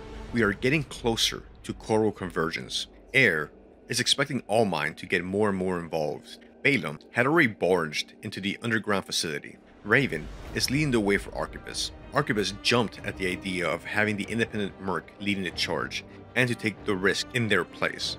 Near the surface, Raven encounters the Nepenthes energy weapon platform, guarding the initial tunnel down. A massive laser array that will fry anything descending into the facility shows how serious the PCA was about keeping people out. Air mentions her brothers and sisters are deep inside the facility. She can hear them calling her, louder and clearer, the further down they traveled. The coral must have absorbed the people burned in the firestorm those 50 years ago. Entering the deepest point of the cavern, Air notices how Walter already knew so much about Institute City and the coral convergence. She didn't know that he was returning home by coming down here. Raven destroys the reactor core to bring down the grid system. With the grid down, they entered the underground city. This is Institute City, Walter's home again. We get a highly encrypted message from Allmine with a mission to kill V3 O'Keefe, Arquebus Intelligence. He had been working as a double agent for Allmine in the Corps, but had flipped. Allmine wants him killed to protect the Coral Release Project. What was the goal of the project? And what was Allmine intending?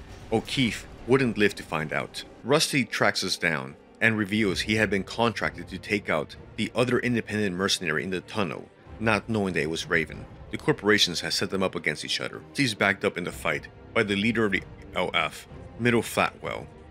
Raven notices that Rusty calls Middle Flatwell uncle, and that Rusty still has work to do, buddy. Rusty questions Raven on what is his purpose. It seems like Rusty had deeper connections to Rubicon than he had let on initially. He seems close to the RLF and had been in contact with them this entire time. The RLF would need all the help they can get if they are to win their fight for freedom. Getting closer to the coral convergence, Air says that she can hear them clearly. Her family in the coral, brothers and sisters that were burned in the firestorm. They had formed a new flock.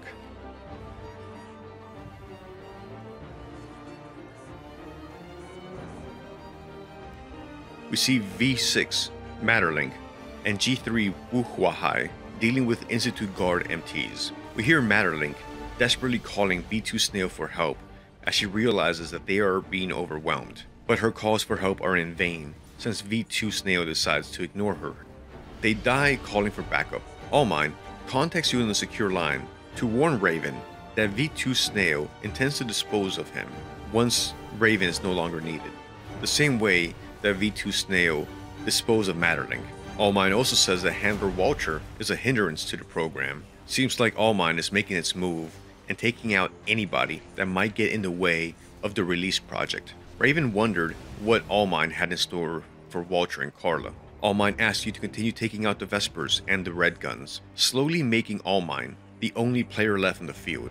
After taking out Snail and Iguazu, Allmine says that you are one of them. Welcome to the project. Air tells us that we are receiving a message from Allmine. They want to bring us into the project, but for that to be done, you would have to physically rendezvous with Allmine again. Raven is told that the project is nearly done. The Battle of Institute City had killed a lot of pilots, and among those listed MIA would be Raven. The Vespers and the Red Guns have been annihilated, leaving only a few survivors. Raven needs to make his way back to Allmine to officially accept protection in person, and needs to get out of these depths of the caverns for this. The Watchpoint defenses are back online and wiping out the corporation MTs and pilots. The corporations are running scared. Chaos is spreading across the underground, as the corporation forces here are being decimated and wiped out. In the chaos, we run into G6 Red. He has snapped under combat stress. He says that everybody in the Red Guns is dead, and the same is true for the Vespers. Both corporations have lost their AC squads in the underground trap set by Allmine. Pretty much everyone that had descended into the underground city won't be making it back up to the surface. The Coral War's most devastating battle was over before it had begun, when Allmine launched an all-out assault using the Institute weapons against the corporate forces. Release the subject from stasis. Understood, Master Allmind. Activating cerebral coral control device. Augmented human C4621 has awakened. Raven, you've come too. No brainwave abnormalities. Thank goodness. Deepest apologies, Raven.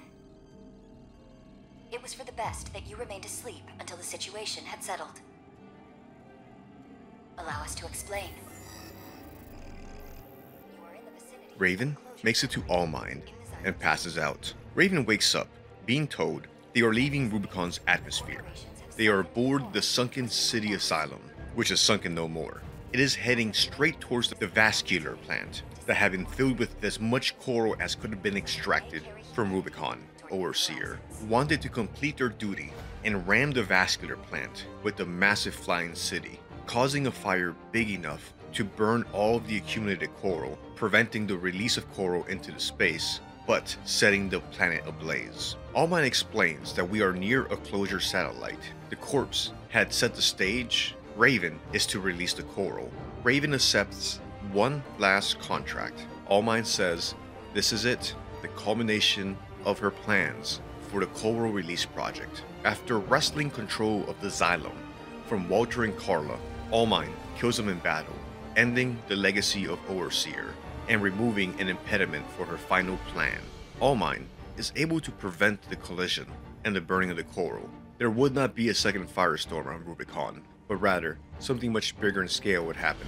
Raven has a final confrontation with Allmind, which has absorbed the mind of Iguazu in order to gain his combat experience, hoping to use it against Raven. By the prickling of my thumbs, something wicked this way comes. The echoes of Iguazu flash out in anger at Raven for having beaten him twice in combat before. Raven, Allmind, Iguazu, and Air fight in order to decide who will get to control the release of the coral. This time, you will die. For the trigger for coral release, we will make you one with us. I don't care about the big plan. I just want that damn freelancer dead.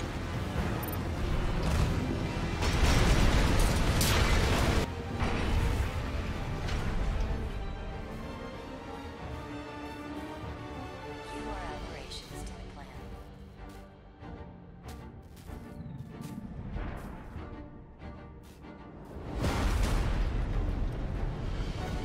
Irregulars. We will bring order to chaos.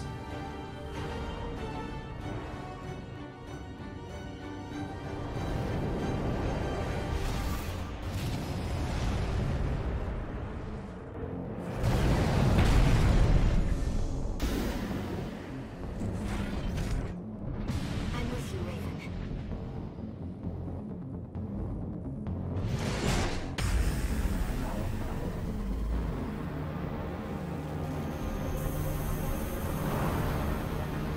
Now, I can fight by your side.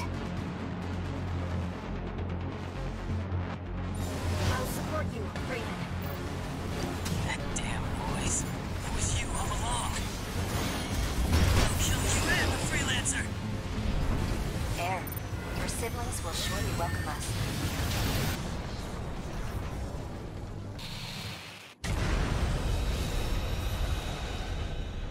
The die had been cast. What awaited us on the other side? This was the goal of Allmind's release project, to get the coral into a concentrated state of very high density, and then release it into an environment that would be optimal for its growth, allowing for the exponential expansion of the coral, letting it free to spread out across the galaxy. Galactic symbiosis between humanity and coral. Now, humanity would never truly be alone.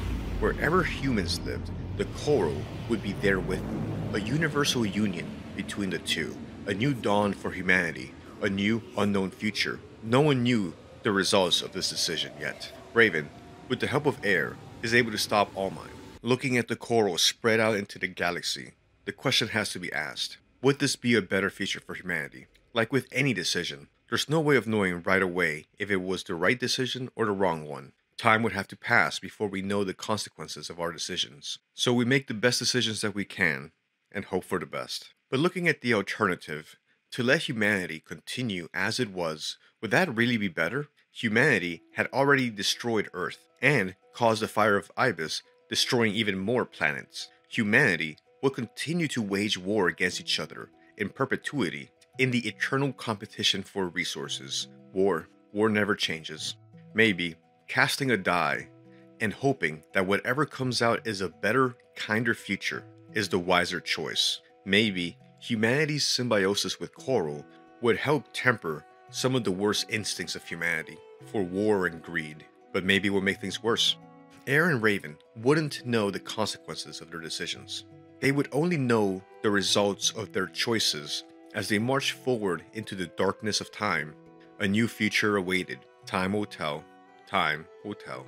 But what awaits us on the other side? Let's find out together. At least Raven has a friend now. Fly away free on your wings, Raven. I have one last mission for you, 621. Find your freedom. Thank you very much for watching. This has been the story of the new Game++ playthrough of Armored Core. I hope you enjoyed it as much as I enjoyed making this video and playing through the campaign, in spite of how many times I rage quit at certain bosses like Belius, Air, and Allmine. Blah blah blah blah. If you'd like to support the channel, you know what to do. You hear at the end of every YouTube video. I just want to say, if you stuck it out this far, thank you very much for taking the time to watch my video. It makes me feel good to know that someone's watching this. You're awesome, take care of yourself, and I hope your future is as bright as the Coral is. Later. Raven. We'll find it together.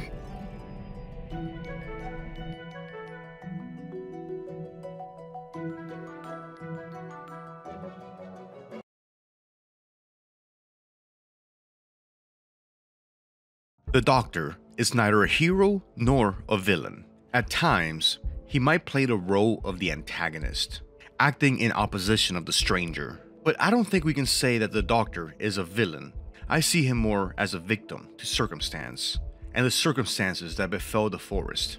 The Doctor is someone that was confronted with an unstoppable force as the white infestation from the being spread across the forest, taking over everything living. But he failed the people that he served, being unable to do anything as the plague spread among the villagers. And now, the Doctor just wants to be reunited with his daughter, the only thing keeping him going at this point, as he's trying to desperately find a way out of the forest and out of this living nightmare that he's been stuck in for years. For years, the Doctor has been stuck in this arboreal hell as the forest slowly became more and more corrupt. For years, he's had to deal with the howling nightmares outside of his home that come out with the darkness every night. And the stranger had the key to the armored door leading to the tunnel that's the last remaining exit out of this alien forest, and salvation. And the Doctor would do anything that he needed to get the key and get back to her. He just had to find her first.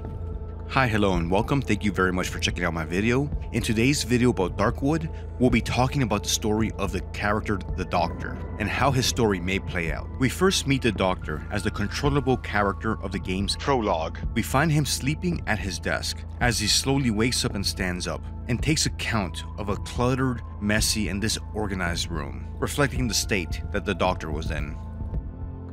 Entering the main room of the house, we find evidence of extensive medical experimentation that the Doctor has been carrying out. Cages, medical notes, and instruments lay in a mess around the room. In another bedroom, we find strange markings on the floor, along with an old-fashioned radio. Stepping outside, we see that the chaos is not limited to just the Doctor's house, but it's everywhere. The Doctor passes up a car that hasn't been usable in years, ever since the forest cut them off from the rest of the world. Now it's just a piece of junk that the forest has reclaimed. A destroyed well, a rotting wooden mannequin with the face carved out, his poor dog that lays there dying, having a very hard time breathing the heavy air filled with spores from the forest. Even with his scientific training, he was unable to figure out why the forest air has become so filled with spores and so poisonous. The Doctor decides that the kind thing would be to end his poor dog's suffering using an axe that he had nearby. On this day, the doctor would encounter a stranger, bleeding and unconscious, near one of the paths close to the doctor's house. Searching this man, the doctor would find a big metal key labeled 21. It was the key to get out of the forest and find the road home. The doctor didn't recognize the stranger. He wasn't from around here, so the doctor would pick the man up and take him back to his house, where he would restrain him and tie him to a chair. After a while, the stranger wakes up. The doctor exclaims, "I need to get out of this accursed forest. You hear me, rat? Show me how, and I will let you go." With a very distant look, staring at the wall, the doctor says that he can sometimes hear her. She's calling him to return home. The doctor even resorts to beating the tied-up stranger, trying to get some answers out of him about what is going on, what had happened to the forest, and how could the doctor get out of here.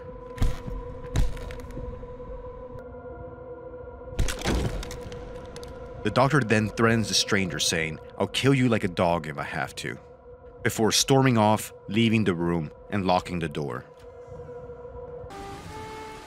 And that's the last that we'll see of the doctor for a while. We'll next hear about the doctor from either the musician or the wolf in the second part of the game, the Silent Forest. Either helping the wolfman get the key to the pretty lady or giving the same key to the musician will lead to either one of the two characters, the wolfman or the musician, helping the stranger find the location of the doctor, who has taken residence in a local train wreck. Depending on which of the two you decide to help, you will either learn about the doctor's future or his past.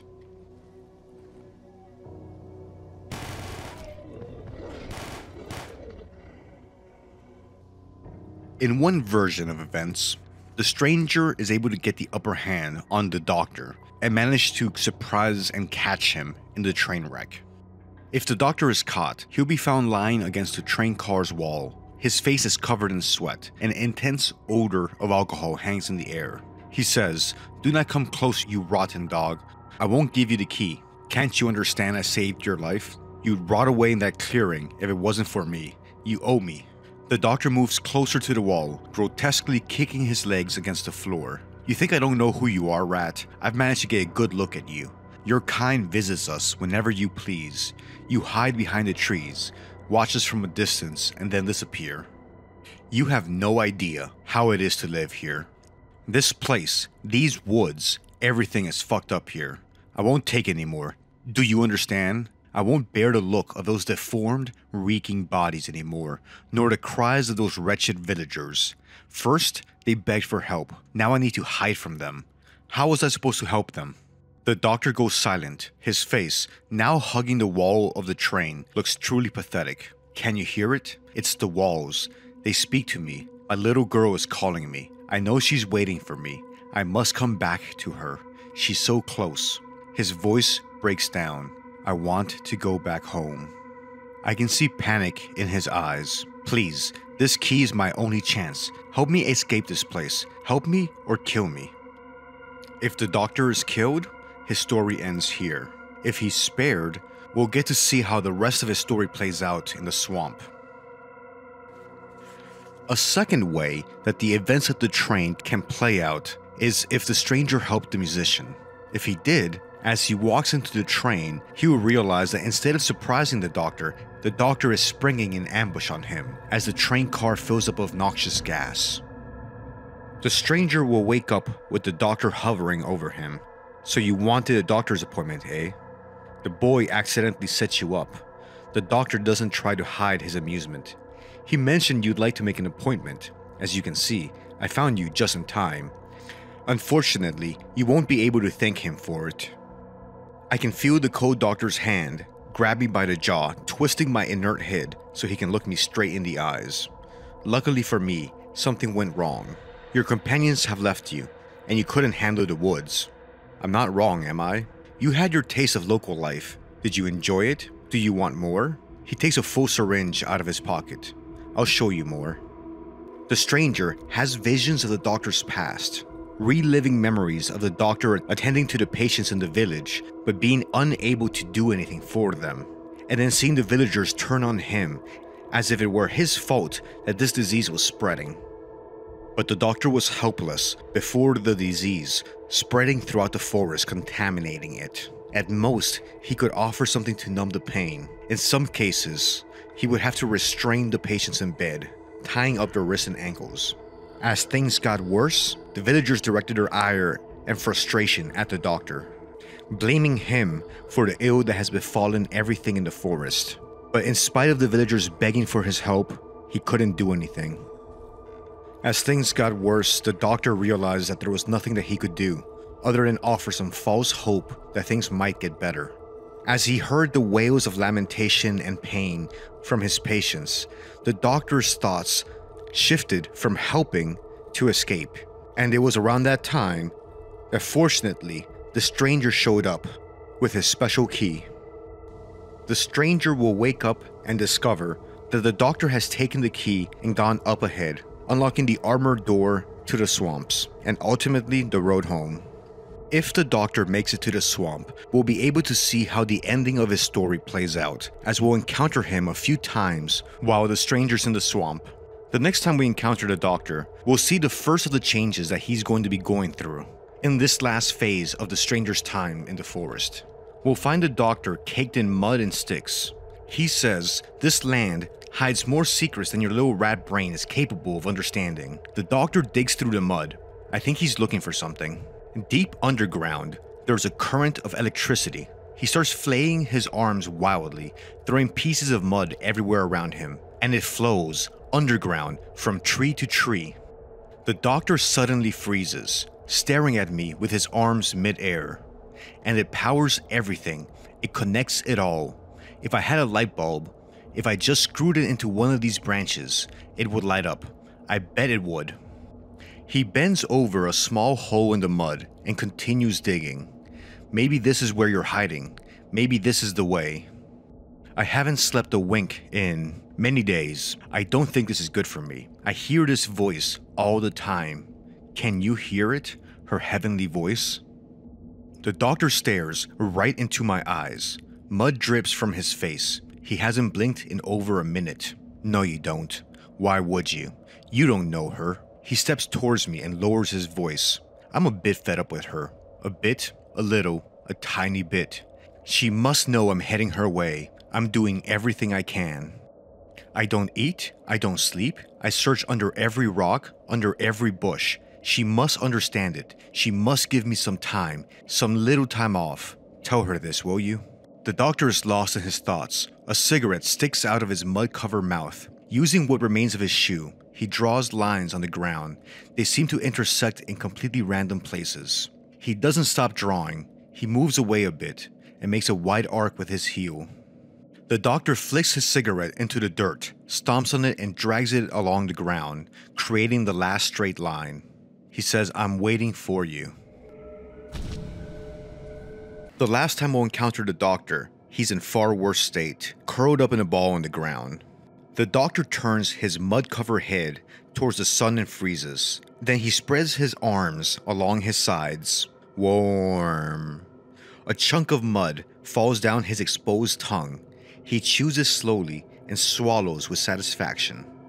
We see that the doctor has added a lot more mud and branches to the mask that he's been making for himself. Now, he resembles the savages that we've been encountering this entire time.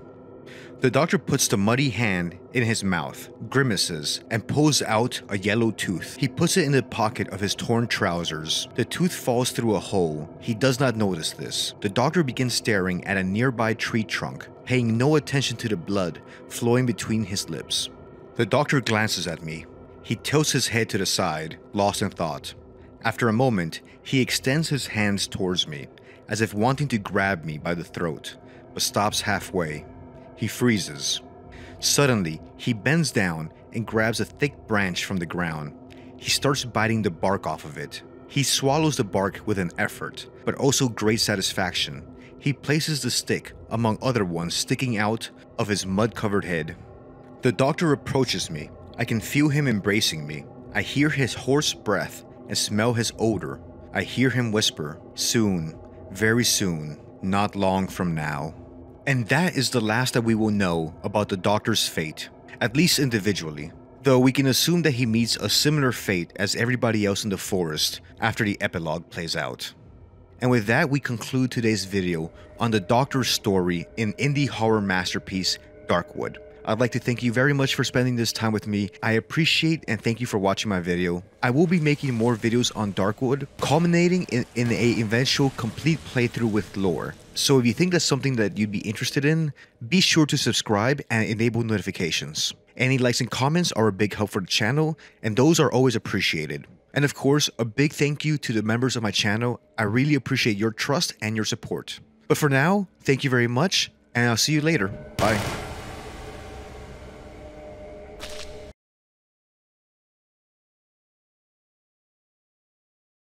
Content and spoiler warning for the entire game of Darkwood. It's cool and like 10 hours long. Check it out if you think you like it. Also, as usual, credit to the wiki and the subreddit for details, information, and help with the lore. As the pale moon cast an eerie glow upon the twisted branches, the foreboding forest of Darkwood stirred with a malevolent energy. The trees in this part of the forest oozed with white goo that carried the plague that turned animals and people into monsters, such as the human spider and the human-sized centipedes. The darkness of nighttime would bring the spirits and the horrors of the forest, which would tear the protagonist apart if he didn't get to the protective fumes and the generator-powered lights of the safe house. Each step into its depths felt like a descent into a realm where time and sanity unraveled, and the line between nightmares and reality blurred into a surreal nightmarescape, and the air grew heavy with the weight of unspoken dread. The being's influence had corrupted the entire forest, creating its own monstrous ecosystem. With the spreading of the plague, very few of the villagers have survived, and they've had to resort to extreme measures. Others have been fully taken over by the fungal infestation, or simply replaced by the forest. All these aberrations and corruptions have made the forest a maze of constantly twisting roads, persistent fog, and thunderous darkness. Where the night hides, things better left in the darkness. Welcome to Darkwood. Number 1 on our list for today is the intro, or prologue. A good intro sets up the mood and sets expectations for the game, letting the player know what they can expect from the gaming experience. Deadwood throws us into the bleakness of its tale right away with the prologue. During the prologue, you control someone known simply as the Doctor.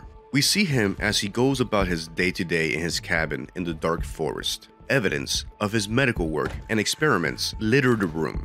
A radio rests on the floor in the room next door. Cages and dirty instrumentation scattered across his desk and his bedroom. He had been doing his best to answer the call of help from the village to try to hold back the plague that was spreading and corrupting people, animal, and plant life alike. This forest had become a kink in the natural order. Venturing out of the cabin, the Doctor finds his sick and dying dog and decides to put it out of its misery. A little further down the road, he finds the protagonist, unconscious and on the road, possibly one of the only outsiders to have survived an attack by the savages. The Doctor appears infuriated with the protagonist and takes him back to his cabin, ties him up to a chair, and very politely asks him where is the key that will unlock the only path out of the forest that's left, via an underground tunnel blocked by a heavily armored metal door. The key was the only salvation to this perpetually encroaching darkness that had been spreading across this once peaceful forest. Switching control over to the protagonist, we get the first introduction to what happens to the forest at night, refueling the generator and witnessing how the night has transformed the radio on the floor. The protagonist will eventually fall to the night and later be awoken in the forest by the traitor. which leads us neatly to the next item on our list. Number 2, the gas-masked trader. Saving the protagonist from the Doctor and the darkness of the night in the prologue, the trader is the first friend the protagonist will make on his journey to retrieve the key to the armored door that the Doctor stole from him. Appearing as a merchant every morning, he will be a vital lifeline of resources at first.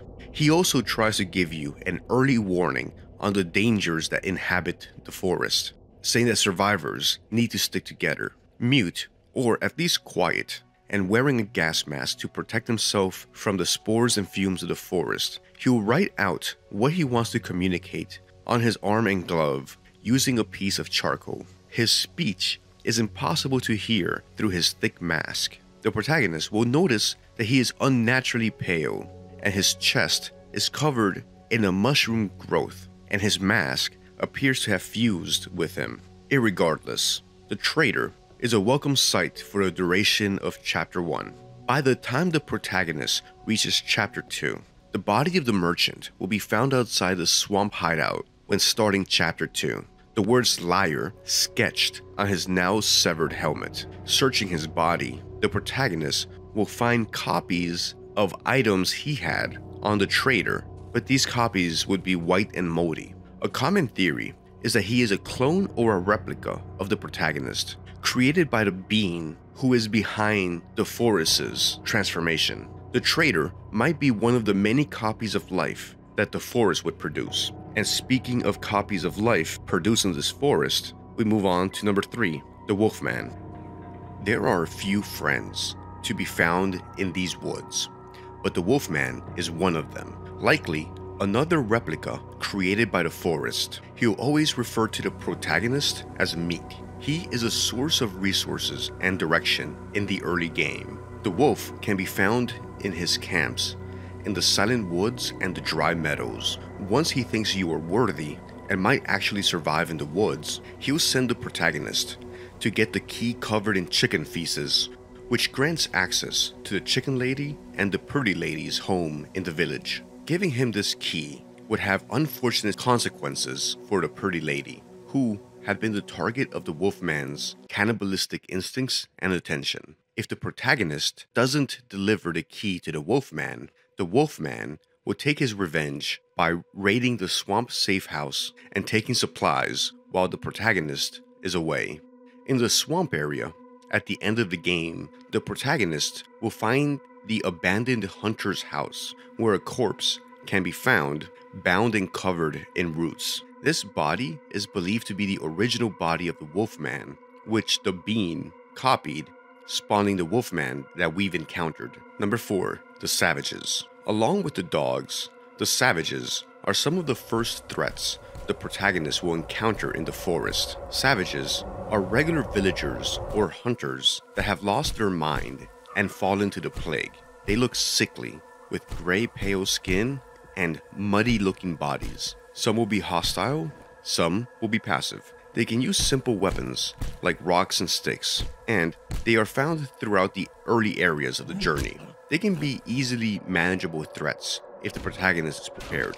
Dangerous in groups, especially if they are attacking the hideout at night. The Savages appear to be speech impaired, only communicating in guttural noises and moaning. Throughout the forest, the protagonist will find fallen tree trunks with deep bite marks. The Savages have adapted to their new conditions and are able to heal by eating wood, the flesh of trees. The nasty Savages will be a constant reminder to the protagonist of what the corruption of this forest can do.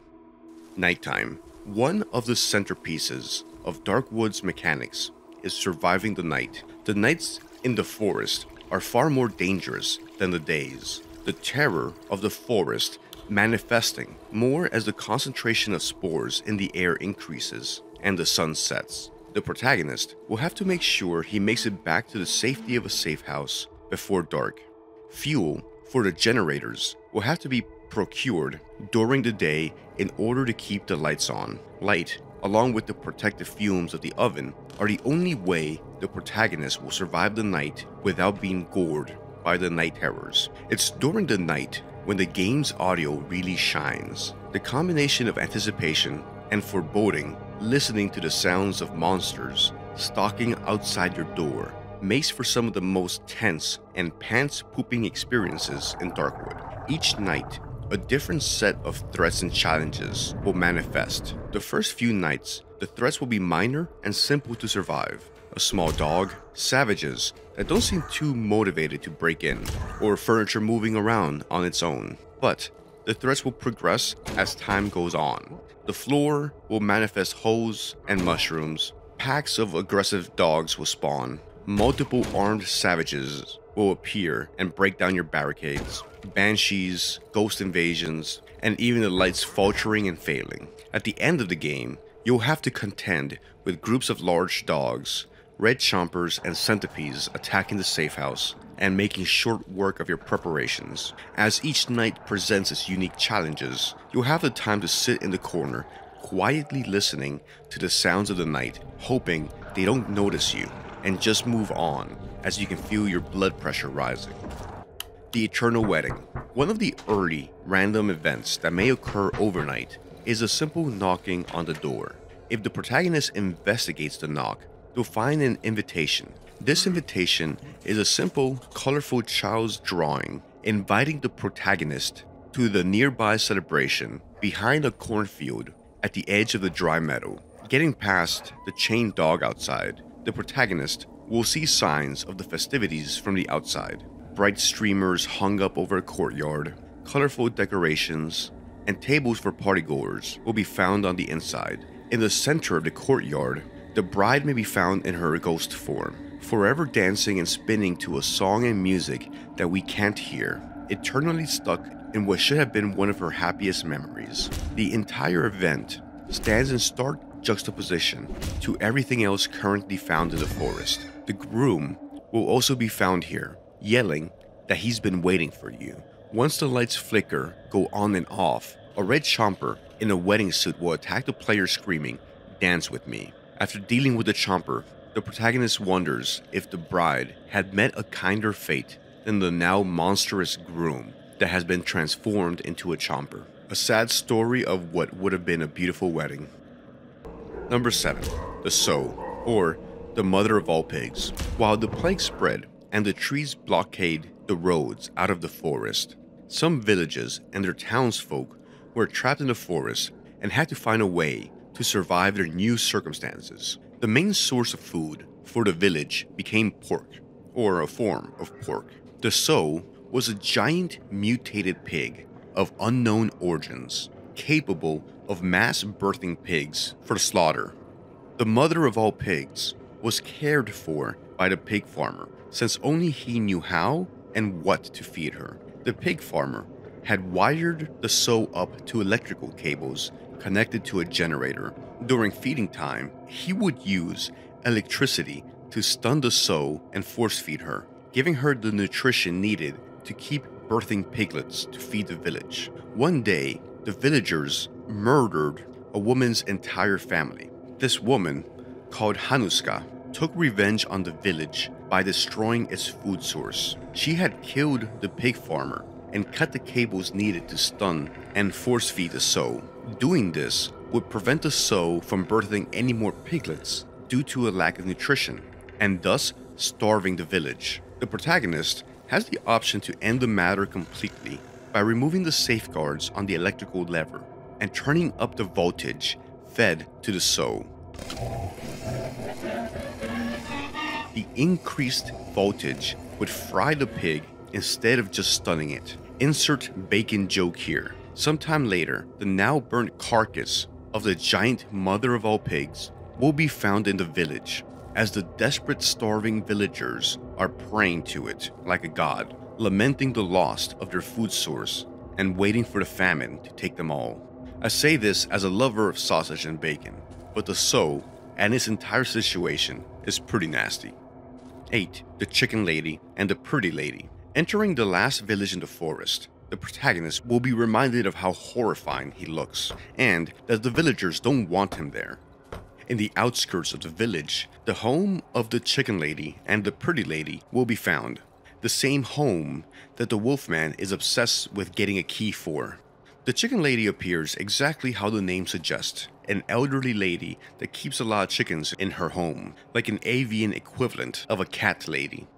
She shares her home with her sister, the pretty lady. Speaking to the chicken lady, she'll tell the protagonist about a musician boy that is obsessed with the pretty lady and will stand outside her home for hours playing his violin in hopes of impressing the pretty lady. The chicken lady can't stand it and asks the protagonist to get rid of the musician and stop the music. She probably enjoys the quiet. If the protagonist makes his way into the locked part of the house, he'll get a glimpse of what's become of the pretty lady that the wolfman and the musician seem so obsessed with, though for different reasons. It's clear the plague has gotten to her, distorting her body into this bioarboreal mutation. She's grown large, and her skin has become more wood-like, and now she's bound to her bed. The fate of the chicken lady and the pretty lady will depend on the choices the protagonist makes, but one way or the other, there are very few happy endings in this dark forest. The Chompers. The Chompers will be the bane of the protagonist after the initial parts of his escape from the forest. They are mutated humans who have been transformed by the final stages of the plague. The Chompers have grown a large mouth down the center of their heads and torso, tearing them into two. The Chompers are very aggressive and quick. They will follow the protagonist across the forest without relenting. They will ambush the protagonist more than once and will be a significant combat challenge. It's best to fight them with shovels and axes. Their giant mouths also make them great for breaking down barricades, and are particularly dangerous at night when they'll break in faster than most other monsters. After hitting them a few times, the human part of them, the legs, will then fall off. The Chompers will then proceed to drag themselves by their arms, trying to bite the protagonist, and will have to be put down again. They are indeed truly nasty little fellas. The Trainwreck Dream, or the Doctor's side of the story. In his mission to get the key to the underground tunnel back from the Doctor who stole it in the prologue, the protagonist will eventually arrive at the train wreck in the old woods. Here, the Doctor will spring a trap on the protagonist, locking the protagonist in the train car. It will start to fill with a nauseous gas, knocking the protagonist out.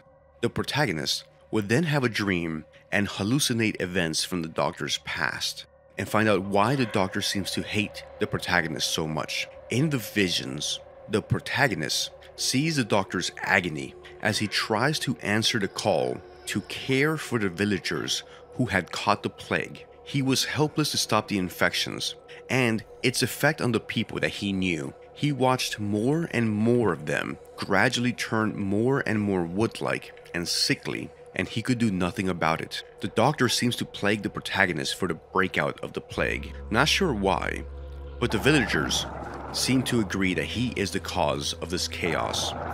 Eventually in the dream, a black chomper will attack the protagonist. Surviving this attack, or not, will dictate the role that the Doctor will play in the second half of the game. 11.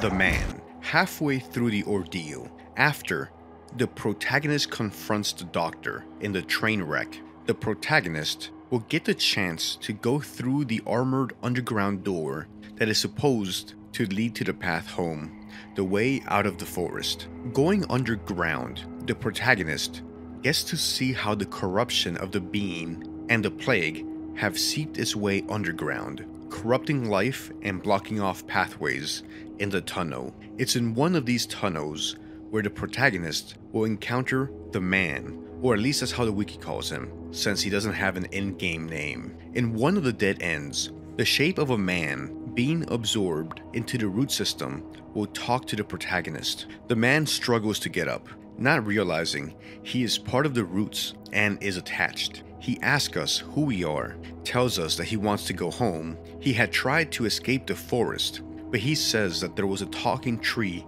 blocking the road home, the only way out of the forest. He then mentions that he has a headache and proceeds to reach into his skull through a hole. Pushing his hand deeper into his skull, the hole expands as part of his skull breaks and chips away. He pulls his hand out of his own head, holding a soft bullet covered in the white goo the infected trees secrete.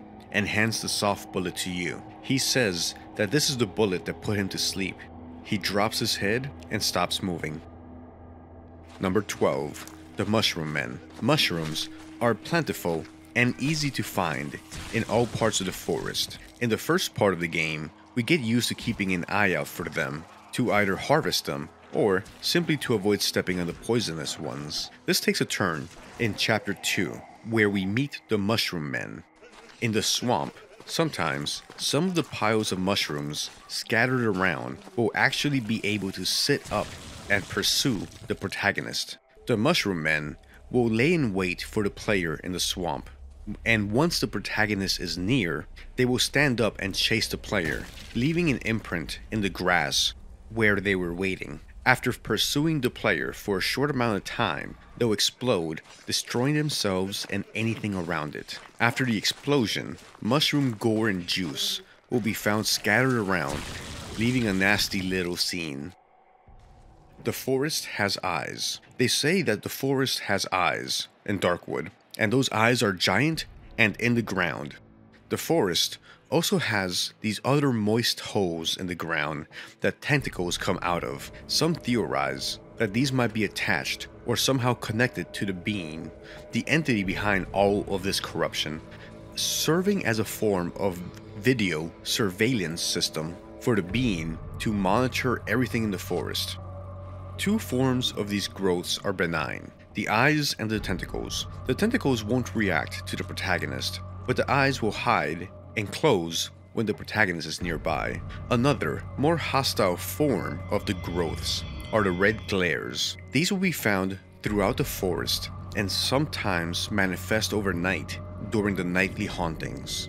Getting too close to them will trigger this ear-screeching sound, which will hurt the protagonist, so he's best off keeping his distance. The presence of the growth will be a constant reminder to the protagonist that it is surrounded by forces of nature beyond his comprehension. Also, it's considered rude to step on someone's eyes. Number 14. The Giant Snail. When the protagonist awakens in the swamp for the first time, there'll be two locations of interest marked on the map: the talking tree and the cottage near the junkyard. Approaching the cottage near the junkyard, the landscape would change to a mostly white color as more and more of the goo covers the landscape. Giant mushroom clusters appear to be connected by organic white cords crisscrossing the forest floor in this area. The mushrooms call for you to hear her. Approaching the cottage, we see what has become of its formerly human inhabitant: a giant snail that slithers into a giant shell perched on top of what used to be its cabin. Speaking with the snail, he will promptly tell the protagonist how ugly he is and explain how he needs help to be freed. The snail is a replica of the man that used to live in this house, who had been trapped in the forest and had to resort to eating snails to survive, and had taken to trying to record the sound that the being made in the forest. It's believed he died before the events of the game, and after he died, with time, he was enveloped and consumed by roots, triggering the cloning process, which spawned a giant snail that then moved into the old man's house. The snail initially hides from the protagonist, but when approached, seems very willing to talk. The snail will ask the protagonist to help free him. He had spent enough time in the cottage and desired freedom to roam the forest. The snail will ask the protagonist to cut the organic cords outside. The next day, the snail would not be found at the cottage, having made his way to the nearby radio tower. Though friendly and polite, the snail is a pretty nasty inhabitant of this cursed forest. 15. The Mushroom Granny. I Can Fix Her. Colorful character in this drab forest is the Mushroom Granny, demonstrating that adding granny to things can make them creepier. Skin Granny, Mushroom Granny, Table Granny, Hammer Granny, Cookies and Ice Cream Granny, Sexy Granny. Anyway, I'm getting off topic. The Mushroom Granny is the grandmother of the elephants, a young family that has managed to survive the breakout of the plague. The elephants will help you in your quest to escape the forest if you are able to return a child to them. A child that is in the Mushroom Granny's locked room. The Mushroom Granny will want a favor in exchange of releasing the child to your custody. She tells you that recently, some groups of desperate villagers have been raiding the Mushroom Glades, causing her trouble. The protagonist will have the option to go to the quarry to deal with them, or just lie to her. If the protagonist heads to the quarry, he'll find that the vast majority of the villagers are sick and dying, with only a few healthy ones left to react to the protagonist's arrival. The protagonist will have the option to destroy the support holding up a boulder and sealing all of the villagers in, dooming any chance of survival they might have had, and deepening the impression the village survivors have that the protagonist is actually a monster of the forest. After dealing with the villagers, the Mushroom Granny will release the child to the protagonist and allow him to rejoin his siblings and mother, and putting the protagonist one step closer to the road home, the only way out of the forest past the talking tree. Though, there is one last thing the protagonist will be able to do before continuing on his journey and leaving the Mushroom Granny's home. Having dealt with business, the protagonist starts to notice the sweet scent of mushrooms coming from the old lady, so he eats her. 16.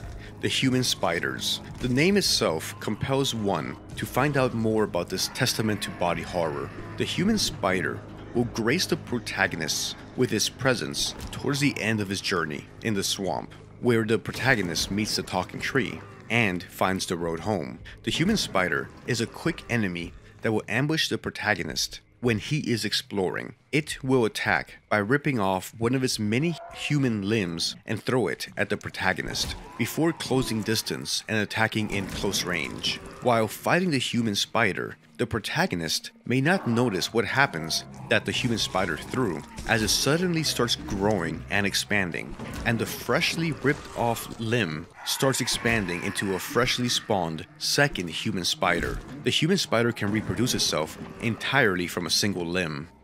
While a single human spider poses enough of a threat, being attacked by a second one is never a situation that you'd like to find yourself in.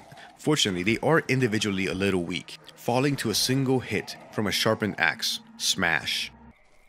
The Banshees in the radio tower. The protagonist will have to explore the radio tower if he is to burn the talking tree and get access to the road home. What will surprise the protagonist is the fact that Banshees has set up their nest in the radio tower. Arriving at the radio tower, it appears like what you'd expect from an abandoned facility left to the elements. Going deeper into the tower, the protagonist will find who are the new residents of this radio tower, finding a few fully grown banshees and dozens of babies. The adult banshees will try to hurt and disorient the protagonist with their high-pitched wailing. The babies will try to swarm the protagonist with raw numbers. If the protagonist is to find the components to fix the oxygen machine, he'll have to find a way to deal with them, either through brute force or other ways of dealing with crowds of monsters.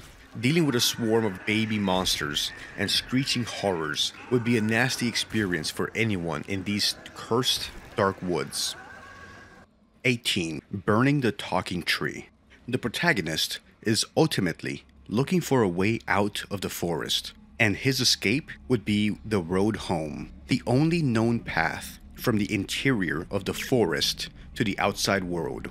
The road home is blocked by a massive pulsating tree, the talking tree. The talking tree is an amalgamation of many different people and a cow whose faces are visible on the trunk of the tree. These ghostly apparitions are clones or copies of people and a cow that have been absorbed into the being via its root network that spread across the forest. Attempting to speak to any of these individual things will be fruitless, since it's impossible to make out any single voice. All of these things are vocalizing and mumbling, making the tree talk with a constant, unintelligible barrage of sounds. To get access to the road home, the protagonist will have to swim underneath the tree and set fire to it, burning it down to ashes. The fire would be so massive that it takes an entire day for it to extinguish. At this point, the protagonist will go back to the shelter to wait out the night. On this last night, the protagonist will have a unique event at night when the talking tree talks to the protagonist over the radio, asking him why he did it. Why did he burn the talking tree? The radio will then combust into flames and start spawning flaming villagers to kill the protagonist. The next day, the protagonist will walk through a cloud of ashes, and now he can finally take the road home and escape this awful forest. Finally, a way out of here. 19. The road home. Walking through the burnt out husk of the talking tree, the protagonist finally escapes the forest. After this entire journey, at long last, the way home. Traveling along this road, he will see others that tried and failed to make his same journey. People frozen in place by the white goo-covered roots of the forest. They have made it so close to escaping the woods. A little bit further up the road, we finally see concrete and blockhouses, evidence of civilization, safety. The neighbors look unsurprised to see the protagonist and are even friendly to him for once. Hopscotch, a merry-go-round, signs of a regular boring life and what the protagonist has been trying to get back to since the start of his ordeal. Finally, he had escaped. Finally, he'd be able to rest once more once he got back to his apartment. But something didn't feel right. Before going back to his apartment, the protagonist is drawn to a radio in his basement, a radio that at some point oddly seems to make the lights dim and tells him to go back to sleep. Walking the halls, he has a weird encounter with two of his neighbors. Is he imagining things? Walking down the hall, approaching his apartment, something isn't right. Reality seems to be bending. Is he snapping under the stress of everything he went through? The further he walks into the hallway, which seems to go on and on forever, the more and more the roots seem to manifest and take over this hallway. How long had he walked? How was there root growth here? Finally, he enters the soothing familiarity of his apartment. Rest at long last. He puts on his favorite Taylor Swift album to relax. Here, you get to pet the only good dog in the game, Zurek. He's a cutie, a good puppy.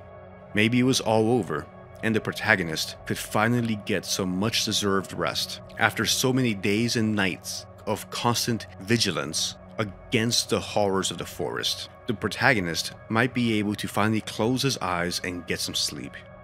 But of course, we are only on number 19 on this list, so we know it's not over. Exploring the apartment, the protagonist notices evidence of root growth in his apartment. Using a screwdriver, tool, not the drink, to rip up the floorboards, he reveals a network of pulsating roots, just like in the forest. He never escaped. He never escaped the being, the entity behind all this. He hadn't truly escaped the forest.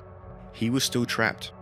Exploring underneath the bed, on which he really wanted to sleep, he finds a dark hole. He has no option but to investigate. The protagonist descends into the hole underneath his bed.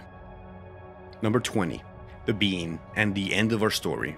The protagonist wakes up on the floor in the hollow trunk of a colossal giant tree. He is naked and surrounded by other bodies, his clothes scattered nearby. The other people here are in fetal position, rocking back and forth, telling us to go back to sleep, to not get up. Don't fight, give in. Exploring the area, the protagonist finds the bright, beating heart of the tree, the being, the entity that had caused all this. The monstrous tree at the center of everything that had happened to him, and so many more, is surrounded by still bodies, and some worshipping this arboreal god. The entity is feeding on these poor people's bodies that he had lured down here, consuming them as they slept. Nearby, we find a body holding something, a metallic object. Ripping it away from the half-living body, the protagonist finds a flamethrower. It was easy to figure out what he had to do next.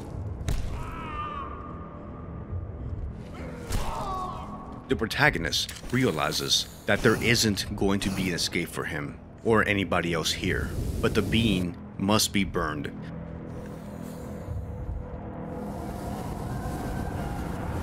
to put an end to this nightmare once and for all. To an extent, he enjoyed it, burning this son of a bitch down, finally getting some payback.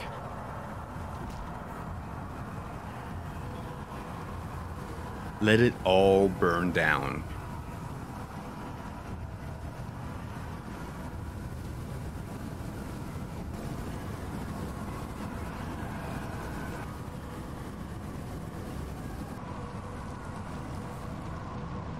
The epilogue tells us that the fire burned for days, hundreds of square miles of the forest, burning in a firestorm that tore through the forest after the bean was burned down, putting an end to the dark forest and everything in it. The nightmare was over at last, as the land was purified by the fire. And that's my video on 20 nasty things in Darkwood. Thank you very much for watching, and as always, I appreciate your support. Take care, I hope you are well, and later.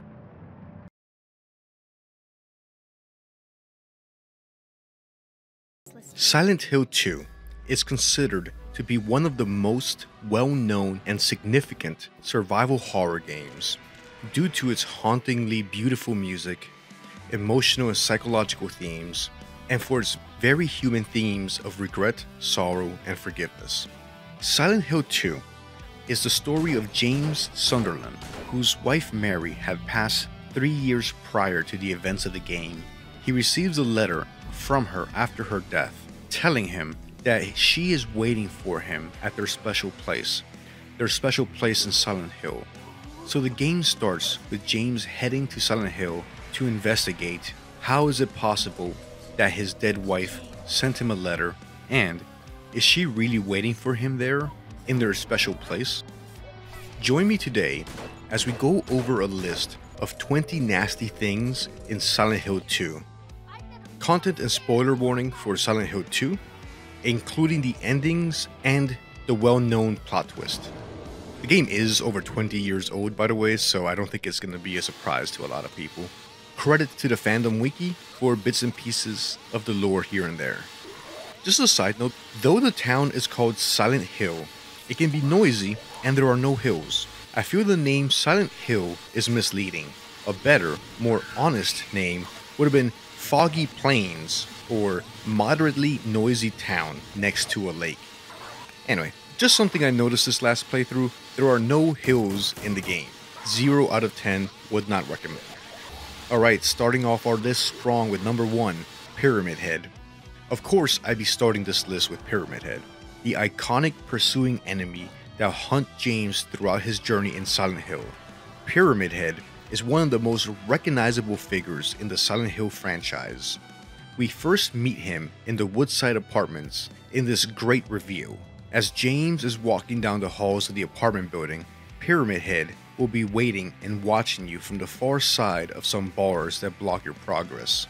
He just stands there and watches. He doesn't move or do anything, appearing to be examining his prey. Pyramid Head has a very large and heavily muscular build. Often, he appears to be wearing a butcher's bloody apron. He will often be seen dragging his iconic great knife on the floor, causing his signature telltale scraping sound that announces his presence. His appearance is, of course, topped off by the titular Pyramid Head. We get the first pieces of the lore when we visit the Silent Hill Historical Society, where paintings and artifacts relating to the town's old executioners are stored. The executioners of olden times in Silent Hill would wear the same outfit and pyramid that we see Pyramid Head wearing in modern times. Pyramid Head will be a recurring threat pursuing James during his time in Silent Hill, encountering him multiple times, but we'll cover more about that in the later entries of this list. Number 2, the Line Figure. A big part of Silent Hill 2's enduring legacy is that most of the monsters encountered are believed to represent different parts of James' psyche. The Line Figure is the first monster that James will encounter. They are fairly weak and easy to manage. Their attacks don't do much damage, but that doesn't make them any less off-putting or disgusting. The Line Figure will appear as a flesh-covered person in a straitjacket. that attacks by launching clouds of some corrosive fume or liquid at James. Most of the Silent Hill community will agree that the line figure represents James's feeling of being restrained or captured by the circumstances that he was in, and his feeling unable to do anything about it. The line figure has arms that it can't use, and it can't really interact with its environment, being forced to just watch the world around it. These creatures were born from James's feeling of confinement. Also, the line figure could have been the inspiration for the molded being in the void in Fear and Hunger 1. Number 3. The mannequin, the second enemy type encountered in Silent Hill 2. In keeping with the traditions of body horror in these types of games, the mannequin will appear as the bottom half, the legs, of two different mannequin dolls merged together at the waist, making for a monster that is up-down symmetric, both walking and attacking with his 4 different legs. This perversion of the human form won't pose a major threat to James, but they will contribute to the general unsettling atmosphere of Silent Hill. The mannequin legs will also have braces on each set, which are similar to the ones Mary would have used when she was in the hospital. The mannequins remind James of his memories of his wife, the hospital, and what he did to her, and how it still haunts and torments him. The bobblehead nurses. Along with Pyramid Head, the nurses are probably one of the most iconic monsters in Silent Hill. Bubblehead nurses are dark world monsters that are roughly the same height as Mary, dressed in low-cut Brookhaven hospital uniforms. Their faces seem bloodied and covered with bandages that obscure most of their heads and faces. If you take a second to observe the nurses, they will sometimes stop and twitch, as if they are attempting to shake off the bandages and coverings on their heads. Their swollen heads represent Mary's condition when she was sick, and their shrieking represent Mary's anger and verbal abuse against James. They will present a little bit more of a threat than the line figures or the mannequins. They attack faster and hit harder. After the transformation to the other world in the hospital, nurses will be found all over the place in the streets of the dark version of Silent Hill. Their sexualized appearance is said to represent James coping with his own feelings regarding his sexuality and frustration. Okay, moving on to the good stuff. Number 5, sticking your arm into a filled toilet. Okay, so this one was stuck in my dirty head since the first time I played this game, way back in the before times when I was just a young whippersnapper on the college campus making an ass of myself all the time. Exploring the apartment buildings, the first major area of the game, James will find a fire escape that opens directly into the window of the next building over, making for a grievous safety violation since there is no fire escape. But I suppose that doesn't really matter now. In room 203, James will find what no one ever wants to find: a backed up toilet with a brownish murky mess filling it. James, being the very special human that he is able to immediately recognize that if he is to survive the ordeal here in Silent Hill, he'd need to reach into the toilet. James is such a hard ass that he doesn't even roll up his sleeve. He just sticks his entire arm and sleeve into what is potentially a toilet full of poo-poo caca. Reaching deep into the toilet, he finds the source of the obstruction, a wallet. In this wallet, James will find a 4-number combination to a safe nearby. If he unlocks the safe, he will find some handgun bullets that he will never need, considering how much ammo this game gives you. So, James stuck his arm into the toilet for no reason other than maybe he liked to stick his arm into dark, nasty places. On that note, number 6, holes. James is a simple man. If he sees a hole, he would not be able to resist himself and either stick his arm into the unknown or take a plunge into a dark abyss. He's the type of man that sees a donut and feels compelled to stuff it with a donut hole. In the first phases of his journey in the apartment buildings, James will enter a room filled with moths in the apartment complex. The former tenant might have been an insect collector, or perhaps this is a reference to Rayla in Fear Hunger 2 Termina. In the moth room, James will notice a dark hole in the wall, a hole like so many hole in the walls he had seen before, but this one looked special. It had a special allure. Doing what comes naturally to him, he sticks his arm in after a quick inspection and manages to find the clock key, which he will need to continue his journey and the exploration in the apartment buildings. Later on in his journey, James will enter the Historical Society building, and then the underwater prison and the labyrinth, right before reaching the Lakeview Hotel, his final destination. Here, we'll see one of the most iconic bits of Silent Hill 2. This motif or recurring theme of holes in the ground that the protagonist will then jump into.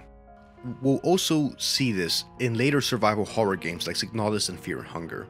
Many analysts and commentary will mention on how this represents James taking a plunge into the unknown, pushing forward in his journey. Or it could represent James crossing a point of no return. I think James just likes holes in the ground and likes jumping through them. Whee! During the mid to late part of the game, James would jump and drop down through no less of 5 different holes in the ground before reaching the very bottom of the labyrinth and the Toluca prison. 1, 2, 3, 4, 6. Number 7, Eddie. Eddie is a character. He is the type of guy that you hope eventually finds a partner or a girlfriend, as long as it's not anybody you know or care about. Eddie's introduction sets a tone in regards to what to expect from him. We find him in the apartment building, deep in prayer to the porcelain god. Oh, that reminds me of so many blurry college nights. Loudly puking, James will approach him, and we start to learn about Eddie's motivations that led to him ending up in Silent Hill. Eddie's backstory will share a lot of similarities with James's. Over a few encounters, we will learn that this man, dressed like a child with bad taste, has been a victim of bullying and mockery. Or at least he seems to think so. The man-child had gotten a taste for violence when he killed a dog that he claims was mocking him. We know that's not possible, dogs can't speak, but considering how Eddie dresses, I can see where the dog was coming from. Eddie embraces his new joy of violence, killing other people that he thought were mocking him. Eddie appears almost eager to dish it out. The poison of wrath has taken deep root in him. We run into Eddie one last time in what looks like a meat packing facility underground. Eddie has become more and more paranoid that he is being mocked and has become convinced that James is also making fun of him. Eddie starts to get violent. James is left with no option but to put an end to Eddie's murder spree. Once injured and near death, we see that Eddie's behavior seems to change. He starts to act like an injured or hurt dog, like the one he killed. Eddie will stop being so aggressive and start to run and hide, possibly hoping James forgets about him and doesn't finish him off. So James will have to hunt the injured Eddie down to put an end to his sad story. We never find out if Eddie was really bullied or if it was all in his head, or if he just wanted an excuse to be violent. Maria. Maria is possibly the most iconic human character in Silent Hill 2 other than James. Maria is a sexualized, flirty version of James's late wife Mary. She comes off as more confident, playful, and wears more revealing clothing than Mary. At times, appearing to flirt and trying to entice James. At times, yelling at him and mocking him for trying to find Mary. At times, Maria appears to have memories in common with Mary. She knew James's name, and she also knew about Mary. Maria also seems to display a strong concern for Laura, even though they just met. So it's possible that Maria is also carrying some of Mary's memories. Maria represents an idealized version of James's wife that only caters to his needs and wants, a selfish interpretation of Mary. Maria will function as an anchor, holding James back in the past and trying to stop him from healing and learning from his mistakes and moving on. She constantly tempts James with a future he wanted and couldn't have. Maria will travel with James at different portions of his journey. James will have to watch Maria die 3 times. Once being chased in the hallway in the hospital by Pyramid Head, once underground in the labyrinth off screen, and once in the finale. Her repeated deaths and reappearances represents a vicious cycle where someone tries the same thing over and over again, hoping for a different outcome. But we'll revisit some of these themes towards the end of this video when we talk about the conclusion of the story. Number 9. The flesh slip fight in the hospital. After meeting Eddie and Laura in the bowling alley, Maria and James will follow Laura to the Brookhaven Hospital. After exploring the hospital, James will find Laura on the 3rd floor. Laura will lead James down the hall and then trick him into going to a specific room and then locking him in it. And then she runs away. That's when the flesh slip monsters make their appearances. The flesh slips will be easily recognizable due to their appearance of a body stuck in a box, their quickly moving lips, the weird sounds they make, and their cute little hanging feet. James will have to fight 3 of these monsters in a small room if he is to continue on his journey. First, he'll be attacked by 2 of them, and the 3rd one spawning a little bit later on. According to the wiki, the flesh lips represents Mary's mouth with which she hurled abuse at James in her last days, as her disease got worse and worse. The cage or box represents Mary's being trapped in a hospital bed as she got sicker and sicker. Fortunately, they are not too tough. They move slowly, giving James a chance to dodge around them. Also, when you defeat them, their little hanging feet curl up. I don't know why, I just find that really cute. I mean, look at the little feetsies. Number 10. Brookhaven Hospital. Continuing the tradition of Silent Hill featuring a medical setting, we have the Brookhaven Hospital, a hospital where it appears like writing on the walls with blood has become a normal thing to do.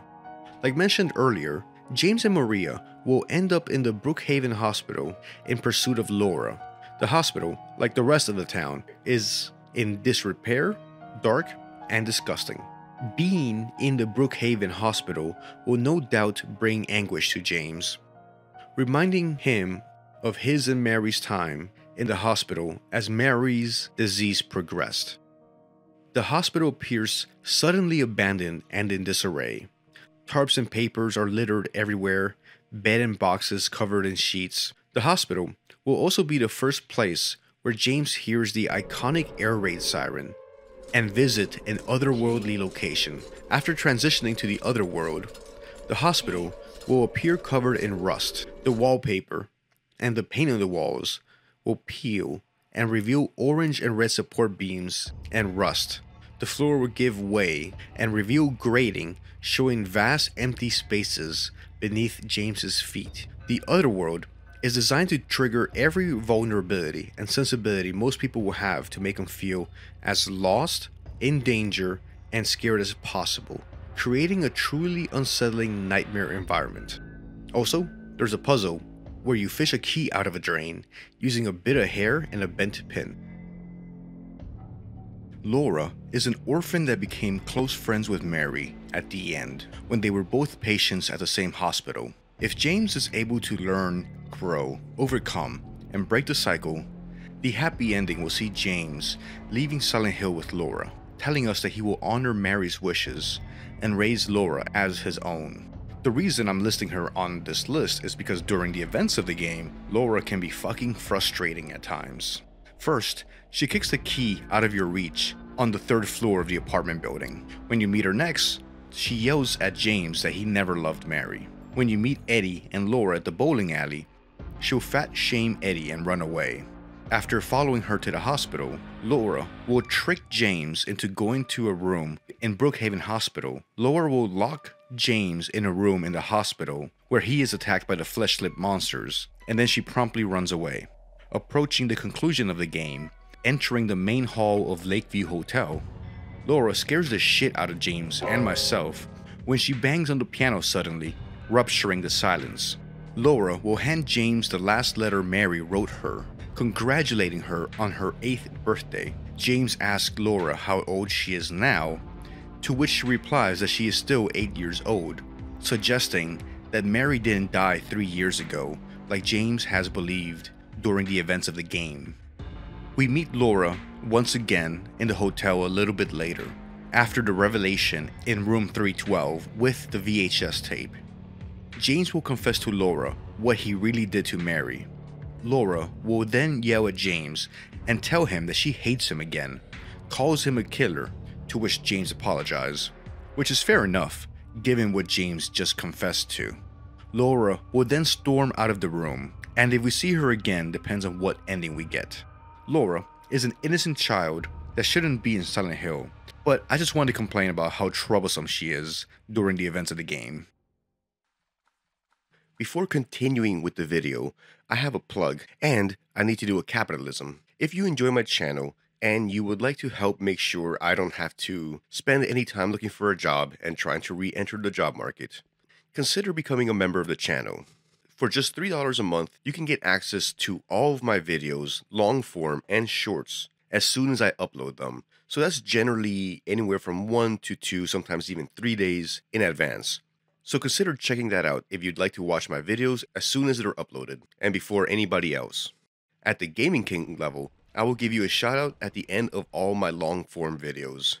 To become a member of the channel, all you have to do is click the join button right below this video and next to the like button. And of course, any help is a big load off of my mind and helps me stress out a little bit less about my bills. Anyway, thank you and back to the video. Angela's story and the abstract daddy.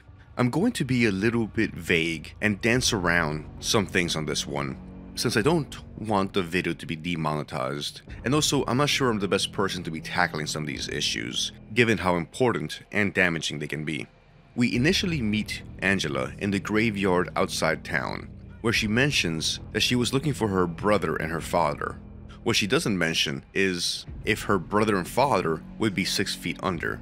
Nevertheless, she is helpful in this first encounter and gives James directions to the town of Silent Hill.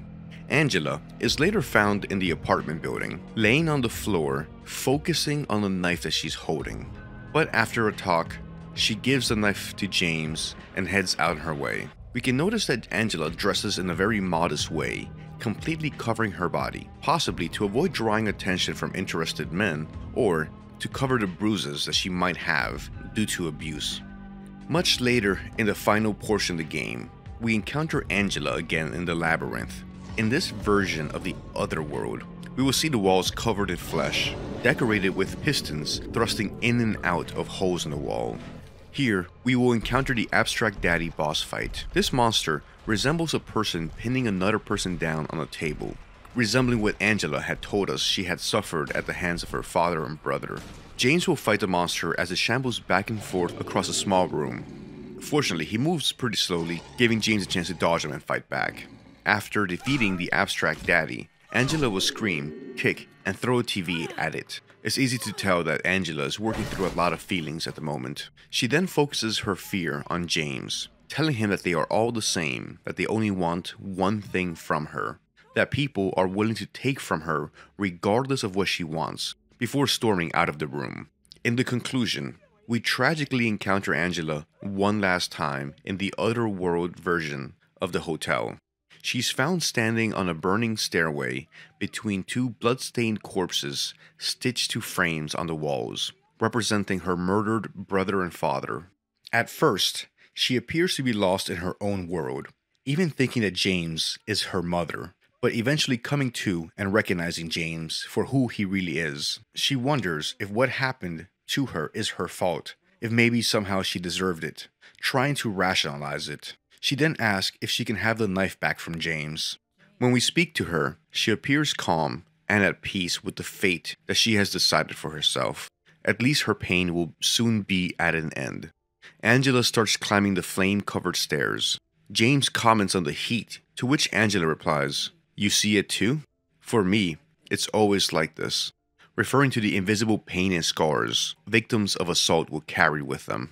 She then climbs the stairs into the flames, and that's the last that we see of Angela in Silent Hill. I think it's a very easy argument to make that given all the nasty things Angela has survived, that she is the only sympathetic character of the 3 adults in Silent Hill 2. The underground prison and the historical society. Securing the key to the historical society from Rosewater Park, where we first met Maria, James will then head to the historical society building as part of his goal to reach their special place, the Lakeview Hotel. Entering the historical society, James will quickly find a hole in the ground that will lead him to the underground prison here. James will explore the partially flooded prison, needing to find a way further down to reach the labyrinth. The prison is in a state of advanced decay and filled with lying figures. Here, James will have to solve the tablet gallows puzzle in order to get the horseshoe he needs to open the latch that will allow him to continue further down. The floor will be flooded, the walls will be running with water and covered with rust. The prison wings are flooded, dirty, infected, and depressing. We never get an explanation as to why this prison is built this far underground, but we can assume that it has to do with the town's occult past and its worship of the old gods. Between references to the executioners in the historical society and the gallows, we can assume that the prison was also used as an execution site. The holes that James has been jumping down through have been used for quickly disposing of bodies, kinda like the flesh pit in Fear and Hunger. Prisoners here would be given the option of death by hanging or skewering, so that they may have one last illusion of freedom before meeting their end. So here's something that always stood out to me about the prison. James will always face to turn to look at nearby enemies or objects of interest. Exploring the north prison wing, James will turn to look at something inside of one of these cells. Since the camera angles are fixed, we have no way of looking at what James is seeing. We can only hear the sounds of a monster in that cell. We have no in-game way of being able to see what it looks like. I just thought that was a cool little touch that adds to the mystery of this nasty area. Mary's true fate. Okay, so last spoiler warning for this game that's over 20 years old. We are about to talk about the major plot point at the end that I've been hinting at. Having reached the hotel across Toluca Lake, James enters the room where he and Mary spent so many happy days. Their special place, room 312. A place that reminds James of better times and what could have been if things had played out differently. James finds a VHS tape that's going to take the ugly truth of what he did and throw it in his fucking face so that he can no longer hide from the truth. James's wife, Mary, didn't die from a terminal disease. She was sick and terminally ill, but Mary met her fate at the hands of her husband James. James couldn't deal with the pain and suffering of his wife's disease, along with everything that came with it. He was stuck in his suffering and not his wife's. And it broke him to see her health decline, and for him to lose the future that he would have had with her. Unable to cope with his pain, James picks up a pillow and suffocates Mary. He wanted it all to end, and he thought that this was a way out. Just like Eddie and Angela, James was suffering and wanted it to stop, and went to extreme measures to stop his torment. This is why he was called to Silent Hill, to atone for his sins. It's these sins why Pyramid Head manifested. So Pyramid Head is nothing more than a way for James to torment himself for his incredibly selfish handling of his wife's disease and the nasty things that he has done since. Number 15, the hotel's final fate. During most of his time in Silent Hill, James has been trying to reach their special place, Lakeview Hotel, a seemingly charming hotel resort built next to Toluca Lake. And here is where our story will reach its conclusion. The hotel is now in disarray and abandoned, and small abstract daddies are patrolling the hallways, a stark difference from the happy times when James and Mary would vacation here. At one point, James finds a can, and opening it with a can opener, finds that it's filled with light bulbs. I just thought that was very weird, and I wanted to mention that there's a can of light bulbs in this game. James starts to explore the hotel, trying to reach room 312, where he finds a tape mentioned in the previous entry of this list. James hears a message over the radio from Mary, telling him to come find her, that she is close by. After confronting the ugly truth of what he did, James snaps back to reality, and is now able to see the otherworldly version of the hotel, which is the real version of how the hotel looks now. Since their last visit, the hotel had burned down, and is now a run-down, blighted ruin of a building. The pristine version that he had seen was just his senses and his memory playing tricks on him, trying to create a gentler reality for him. His eyes were deceiving him, showing him what he wanted to see.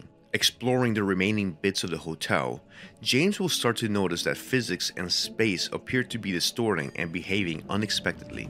It is in this context that James will enter a flooded hallway and make his way to the final area of the game and the climax. Number 16. Impossible spaces. Another recurring motif that's very prominent at the end of Silent Hill is impossible spaces or physics. At various times throughout the game, there will be times when James walks down a hall or an elevator shaft that just keeps going and going, seemingly forever, much longer than you'd ever expect a hallway or an elevator ride to take.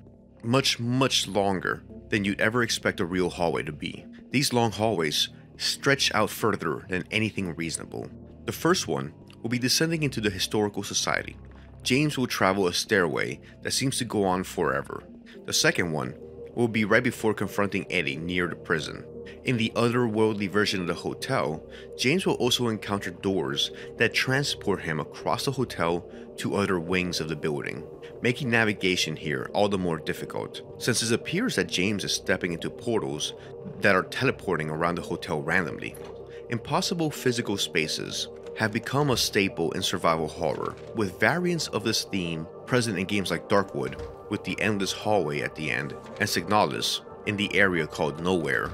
It's often used to demonstrate that the player is in an area with a loose affiliation with reality, or to show that the player is in an otherworldly location that operates on different rules. The purpose is to demonstrate that reality is warped, and what is considered real is distorted and twisted. These impossible spaces make for a nasty navigating experience in survival horror games. The final confrontation with Pyramid Head. After being chased and tormented by him during the entire game, we have the final encounter with Pyramid Head. Going to the back of the burnt out hotel, through the now open shutters, James enters a hallway where the architecture changes to a brutalist, concrete industrial style. The doors have changed. They look mystical, arcane, and made of stone, looking as if from a different era, rather than the type of doors you would expect at a modern tourist hotel. We travel down hallways that are connected to the hotel, but don't appear to be part of it, defying what you logically expect in terms of layout. In the otherworldly location that James is transported to from the ruined hotel, James will enter a large open room and discover not one, but two Pyramid Heads. Pyramid Head was manifested to torment and punish James for his sin of taking life. Now that he has killed a second time, another Pyramid Head has manifested. Before starting the fight, we see that the Pyramid Heads have strung up another incarnation of Maria. They quickly and brutally execute her again, which clearly torments James. The final fight with the Pyramid Heads will start at this point. James will use the space in the room to evade the Pyramid Heads and dodge their attacks with the Great Spears. It's during this time that James finally realizes that he has manifested Pyramid Head as part of his self-loathing, as a punishment for himself to quell his guilt over the murder of first Mary and then Eddie. He realizes that he cannot win this fight with violence, but rather with forgiveness. James learns that he needs to forgive himself for his actions and weaknesses, and accept that he has made mistakes, which he needs to own up to. He cannot keep running. This is a fight that he cannot win with force. Upon realizing this, the two Pyramid Heads stop attacking. They walk to the center of the room, stake their spears onto the floor, and impale their heads on it. James does not need Pyramid Head anymore, and can finally start to move on. James is learning to heal and forgive. With a spear through his head, Pyramid Head has finally completed his purpose. The final confrontation with Mary or Maria. Throughout the game, we have been getting hints that if James favors Maria, he will be repeating the same mistakes of the past and will be condemning himself to repeat the events that played out with Mary's disease. Repeatedly in his journey through Silent Hill, we will see Maria coughing or taking pills, seemingly to help manage some disease. This is a direct reference to Mary's disease, which Maria might also be carrying. This insinuates that James might be tempted to take the easy way out and try to replace Mary with Maria, and repeat all the same events surrounding Mary's death, having learned nothing. The final confrontation of the game will depend on how James has behaved during the events. Did he take care of himself? Or did he spend a lot of time rereading Mary's letter, dwelling on the knife that Angela gave him, and growing close to Maria? In one set of endings, James will fight a version of Maria dressed up like Mary. This version of Maria will confront James, asking if he wants her. When turned down, she would transform into the final boss. In the Maria ending, Mary will appear angry at James for favoring Maria, implying that James hasn't learned, is being selfish, and will repeat the entire cycle all over again with a sick Maria. After defeating Pyramid Head, James is transported back to the hotel. The hotel doors are now replaced with the arcane stone doors. We go down the hallway and see that it's changed. It's become a much longer hallway, longer than anything we've seen in the hotel. We hear a very difficult conversation between James and Mary, where Mary reveals how she's been feeling like a monster and how she might be better off dead. The door at the end of the hallway opens up into a large water collecting cistern. James takes the stairs that look like they belong in a construction site up to the roof, where it opens up and reveals that the roof of the structure has been removed. The final boss will appear a little bit like the flesh lip monster that we fought in Brookhaven Hospital. She will appear like a human body covered in filth, suspended upside down in a flying metal frame, and dressed kinda like a nun. She will be twitching rapidly like so many enemies here in Silent Hill. This creature will attack James using her tentacles and by deploying moth swarms at him.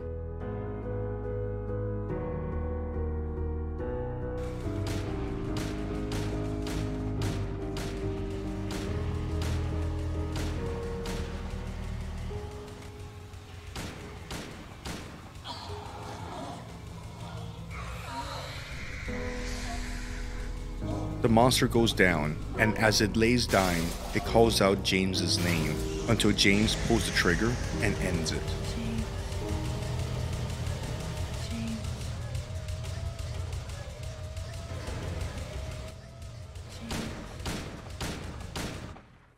After defeating her, we will get one of several endings depending on the choices James made throughout the game, depending if he has learned and is able to grow as a person and move on with his life or not. Regardless of what ending plays out, we get to read the letter that Mary left for James. Mary expresses regret that she wasn't good enough for James, that she felt pathetic and defective, suggesting that he might be better off without her. Confessing all of her fears as she approaches the end of her life, she laments the way that things played out for them. We hear her regret regarding how she treated James and confesses that she always loved him. She even apologizes for falling sick. But at the end, she honestly and wholeheartedly confesses, "James, you made me happy." Alright, number 19, the endings. There are a few different endings to the game, only one of which I think we can call as a good ending. In the Leave ending, James confronted his demons and sins, and is able to grow as a person. James will leave Silent Hill with Laura, adopting her as his own and fulfilling Mary's last wish. In the Maria ending, James didn't learn. He grew attached to Maria and didn't take care of himself. He also dwelled on ending things with the knife that Angela gave him. He will leave Silent Hill with Maria, who is sick, and repeat the cycle of loss and pain that played out with Mary.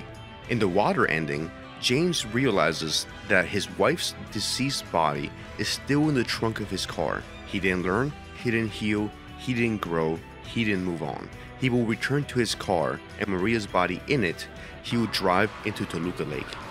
The Rebirth ending is only available on New Game Plus. James will collect a series of occult items scattered across the town and invoke the old gods of Silent Hill and attempt to resurrect Mary. The last we see of him is James rowing to the center of the lake with Mary's body in order to perform the ritual. So things will play out in a nasty way for James in all but one ending.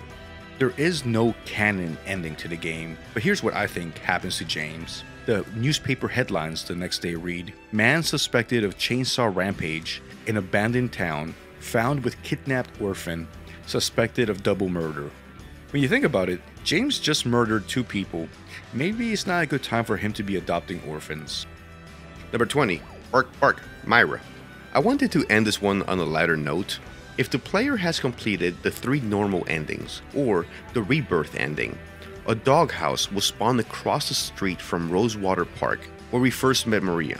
James will then be able to find the dog key in the doghouse. If James uses the dog key in the observation room on the 3rd floor of the Lakeview Hotel, he will learn the truth about everything that happened in Silent Hill. Using the key and entering a mysterious room, James will find a Shiba Inu called Myra. Myra will be found holding the levers of some sort of contraption or machine, to which James will say, "It was all your work?" and then collapse to his knees. The Shiba Inu would then hop down and lick James. Look at her, isn't she just the cutest? Anyways, I'd like to thank you for your time and for watching my entire video. I hope you enjoyed it. I know I did making it.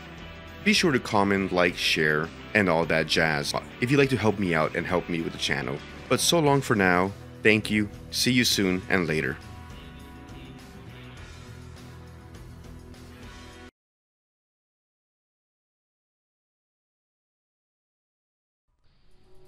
Content warning, this is a violent game, and spoiler warning for the first half of Dead Space 1 Remake. The universe is filled with trillions of stars, orbited by even more trillions of planets. Fermi's paradox tells us that mathematically, humanity shouldn't be the only form of life in the universe. But that's not what humanity has seen so far. The stars should be filled with noise from intelligent civilizations, but yet they are quiet. Why does it appear that humanity is the only advanced civilization in the universe? Could there be some terrible force out there silencing all other civilizations that have developed? Hi, hello and welcome. Join me today as we cover the first half of the journey of engineer Isaac Clarke aboard the stranded planet-cracking ship, the USG Ishimura, as he learns the horrible truth about what happened aboard this mining ship and the nightmarish implications of these events on the rest of the universe and for all intelligent life. Alright, let's go over 20 nasty things in Dead Space 1 Remake. Number 1. The crash landing sequence. Isaac Clarke is an engineer working with the Concordance Extraction Corporation, along with Hammond, Daniels, Chen, and Johnston. He is on board the USG Kellyan, approaching the massive planet cracker USG Ishimura, in orbit around the planet Aegis 7. Isaac's romantic partner and girlfriend, Dr. Nicole Brennan, is, or was, the senior medical officer on the Ishimura, but Isaac doesn't know her fate yet. The USG Kellyan was dispatched to Aegis 7 in response to the Ishimura's distress signal and the subsequent loss of communication. The Ishimura is the flagship of the Concordance Extraction Corporation, CEC. It was the first vessel of its size to use a shock point drive for large-scale commercial mining in deep space, becoming the first ever planet-cracking ship. The rescue team, led by Hammond, will eventually mention that it's odd that the CEC would have sent its flagship out to a system this remote when there were plenty of star systems suitable for mining closer to the Sol system. Approaching the Ishimura in orbit, we see the results of the ship's mining activities, with large fragments of the planet that have been strip mined floating in orbit, along with the colossal silhouette of the CEC flagship. Getting closer, the rescue team notices that the ship is dark and its external lights are powered off. Later, they would discover that the power, propulsion, communication, and the self-destruct systems have also been oddly disabled. Approaching the ship, the Kellyan is unable to hail the Ishimura, hearing only radio silence. The Kellyan tries to engage the Ishimura's auto-docking sequence when a piece of debris smashes into the Kellyan, causing a malfunction of the auto-docking system and causing the smaller ship to perform an emergency crash landing into the Ishimura's flight deck hangar. Rattled and shocked, the crew of the Kellyan survives and assesses their new situation. With their ship damaged and not getting any signal from the bridge of the Ishimura, they have no option but to disembark and explore this planet-cracking mining ship, piecing together what happened here and the fate of the crew. Isaac is going to do what he can to find and save his girlfriend, Dr. Brennan. Unfortunately, the Kellion wasn't the first vessel to crash into the Ishimura. Number 2. The first glimpse of the Necromorphs. Having crash-landed on the Ishimura's flight deck, Hammond, the captain, Chen, a pilot, and doubling as security, Daniels, the computer specialist, and Isaac, the engineer, all disembark, leaving Johnston alone on the Kellion. The 4 members of the away team walk down the landing platform and into the flight arrival lounge / immigration control. Here, the team hears ominously that Chief Engineer Jacobs is missing. The rescue team will discover that many more crew members have disappeared before long. The team explores the arrival lounge, wondering where everybody is. Why is the Ishimura empty? Hammond orders Isaac to examine the security console to get the ship's damage report, and possibly some clues to what happened on this isolated ship. When Isaac activates the security computer from the security office, he discovers that most of the Ishimura systems are red and down. That's when they hear the quarantine being activated due to a hazardous anomaly and trapping everybody where they are. The team hears rattling in the vents as suddenly something bursts from both above and below. Hammond and Chen open fire with their pulse rifles as a necromorph sneaks up on Chen and sticks his sickles deep into his chest. Here, we get our first glimpse at the power and the terror of the ship's new inhabitants, the necromorphs. Hammond's bullets spray the window as Isaac is looking through the splattered gore and blood. Hammond is barely able to hold them off as Daniel unlocks an escape path for them. With Daniels and Hammond out of the picture, the necromorphs focus their attention on Isaac as he has to run for his life. The Slasher, the basic necromorph. The horrors that occurred on the Ishimura are due to the necromorphs, obviously. Necromorphs are monsters made from mutated and mutilated corpses. They will seek out any organic material possible to further spread the necromorph infestation and assimilate more biomass into their collective. Necromorphs are created from a genetic code etched into and transmitted by the markers, formed when dead tissue is exposed to the marker's signal. Some, like the Church of Unitology, are delusional enough to see necromorphs as heralds of humanity's ascension that will one day lead humanity to their astral destination, which they call convergence. The necromorph infestation will spread through the human body extremely quickly, causing convulsions and violent changes to a body's physiology, sprouting long curved claws that they can use as deadly weapons to impale and dismember their prey. All forms of necromorphs are extremely violent and aggressive, relentlessly hunting down any living creature in their proximity. Before moving on with the video, I do feel the need to stress, do not eat necromorphs. If you ever find yourself in a situation where you need food and necromorphs are all that's available, don't do it. Necromorphs are not for eating. Do not eat zombies, they are bad for you. On the Ishimura, the necromorphs will break down doors and barricades, break into rooms through the vents above and below, jump through windows, and seek any other way to consume more flesh and incorporate it into the necromorph collective in order to prepare for their final goal, convergence, the nastiest fate possible in the galaxy. Hey, real quick before continuing the video, I have a merch store with merch in it. Check it out. Anything you buy is a big help. So yeah, capitalism.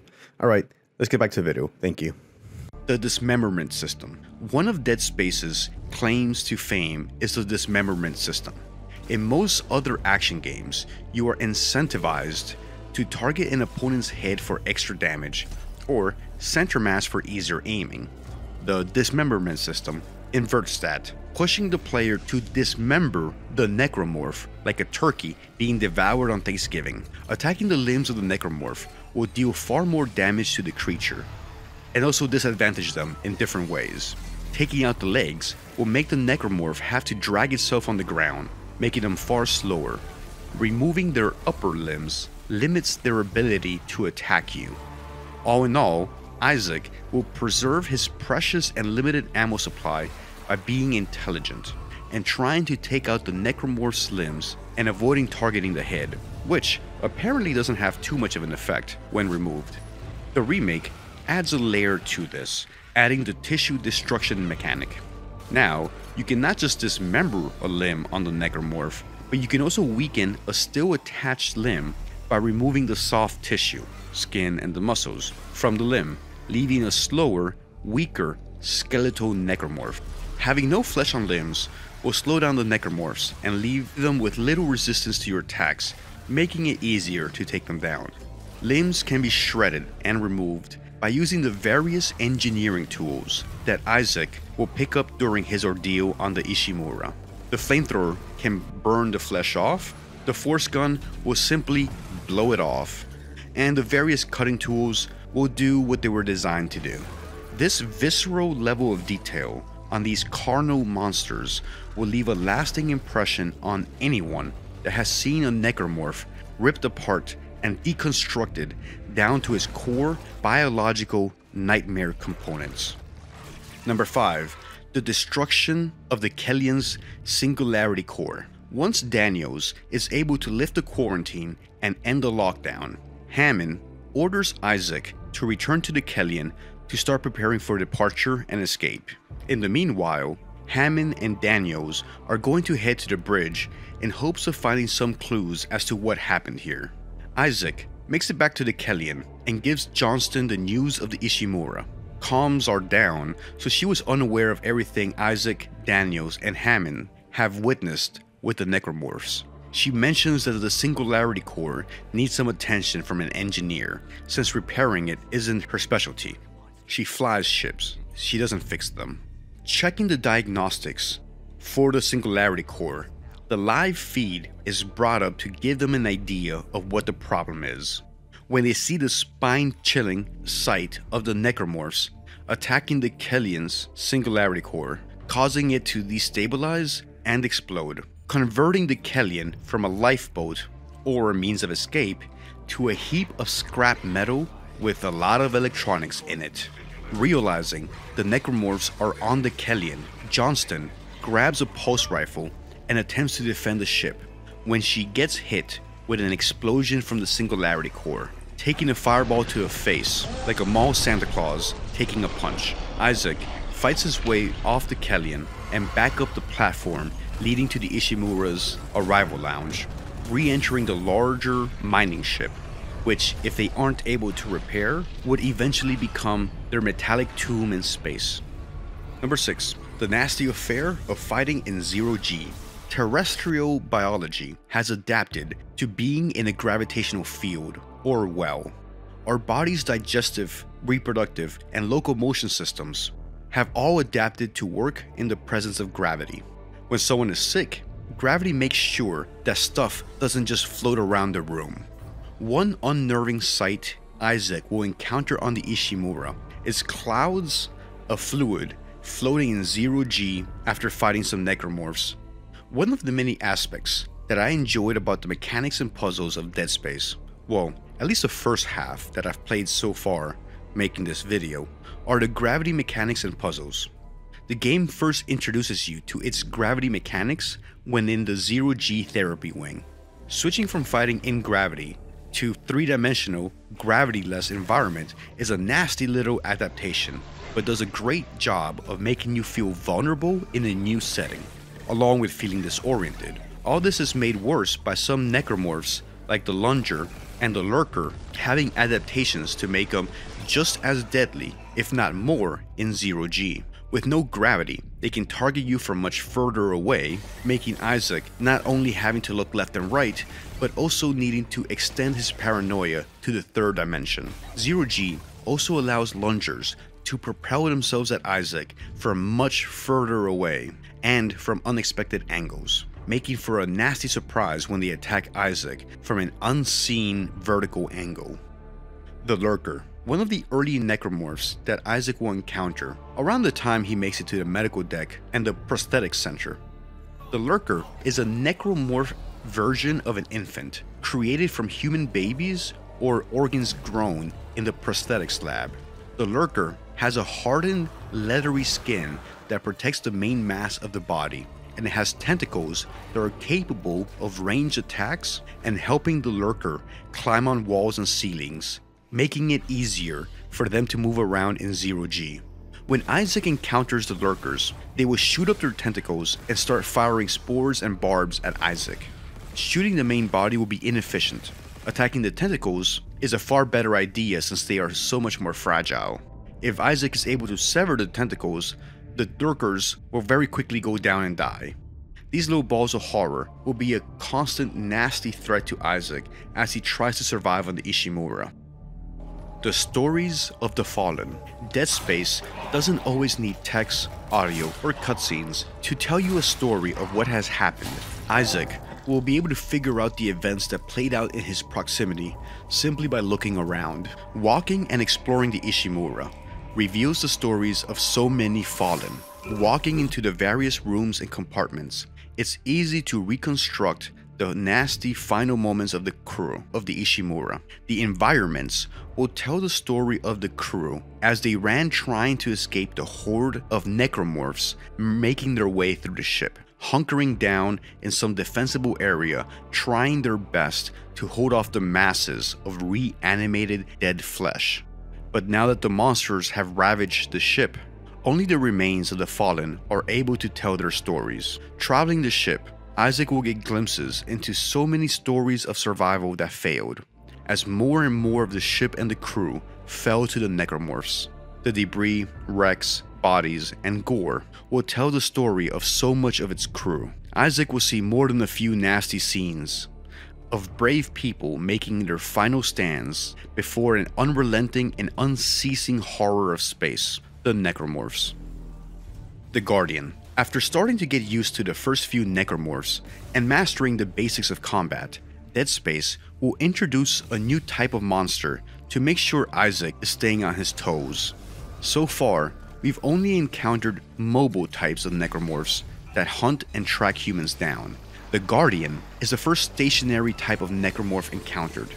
The Guardians will be found anchored to the walls of the Ishimura, having fused with the corruption growth found across the ship. This type of necromorph will foreshadow some of the greater challenges Isaac will be facing later. The Guardians will go through two phases of development. In the first, we see the human body slowly being absorbed into the corruption. The human torsos will occasionally twitch and move during this phase of the process. Given time, the Guardians will mature and continue to develop, absorbing more and more of the torso into the corruption growing across the Ishimura. The mature Guardians won't be able to attack any unfortunate humans that come near it directly, but will instead constantly spew out these little pods that themselves will spawn a tentacle that will shoot at any nearby humans, quickly becoming a menace with their ranged attacks.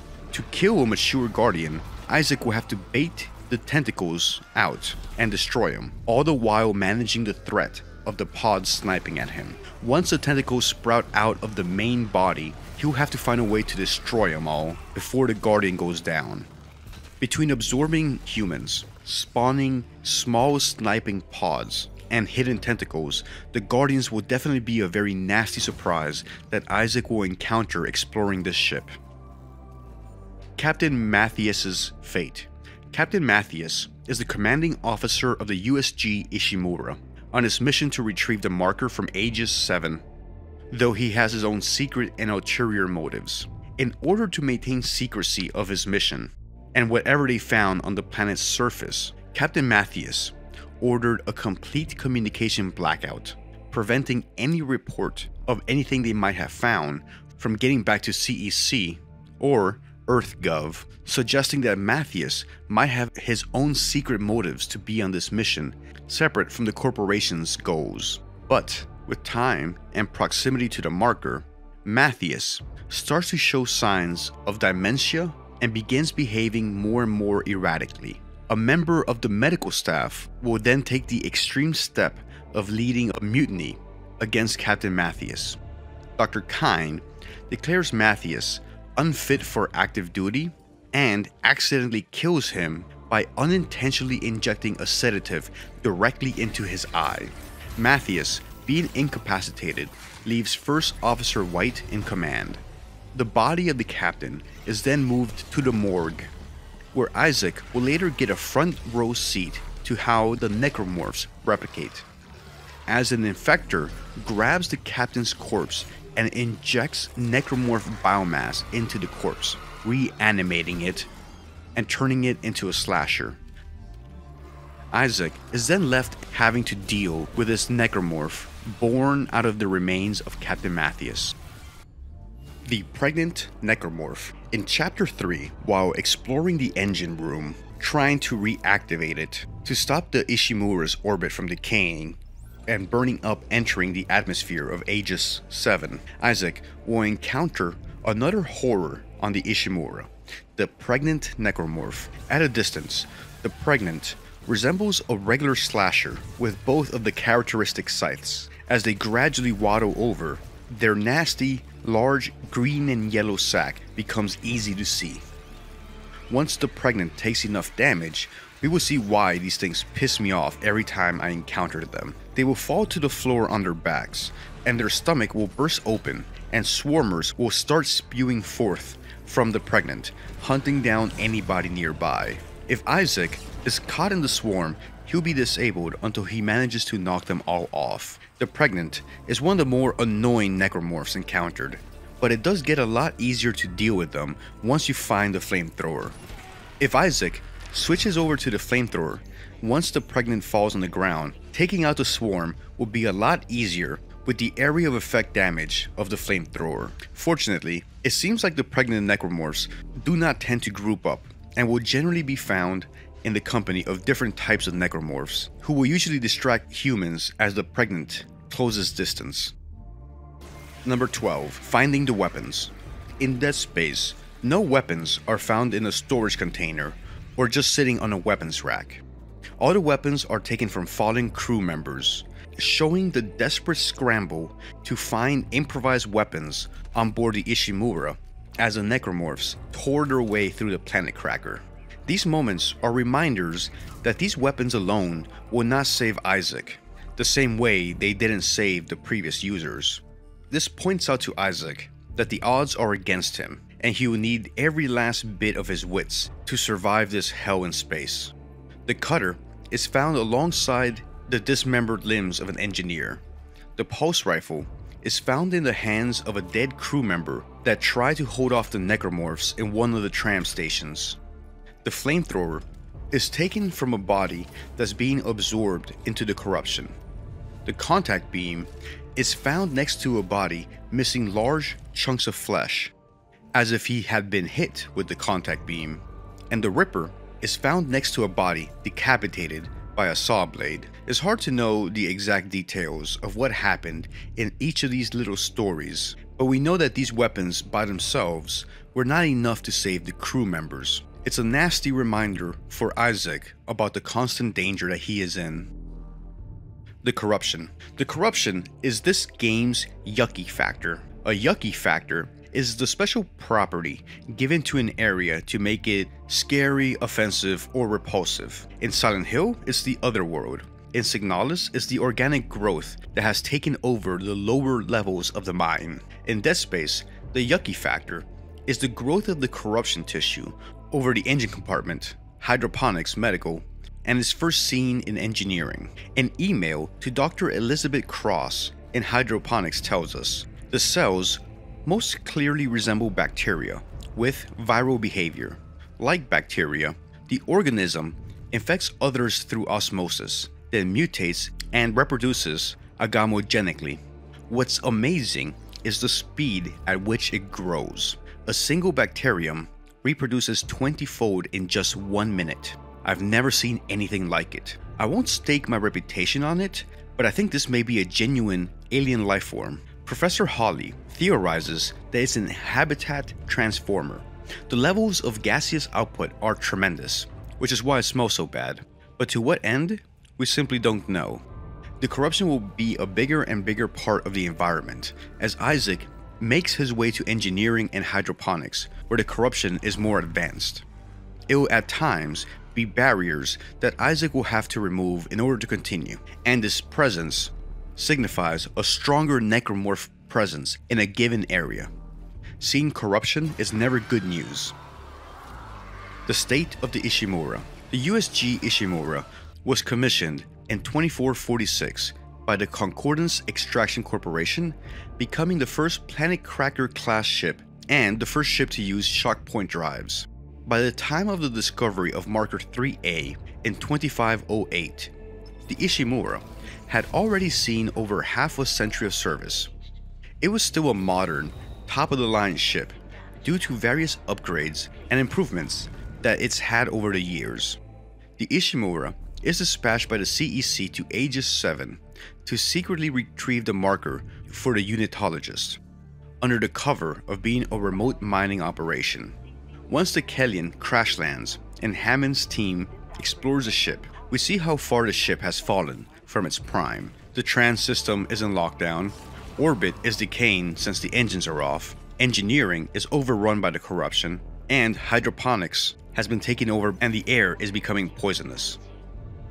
Medical has become a testing pen for human experiments. The prosthetic center is mass producing little horrors and is filled with the sounds of babies. And on top of all of this, external communications and the engine have been sabotaged. The Ishimura has taken heavy damage not just by the outbreak of necromorphs, but by deliberate sabotage by humans. Some people aboard the Ishimura are either trying to stop word of what happened from getting out, or are trying to assist the necromorphs as they take over the Ishimura. Between both sources of damage, the once proud flagship is now well on its way to becoming a nearly unsalvageable piece of space junk. Dr. Mercer and his experiments. What if necromorphs aren't the real monster, but it's other people? This plot point, or variance of, is nearly universal in a lot of zombie or monster pieces of media, presenting a reflection at the way that people treat each other. One of the characters that embodies this in the first half of Dead Space is Dr. Mercer. Dr. Mercer is the second science officer aboard the Ishimura, and is fanatically devoted to the unitologist faith, being a true believer that convergence will lead to life-conquering death, to be made whole.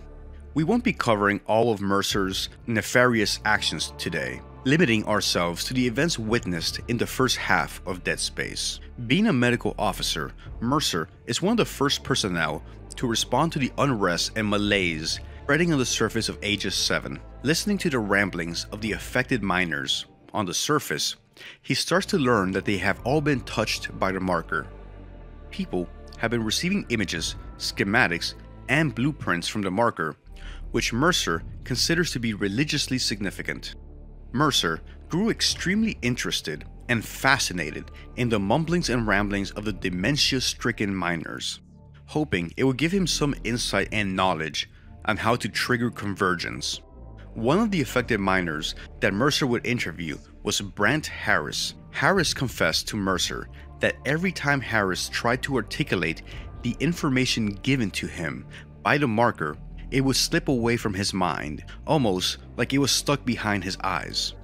Mercer, being the scientifically trained medical professional that he is, devised a solution. He would take a sample of necromorph biomatter and inject it directly into Harris's brain, in order to unlock the parts of his brain touched by the marker. I don't have to explain why this is a bad idea, injecting contagious necromorph biomass directly into your brain. But we'll be revisiting Brant's fate a little bit later on in this video. The cracked planet's debris field. Over the course of his time on the Ishimura, Isaac would undertake a lot of dangerous engineering tasks that would give an industrial safety supervisor a heart attack.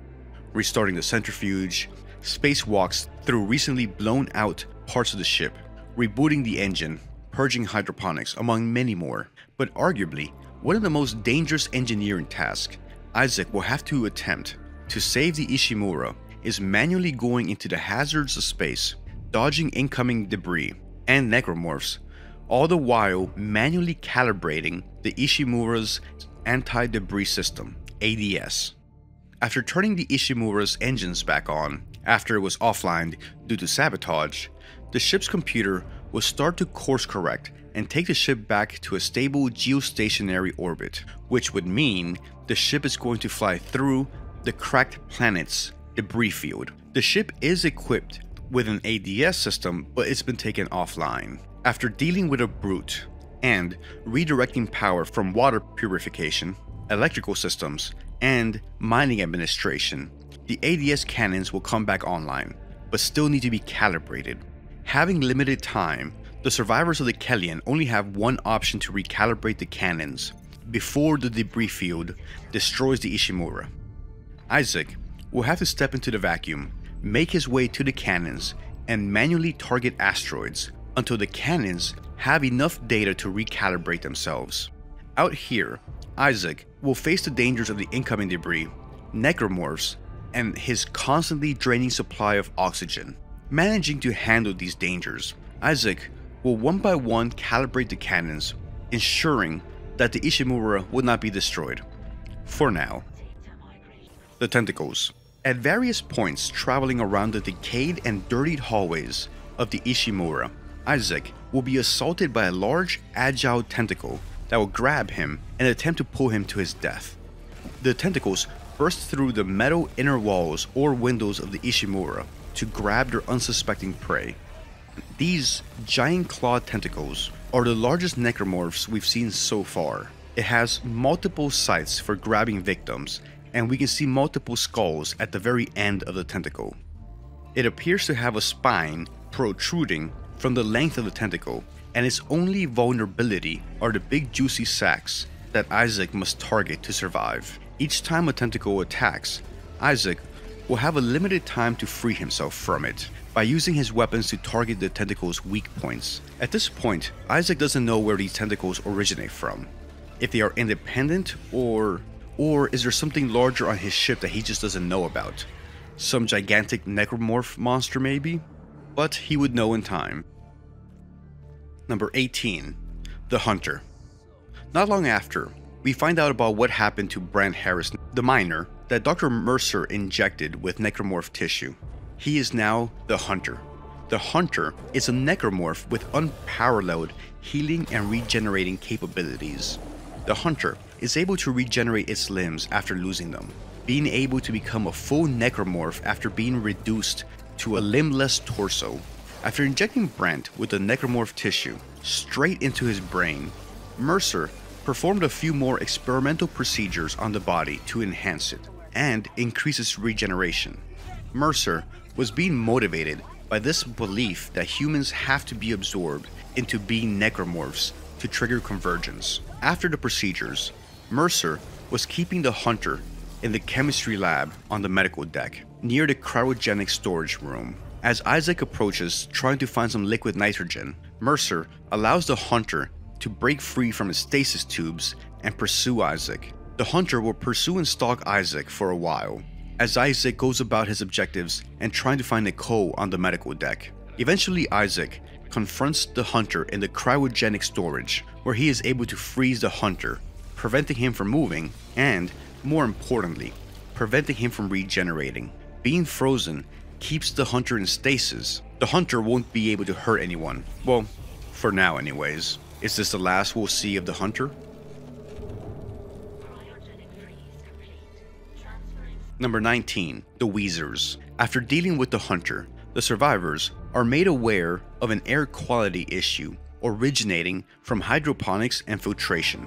So Isaac takes a tram with the liquid nitrogen in hand. Arriving on hydroponics, Isaac is contacted by Dr. Elizabeth Cross, a horticulturalist aboard the ship.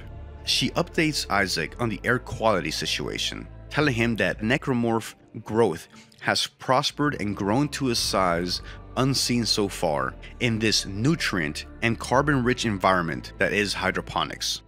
She calls this thing the Leviathan due to its size. The Leviathan is gradually transforming the environment on the Ishimura into something toxic to humans, and will eventually poison and suffocate all remaining survivors on board.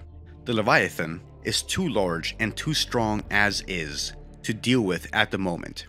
It would have to be weakened first. The Leviathan has absorbed Elizabeth's co-workers and was using them to poison the air. They have been converted to Wheezers, necromorphs that serve as the Leviathan's lungs, exhaling the green poison air that is slowly filling the ship.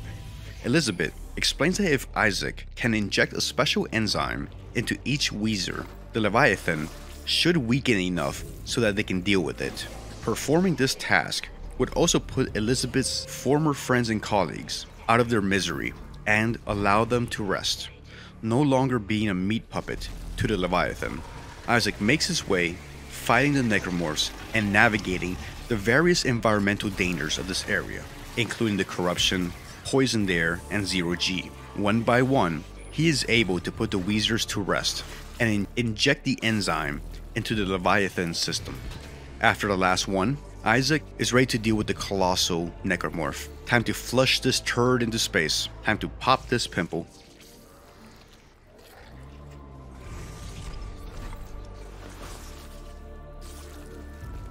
And last on our list for today, number 20, the Leviathan. The big centerpiece encounter halfway through Isaac's journey.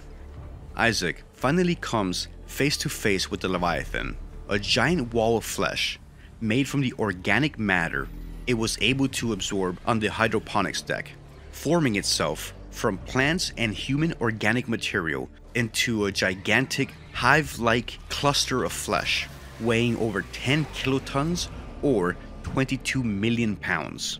The origin of the creature is unclear. Elizabeth suspects that it might have been a mass ejected from the surface of Aegis 7 and then attaching itself to the exterior of the ship, subsequently growing to its massive size once it had attached itself and penetrated the Ishimura.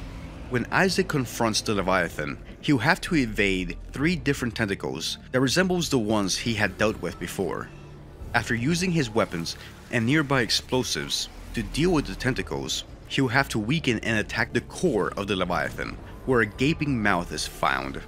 After weakening the Leviathan, unloading his ammunition into it, it will finally be weakened enough that Elizabeth and Isaac are able to eject the creature into the vacuum of space, freeing themselves of it, for now anyways. At least that's one less horror on the ship to deal with. And, having dealt with the Leviathan, the survivors will have a little bit more time to figure a way out of their ordeal.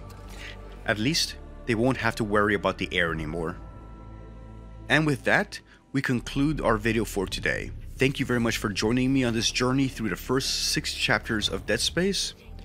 Be sure to subscribe to stay up to date for when I release the next part, covering the events of the second half of the game. And if you'd like to help me out, you know what to do. Like, comment, subscribe, and all that. Thank you very much for watching. Take care, and later. Last I heard, he was on the mining deck with some other survivors. He said they were building an SOS beacon.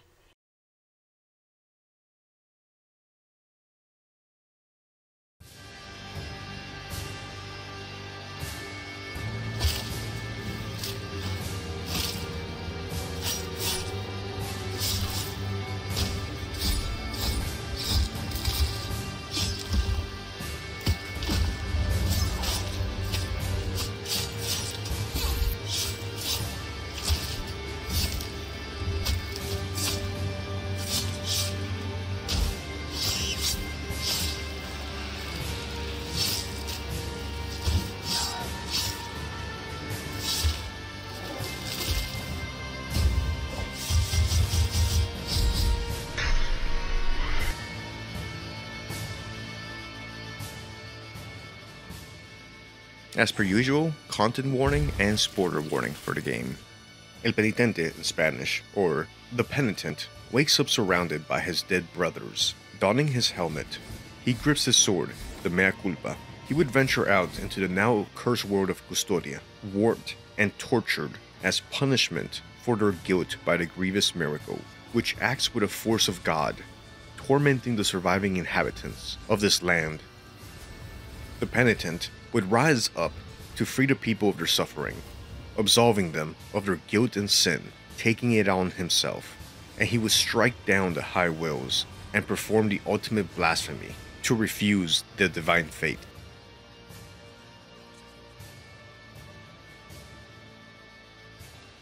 Alright, let's kick off our list. Number 1, the Penitent, El Penitente. While you were out sinning, the Penitent was studying the way of the blade. At the beginning of the game, the Penitent wakes up in a sea of corpses. He's the last surviving member of the Brotherhood of Silent Sorrow. The Brotherhood had been destroyed by the miracle. For some reason though, the miracle has brought one of the Brotherhood back to life and made him unable to truly die. If killed, he would just revive again. His weapon is the Mea Culpa.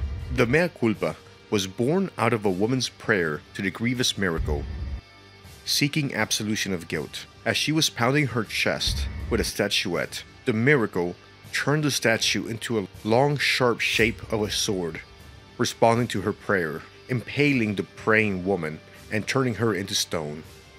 Wielding the Mea Culpa, the Penitent will be the protagonist of the game.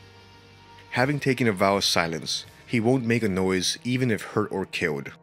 The Penitent quickly learns that the miracle has assigned the Warden of the Silent Sorrows to patrol these halls in case of any survivors.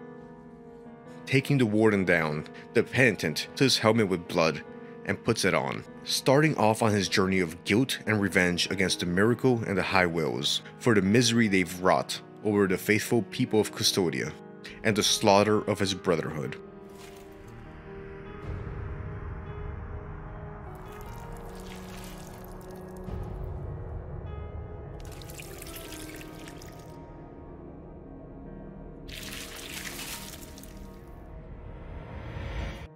Two, the fate of Custodia. Leaving the Brotherhood of Silent Sorrows, getting our bearings from Deo Gracias, we'll start to learn about the fate of Custodia.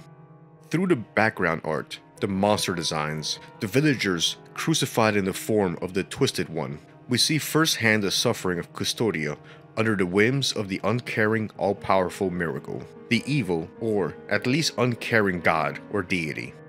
The miracle has a tendency for answering prayers in a form very similar to the monkey paw, granting the faithful what they ask for, but in the worst way possible. A good example is the woman we mentioned just a little bit ago in the video, turning a statuette into a sword so that she would impale herself. And we'll learn a few more of these stories later on in the video.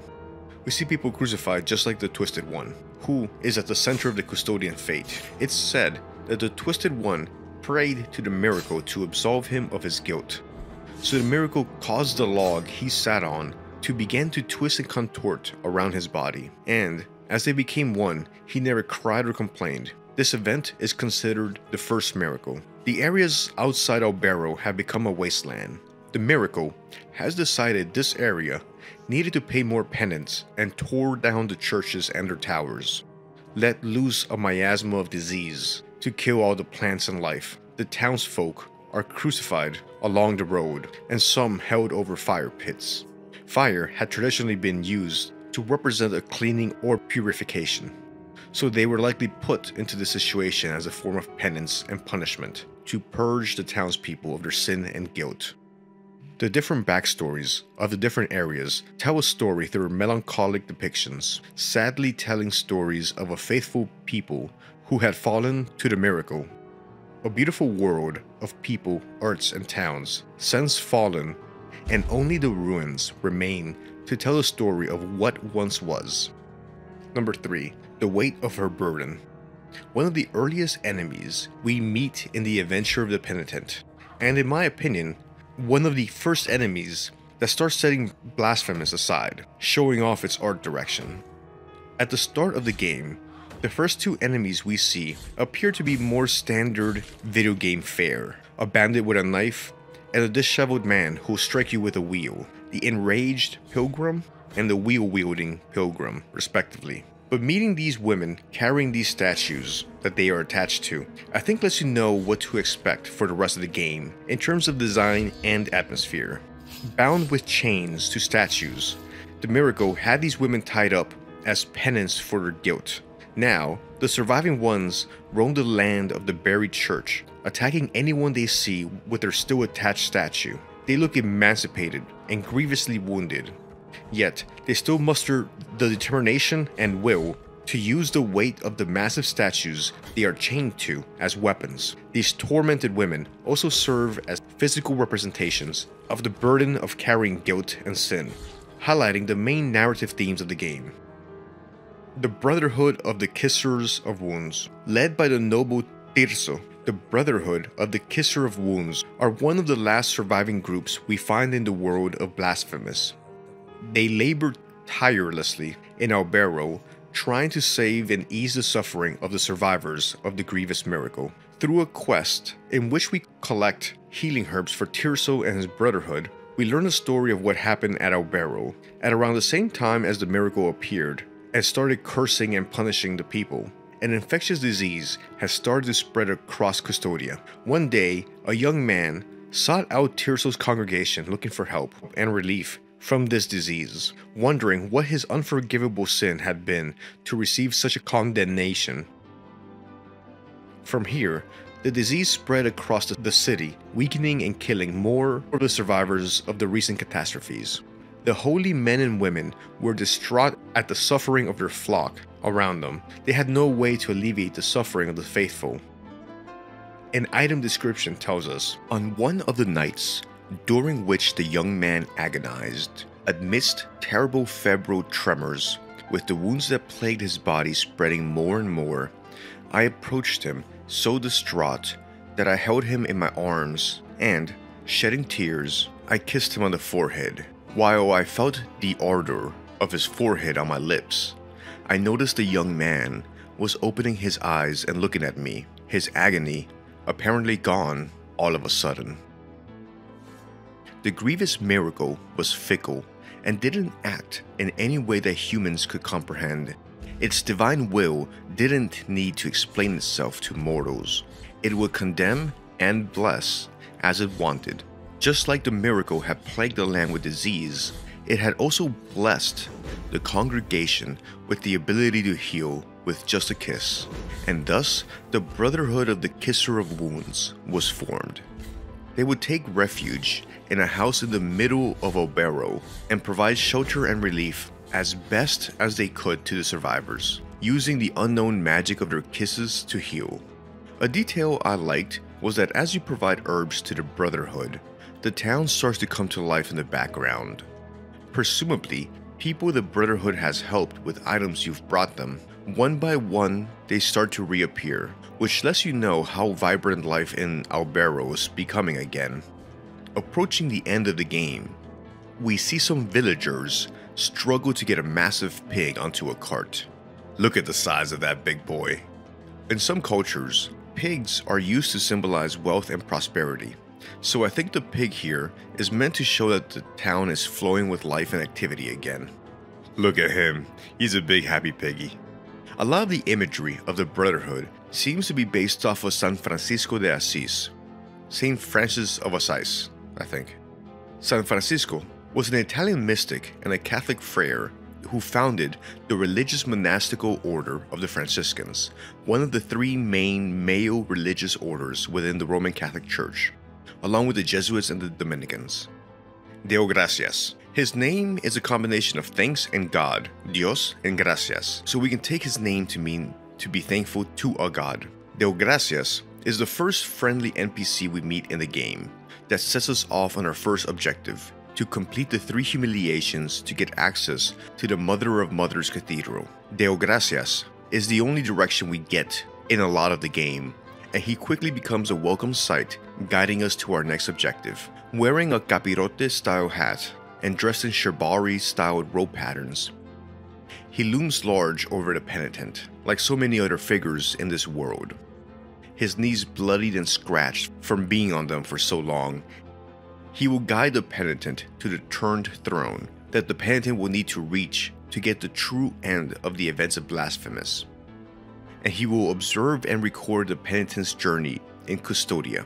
Deo Gracias seems to have knowledge of how things will play out, or an ability to let him know what the future holds. In the canon ending of the game, he would observe the penitent climb the mountain of ash in an attempt to commune with the miracle by reaching the turned throne. If the penitent goes through with the ultimate blasphemy, Deo Gracias will be there to complete the penitent's voyage and set up the events for Blasphemous 2.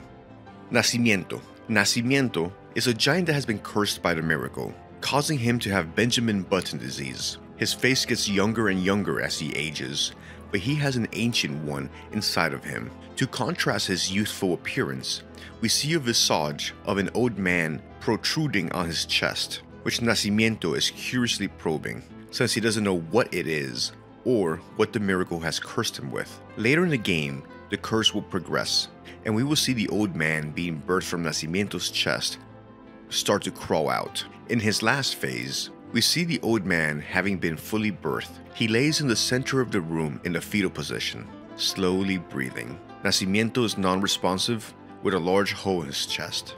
In part 2 of Blasphemous, we learn that the curse is cyclical in nature. The old man birthed from Nacimiento's chest would meet a similar fate. The old man would gradually get younger and younger, doing the Benjamin Button thing, and eventually he too would see a visage of an old man protrude from his chest and eventually start the cycle again. Altagracias. When the penitent first meets Altagracias in Grievance Ascends, she appears to be a big ball of hair. The penitent hears how she was being forced into a marriage that she didn't want to participate in. The three sisters prayed for help to the miracle, which granted a grace that caused her hair to grow and grow until she could make a shell of her hair for herself. They ask you to get 3 things for her that represent the dissolution of a marriage: a torn bridal ribbon, a grieving veil, and some melted gold coins. 3 things the 3 sisters would need if they were to refuse their wedding vows and strike out on their own. Once all 3 items are collected and offered, Altagracias comes out of her shell, and we see the true form of the 3 sisters after being touched by the miracle. She looms large over the penitent, topless, and having 3 faces or visages merge into one, with long strands of thick dark hair. She thanks the penitent for his offerings and gives him the egg of deformity. 8. The Lady of 6 Sorrows, the topless health lady. In Blasphemous, you can increase your maximum health by encountering the Lady of 6 Sorrows. There are 6 health upgrades available, one unlocked every time you encounter an instance of the lady across the map. When encountered, she will increase the penitent's health and shortly thereafter disappear. She appears as a large woman wearing loose-fitting shorts and a cardinal-styled hat, and wearing nothing else, with 6 blades stabbed into her bare chest. I think one of her roles early on in the game, like the guards in Fear and Hunger, is to throw a visual image at the player that is unexpected to keep the player on their toes and guessing. The game doesn't give us much of her lore or story, but her tone seems determined, as if she wished or prayed for this penance. She sounds eager to help the penitent. Maybe she knows what lies at the end of his pilgrimage. Maybe it will end her suffering and her penance. The Lady of 6 Sorrows could also just be another poor pawn in the power struggles between the divinities, the miracle and the high will. Melquiades, the exhumed archbishop. Melquiades was an archbishop in life. In death, his body has been exhumed and decorated with lavish clothes, with gold inlaid cloth and precious jewels, and is now paraded by the faithful. He is an archbishop wearing holy robes, vibrant jewels, a gold-plated crown, and wielding a golden scepter. His followers witnessed his exhumation, and some helped in the process of cleansing. After being exhumed, they used wine to clean his bones, dressed him in silk, gold, and jewelry, and kissed his forehead and hands. Afterwards, the followers of Melquiades lifted him up into the air, chanted his name out loud, paraded him, and made it look like he was still alive and walking. The design for Melquiades is based off of the Catacomb Saints, which were the bodies of ancient Christians that were exhumed in Rome and served as relics from the 16th to 19th centuries. The Catacomb Saints were the skeletal remains of the faithful dressed up in extravagant gold outfits laden with precious jewels. Socorro, one of the more tragic characters in Blasphemous, I think. Her name, Socorro, means help in Spanish, as in asking for help. The Marks of Refuge tells us the following about Socorro. Sign of protection that freed its bearer from pain. The wounds appeared in the flesh of their lady, who once swore to suffer instead of her wards. Socorro spent her childhood in a village which lined the route that church prisoners, condemned for their crimes and sins, frequently traversed. From the window of her room, she could see how these prisoners climbed the hill in a line so that when they reached their summit, they would be ready for their punishments and physical tortures reserved for them until they died. Hearing the distant cries of the damned day and night turned Socorro into such a compassionate person that she devoted all of her time praying for those punished. So much did she pray for them to be freed of their pain and suffering that she dared ask the miracle that the physical pain they were suffering be passed on to her. As the legend goes, the wounds of lashes, cuts, and blows received by the condemned began to appear on Socorro's body, and still she prayed for them, despite all the pain transferred to her, thus freeing the condemned from their suffering. So many injuries and so much pain were transferred to her that her body began deforming and drowning completely in wounds and bleeding bruises, but without causing her death. Her cries were so deafening that news of this miraculous event soon spread across the land. Socorro can be freed from her suffering and allowed to travel to the other side of the dream if the penitent finds the 3 marks of refuge and offers them to Socorro. Let's hope she finds a respite of her suffering on the other side of the dream.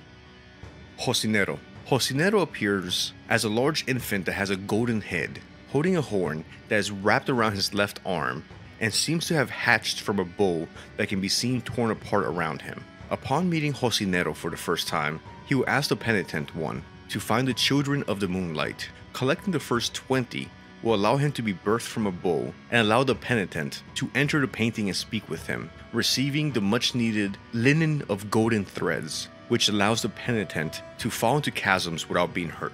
Jocinero describes himself as, "I was born of the moon and of the torment of a brave bull, and from myself, by the grace of the high wills, my holy brethren." I was curious if there was any historical reference with the name Jocinero, so I looked it up, and apparently the name Jocinero might come from the name given to a bull that killed a professional bullfighter in a bullfighting match in Madrid in the 1860s. The Blessed Lord of Salty Shores. The Blessed Lord of Salty Shores is a melancholic figure that we encounter by warping into his realm from the fountain in Albero. His realm is still and quiet, covered in what seems to be like snow at first, but it's really salt. We see the Blessed Lord of the Salty Shores frozen in time, unable to move, still sitting in his throne, overlooking his frozen realm and followers. They had all been cursed by the miracle for their heresy and worshipping something that wasn't the miracle. From the wiki, Blessed Lord of Salty Shores has claimed to have been worshipped as a saint by the people that surrounded him. He used salt as blessings, which led his worshippers to strongly believe it was blessings. The miracle found out about the lies he had been doing and sentenced him and his worshippers to be trapped as statues of salt inside his realm. Despite the curse, he longs for someone to bring him items which he can bless and turn into relics in order to lift the curse and escape. 13. The Order of the Charred Visage. Traveling up the mountain, past where the olive trees used to grow, we start to see frozen, exhausted corpses of pilgrims making their way up to the Covenant of Our Lady of the Charred Visage. The mountains in the background have portraits of wailing nuns carved into it that is visible from everywhere in the valley, a haunting reminder of the cost of faith in the world of Custodia. Reaching the Covenant, the penitent is resisted by mask-covered nuns, the followers of the Lady. Eventually, the penitent will encounter the Lady himself and fight her as part of completing his humiliations. We learn about the Lady, the Covenant, and her origin from the golden thimble item description. A young villager named Aurea had such a beautiful and pious face that even as a child, statue sculptors took her as a model for their creation. Her face became so recognizable that little by little, people took her as a living, breathing image of divinity, until it reached a point where they ended up taking her out on processions, and even replacing their own images. Such was the fervor around her that she could not bear to be mistaken with the divinity, and burned her face with boiling oil to give her pious beauty to God, and took up the habits of a convent. The years passed, and she started showing natural signs of aging, just like her companions, except for the burn, which remained as fresh as the moment the boiling oil had spilled. The wound was still smoking, scorching, and reeking. This was understood to be a miracle, and she was canonized in life by the church. She became known as Our Lady of the Charred Visage. An order was founded in her name, where all the existing nuns, as well as those who wanted to take up the habit, had to burn their faces in the same way as Aurea had. She wears a golden mask under which she hides the gauze that alleviates the eternal pain that the burn still inflicts on her. Soledad. Soledad is a jailed ghost imprisoned in a golden cage. When you first meet her, she asks you not to be afraid of her. She was locked up on the orders of her holiness, and then the miracle proceeded to decorate her cage. She says her purpose now, as ordained by the high wills, is to wait here in her cage for the penitent to bring her knots for her to mend to the rosary. She is to wait here sleeping for when the penitent needs her help. Her name Soledad is very fitting for her plight.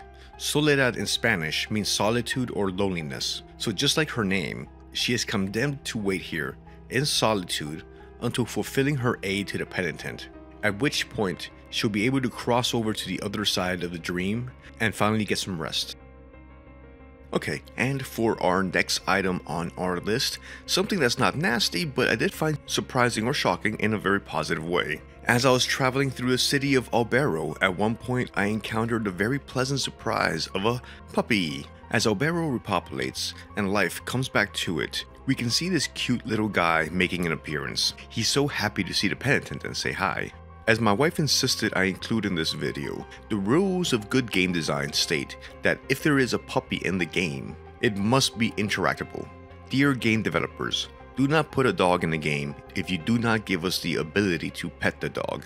And I'm happy to report that is in fact the case here in Blasphemous. Along with the pig in the background and the other residents of Albero, the puppy making an appearance is a sign that you can see that the city is healing as you give the Brotherhood of the Wound Kissers more and more herbs. It's a very small little detail with no other implications or ramifications for the game, but I thought it was cute. The Holy Guardian Visages. The Holy Guardian Visages are encountered after completing any of the 3 humiliations in the first half of the game, as the penitent is trying to get access to the Mother of Mothers. They appear as giant floating heads, partially covered in molten gold, never steady, always flowing up and down, and having this unnerving little twitch to them, giving them an uncomfortable vibe. In the background of these encounters, we see waves of soil with frozen human figures in them, hauntingly capturing the last moments for these individuals as they appear to have been caught up in waves of soil, and they were then frozen by the miracle. Created by the miracle, the Holy Guardian Visage guard the 3 holy wounds the penitent is seeking. We meet the Visages after fighting the Ten Piedad, Her Lady of the Charred Visage, and the 3 Anguishes, Las Tres Angustias. Once the 3 holy wounds are collected, the cathedral doors will open to the penitent so that he may continue his journey to the Turned Throne and attempt to commune with the miracle. The Bone Collector and the Ossuary. Near the sanctuary in Albero, you'll find the ossuary that has had all the bones inside of it ransacked and stolen. The caretaker asks you for your help to retrieve them as you progress through your journey. He talks about the singing that he can hear from the bones and how they need to be taken care of and soothed so that the spirits of the bones are able to rest. As they are collected, the descriptions of the bones gives us short snippets of the stories of the person that it used to belong to. The caretaker is covered by flowing sand, representing the ever-inevitable flow of time which leads to the death of all living things. As more and more bones are collected, we see that the amount of flowing sand increases until the caretaker is covered up to his neck in ever-flowing sand. The theme of collecting holy bones and the visual themes of this room are reminiscent of the real-life Chapel of Bones in Portugal, which was built with the bones and skulls of over 5,000 friars. And for our next item on the list, another pleasant surprise, Miriam. When I was playing through Blasphemous, I was deliberately trying to do a blind run-through of the main game in the DLC to try to explore and discover as much as I could by myself. And I should add that I've been a fan of Metroidvanias since I played Symphony of the Night, the game that started the entire genre. So I was very pleasantly surprised when I saw Miriam from Bloodstained Ritual of the Night in Blasphemous. Bloodstained was made as a sort of spiritual successor to Symphony of the Night. I had a chance to play through it not too long ago and check it out. I really enjoyed the crystal mechanics, the characters, along with the cool monster designs and the general atmosphere and art direction. So it was just really cool to see Miriam show up in Blasphemous as a cameo for the DLC, and see her hang out momentarily with the Penitent. Exposito, Scion of Abjuration. Exposito, Scion of Abjuration, appears as a giant baby with his bleeding eyes blindfolded and is being held by a wicker woman. Exposito's mother was accused of witchcraft by the Inquisition and sentenced to be burned. When she was being tied up and her sentence was to be carried out, she begged for her child to be spared from the sight of having to see her being burnt. From the wicker knot item description, we know when she was taken to the campfire, the Inquisitors took the baby from her arms, and she screamed, begging for the child not to see her burn. The boy, who stared at her from afar, drenched in tears, was blindfolded. The blindfold was immediately moistened. The bonfire was surrounded by people there to see the execution. They screamed, calling her a witch and a heretic. When the flames started licking the piles of firewood, she asked a kind soul to build a wicker figure in her image and size, and to place the child in its arms so the baby would not miss her. And so they did, and when the figure was built, they placed the bawling child in his arms, and the orphan immediately stopped crying. The miracle was merciful once again. There is no love like a mother's love for its child. So here we see Exposito's mother doing everything she can, even in her last moments, to try to protect her baby. During the boss fight, the Penitent will not actually fight Exposito directly, but rather the snake creature that you see on screen, which relies on moving around the arena and using venom attacks. But if the Penitent is not careful, Exposito might join in on the fight, pick up the Penitent, and casually rip him apart. And last on our list, the High Wills. In the world and mythology of Blasphemous, the High Wills are the equivalent to the supreme deity, the all-powerful, all-knowing entity that the inhabitants of Custodia pray to. Along with the Grievous Miracle, is one of the most powerful entities in the game. The Penitent will only come face to face with the High Wills if they are pursuing the true canon ending. After fighting Escribal 3 different times, once in his human form, once as the son of the miracle, and once in his final form, the Penitent makes his way to the ancient procession, the equivalent of a heaven in Blasphemous. After communing with the miracle, he will have the chance to come face to face with the High Wills here. Portrayed as 3 massive conjoined faces that cry liquid gold, the High Wills warn you there is no penance that could exonerate the ultimate blasphemy, trying to stop the Penitent from doing what they know the Penitent is there to do. But the High Wills' warning fall on deaf ears, as Crisanta and the Penitent complete the task that they are here to do. After destroying the High Wills, the Penitent is faced with the Twisted One crumbling away in the wind, along with the Mea Culpa. Crisanta and Deo Gracias lay the Penitent down in a sarcophagus, and the game ends with an image of the Son of the Miracle descending from the clouds, setting up the events of the second game. Hey, if you made it this far, I just want to give you a very sincere thank you. I really appreciate you taking the time to sit through my entire video.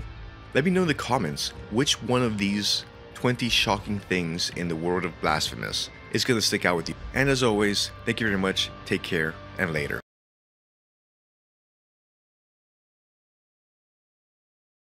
We both know how these things start. I'll show you something in the middle, something interesting, some action, something to hook your interest. Then I ask, how did we end up in this situation? Oh my god, there's so many questions. And once your interest is piqued, I do what we all know is coming, a flashback, something leading up to everything. So let's do that. Let's start at the beginning. Fuck. The pharmaceutical cocktail I put together vibrates at the back of my skull, shifts my system into overdrive. I could take anything but a tank shot to the chest right now, but that comes with a cost. My body's going to give it out at some point, and it's going to hurt. One-way trip. I picture the pills in the bag with the pills and taking the pills in the bag with... It feels inevitable. A Nickelodeon on a loop. Courtesy of an addict's chemistry. I'm the addict, by the way. Hi. Max is Dracula, Lord of the Vampires. 15 miles from here, in a tiny motel in El Paso, Texas, she's conducting a ritual that will end the world as we know it. It's what she always wanted, even when she said she didn't. If I don't save the people she's taken or kill the things she's conjuring from the void as we speak, the world dies today. I threw away 6 months and 11 days of being sober for a chance to save the world. 98% of me is screaming in pain or exultation, glad for an excuse to fall. And the last tiny fraction, that's you. I need you to believe that I'm not going to open that trunk, that I'm going to get back into this car on the count of 3 and stop my ex before she destroys us all. I need to know that you believe, so I can too. Ready? 1, 2, 3. Well, my name is James Savage. Here's to believing. James was your average supernatural investigator, an addict in recovery type of guy. Just like anyone else, he'd put on his pants one leg at a time. And he kept plenty of wooden stakes in the trunk of his car. Vampires are crafty, and you never know where you'd encounter one of them. He used to keep bottles of pills in his car too, but not now. He once thought he was a happy man, but he doesn't think that anymore. Like anyone else, he just wanted to feel seen, loved, valued, and most of all, he just didn't want to be alone anymore. He wanted to feel special to someone. He brushed those thoughts aside. They didn't really matter anymore. Well, not today. He used to have a partner, Janet. He missed being with her. For a while, when he closed his eyes and he saw the images of their time together in his mind, he looked happy, loved. He felt happy and loved. He wondered how much of his memory was just him remembering what he wanted to remember. Selective memory would be a blessing in this brutish world. Now, he has to deal with the fact that she had been pulling away from him just to hurt him, just to watch him squirm. And worse, she seemed to be enjoying watching the anguish it caused him. Has she enjoyed watching him swallow his feelings and bury them? For a moment, he thought he had been living in a dream, but dreams have a nasty habit of going bad when you're not looking. She never laid a hand on him, but that doesn't mean that her words didn't leave cuts, bruises, and scrapes on him. Sometimes, it was easier to heal from a cut or a scrape than it was to heal from finding out what someone you loved really thought about you. That they see you the same way they'd see an empty, crumpled up packet of cigarettes on the ground. Finding out that the person you loved might actually enjoy your torment and causing you pain. But now, she's decided to go and start a vampiric ritual that will be ending the world. And now, he has to try to stop her. Breakups are nasty enough without having to deal with supernatural threats that could end the world. Demons and the supernatural are one thing, and James could handle that. Love, on the other hand. But since when does life ask you if it's a good time to shit on you? He'd be driving all day and all night. Fortunately, if he kept himself on this cocktail of pills, he could go weeks without sleeping, even longer without feeling. The Sonoran Desert here seemed to be on loop, playing over and over again, reality on repeat, unable to tell where one loop started and ended.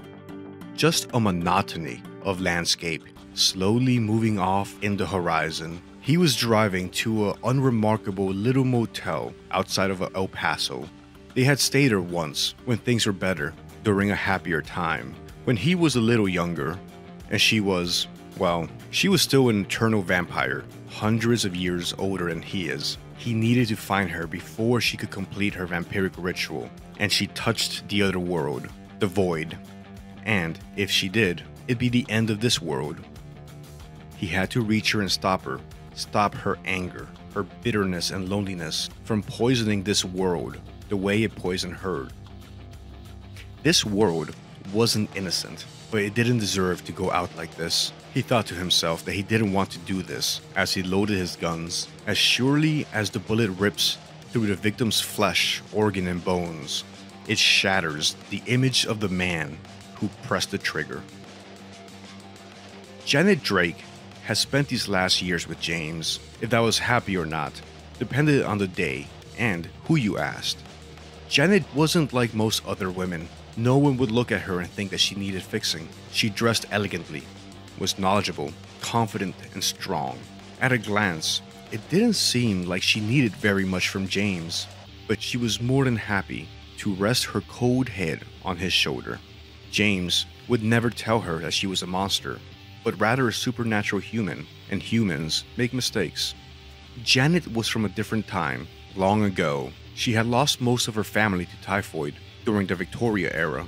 She somehow survived all that, and eventually was turned into a vampire. Her name changed and gotten distorted with the centuries, from Dracula to Draculae to Drake. It'd been long enough that even her gender in her own legend had been changed. At first, things were great with James, but time had done a number on her. No one can make it through centuries and not get jaded, not grow more and more callous to humans and their affairs. And so she would grow more and more bitter and angry as the centuries wore on. You see, everything was fine with James until it wasn't. James was a kind and empathetic man. He listened and tried, as best as he could anyway. When she was in one of her moods, he'd say things like, "What do you need from me right now? We can work on it together." He had hope that she was at least as happy as he was on that one good day. In his mind, he kept replaying that one good day he had with her, telling himself it was all worth it because of this one good day. His relationship with Janet had begun at the Ferris wheel. On that day, he felt valued, loved, seen. For once, he was not alone. Janet had made him feel special and loved, feeling the way he should have always felt. But he knew this couldn't last. The world was too cruel and unfair. He wonders how his life would have played out if fate had been a little kinder to him. But abuse in a relationship doesn't care how you look, what gender or sex you are, or how you see yourself as. Anyone, big, rich, strong, privileged, or not, can be a victim. Over time, the relationship changed. The power was all in her hands. She had the money, the power, the sheer willpower to sit him down and tell him to wait as long as she wanted him to. Even if it was for days, he'd sit and wait because he'd grown afraid of her. James had grown afraid of Janet pulling away from him for days on end, neglecting him, not talking to him, not even telling him what he did wrong. Why was he being punished? Janet knew she had the power in the relationship, and she started enjoying it, frequently reminding James of this and his position. I don't know about angels, but it's fear that gives men wings.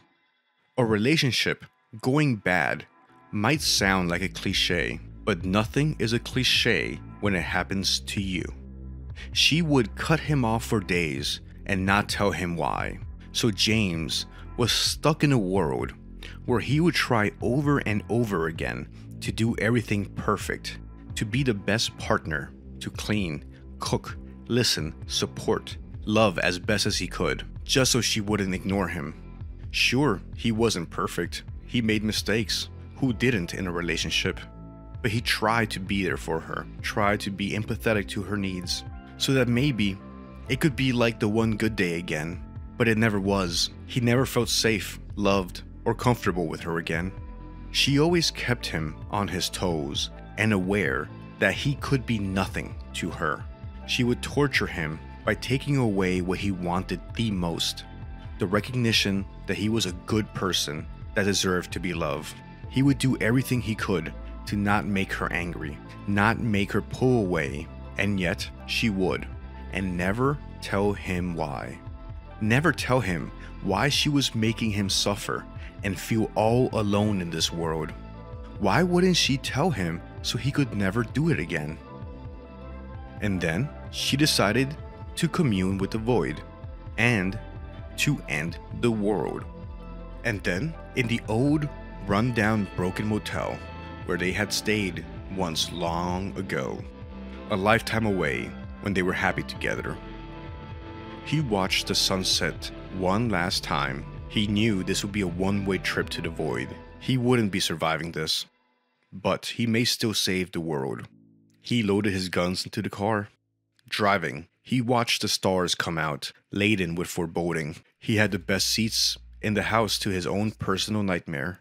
Front row and center. Guns in hand, he enters the motel and starts gunning his way down. Birth year, 1991. Blood type. O negative.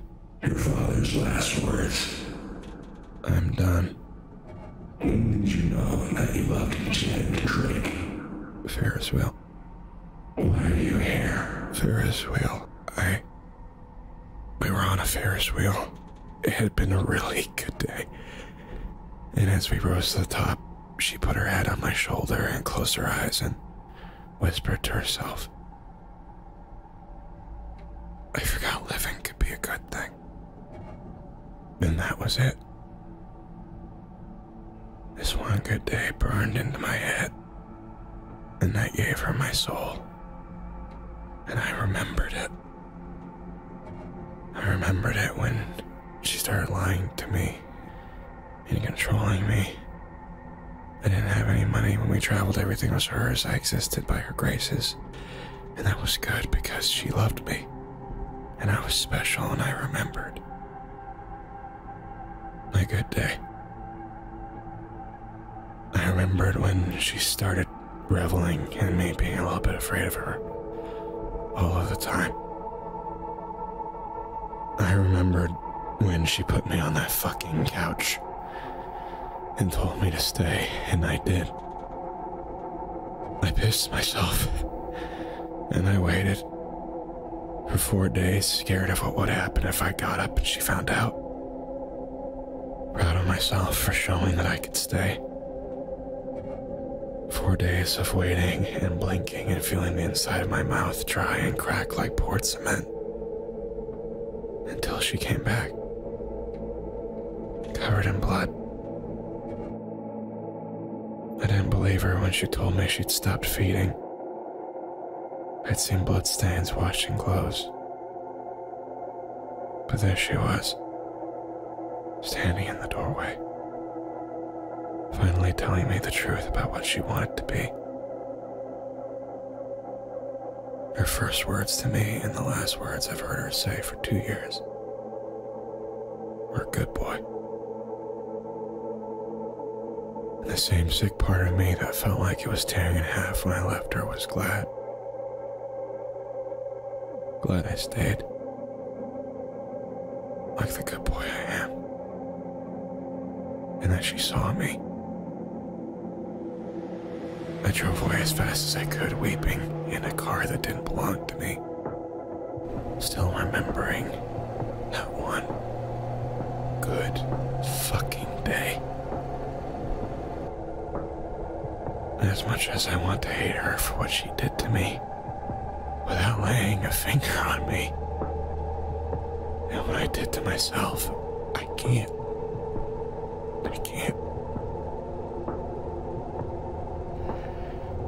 Because it was a really good fucking day.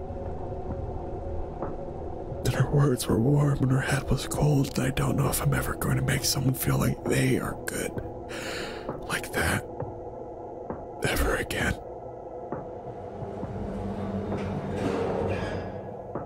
Good. You're ready to die. It's been nice knowing you, Savage. I can't say I share your opinion.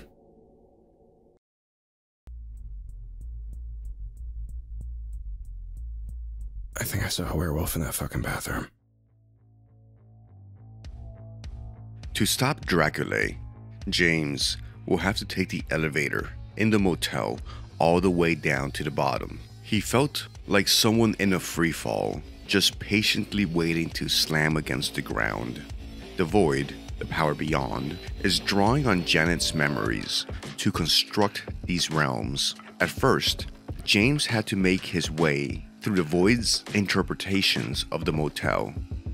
Further down, the void will pull graveyards from Janet's memories, the place where Janet finally opened up and confessed her true vampiric nature to James.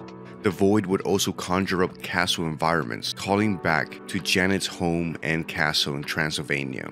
Towards the bottom, the rhyme and reason of the void would start to break down. We see ancient Egyptian motifs, which call back to the birth of vampires in the ancient world. Victoria-era architecture and furniture. Lastly, scenes from a meatpacking factory, which just confused James, since it didn't seem to pull from any memory Janet had.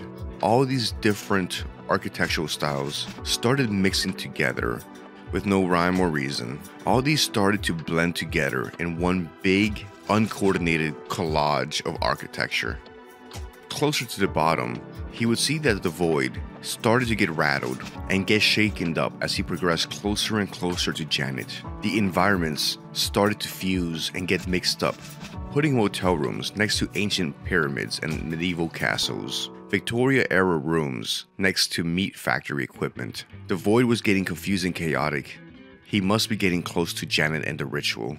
And during all this, he'd fight his way past mummies, werewolves, biblically accurate angels, bloody brides, burnt men, and more. Using his trusty weapons, he'd keep pulling the trigger until there wasn't any more ammunition left in the void. Towards the bottom, meat sacks and flesh columns would start appearing. James had never seen anything like this before, and he took it as an indicator that he was approaching his final goal, as reality rotted around him. Something about that made him feel comfortable. Seems appropriate for the day that you'd have to descend into the void to stop your vampire girlfriend. During all this, James would have to confront his time with Janet, how their relationship played out, and what happened. He gradually realized that while this was the end, his time on Earth wasn't all bad.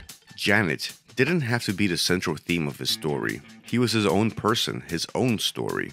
And he needed to learn to love that. He was enough. He needed to learn to give himself the place he deserved. While Janet never treated him the way he deserved, he could still treat himself with empathy and compassion. He didn't need Janet to make him feel special anymore. And he didn't need Janet to have any more good days. I had another good day, you know? When I got my 3-month chip, my sponsor, Pearl, took me out for ice cream. Like I was a kid. When we were in line, after ordering some frankly ill-advised flavor combinations, she held it out to me and she said, "Hey, if you lose this, we always have more." Then she let go and informed me that I'd be paying for the ice cream. That day meant everything. I don't know if you've ever been on a wagon, but falling off, it feels like tumbling down a well. There's just water and walls, worn completely smooth. It feels like you've lost the ability to be a different person again. So you go from 3 months between relapses to 2 days one day. And Pearl said that was okay. As long as I kept coming back for that chip again. Because they always had more. I remember the old heads who showed me how to handle a gun at a range I shouldn't have been at, telling me about werewolves in Vietnam, lighting a fire in me to search for the unbelievable. I'm thinking I had a lot of good days. For as long as I have left, I'm glad I can see them. Finally, he'd reached the bottom. The only thing now was one last confrontation with his dear Janet. The illusion comes afterwards, when you ask, why me, and what if? When you look back, see the branches, like a pruned bonsai tree. or like a forked lightning. If you had done something differently, it wouldn't be you. It would be someone else looking back, asking a different set of questions. He didn't need her anymore to have a good day. Maybe he could learn to see himself as special, as valuable, as someone that deserves to be happy without her. Maybe one day he could learn to value himself and make his days better. It's great to have companionship, but that has a limit. He never deserved nor earned the way that he was treated. James was a good person, and maybe he would have had a chance at happiness if things had played out in a different way. But there wasn't too much of a point spending too much time thinking about all that. Would it matter if he died here? If he died wounded on the ground next to his monster that he loved? Would these moments of transcendence matter if this was his last hour on Earth and all he had lived was wiped away like tears in the rain? Him and Janet were both on the ground, covered in blood from their wounds.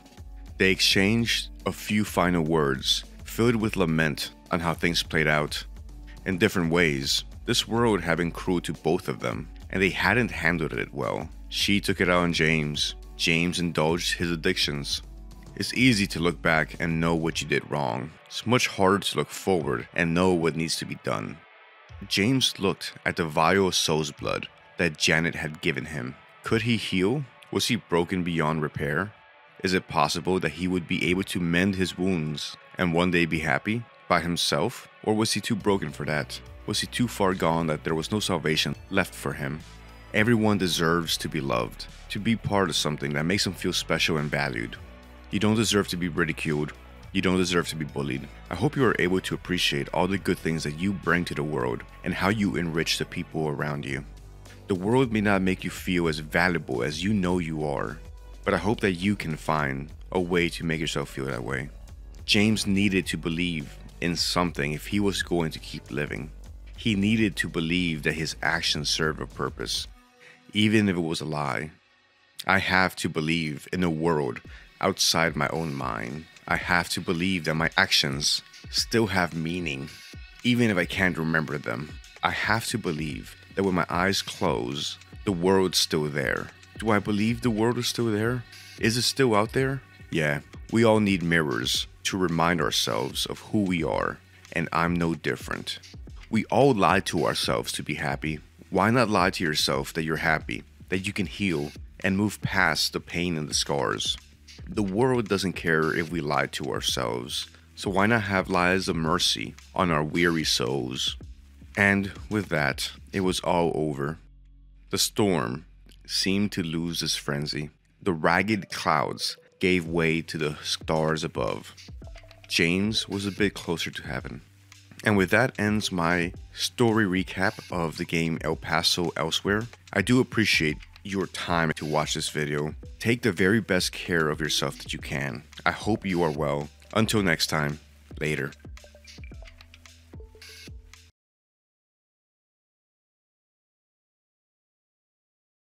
Malenia, goddess of rot. The lands between is a realm with more than a few capable and deadly warriors. Warriors of all types. Ages of war and the strife of the shattering, pushing warriors to their limits, and only the champions becoming the stuff of legends. One such warrior stands tall among them, being one of the most capable, fiercest, and fastest sword in the land. Malenia, the goddess of rot, the blade of Miquella, the undefeated vessel of the Scarlet Rot, the killer butterfly of Ionia. When she's first encountered, she introduces herself by saying, I dreamt for so long.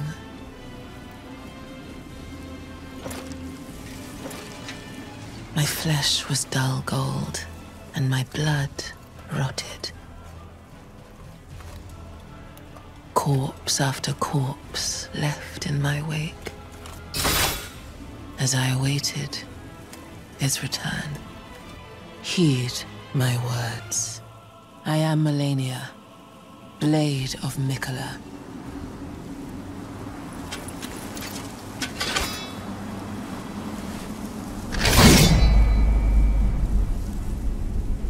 And I have never known defeat. Malenia, a demigod, stands at a surprising height. easily identifiable by her armor, which is very similar to what her Clean Rot Knights wear, along with her winged, brass-colored helmet. She's equipped with her prosthetic arm that has a built-in blade that she expertly wields in combat. With her blade, the Hand of Malenia, she can carry out her characteristic attack, the Waterfowl Dance, which will quickly put an end to all but the most talented warrior who are able to constantly dodge this barrage of sword strikes. In terms of gameplay, she functions as a hidden optional boss for anyone that really wants to test his or her mettle with one of the greatest sword masters in the lands between. The description on the Hand of Malenia reads, "Blade built into Malenia's prosthetic arm. Through consecration, it is resistant to rot." Malenia's war prothesis symbolized her victories. Some claim to have seen wings when the weapon was raised aloft. Wings of fierce determination that have never known defeat. But in spite of her fierceness in battle, she does carry a curse inside of her that she's carried since birth, which is what caused her arm and part of her body to rot away. This curse inside of her is the Scarlet Rot. The Scarlet Rot is an aggressive sickness that eats away at life like a toxic plague, corrupting anything it comes in contact with. It will deform and rot the bodies of the infected and drive them to madness, causing them to suffer from constant nightmares. Evidence of the spread and presence of the Scarlet Rot will be evidenced by the presence of flower buds and fungal growths in different areas of Scarlet Rot infested Caelid. Desperate attempts to hold off the rot were made by using fire. Throughout Caelid, we'll find fire barricades and walls of flame that were put up in a desperate attempt to stop or at least slow the spread of the Scarlet Rot once unleashed.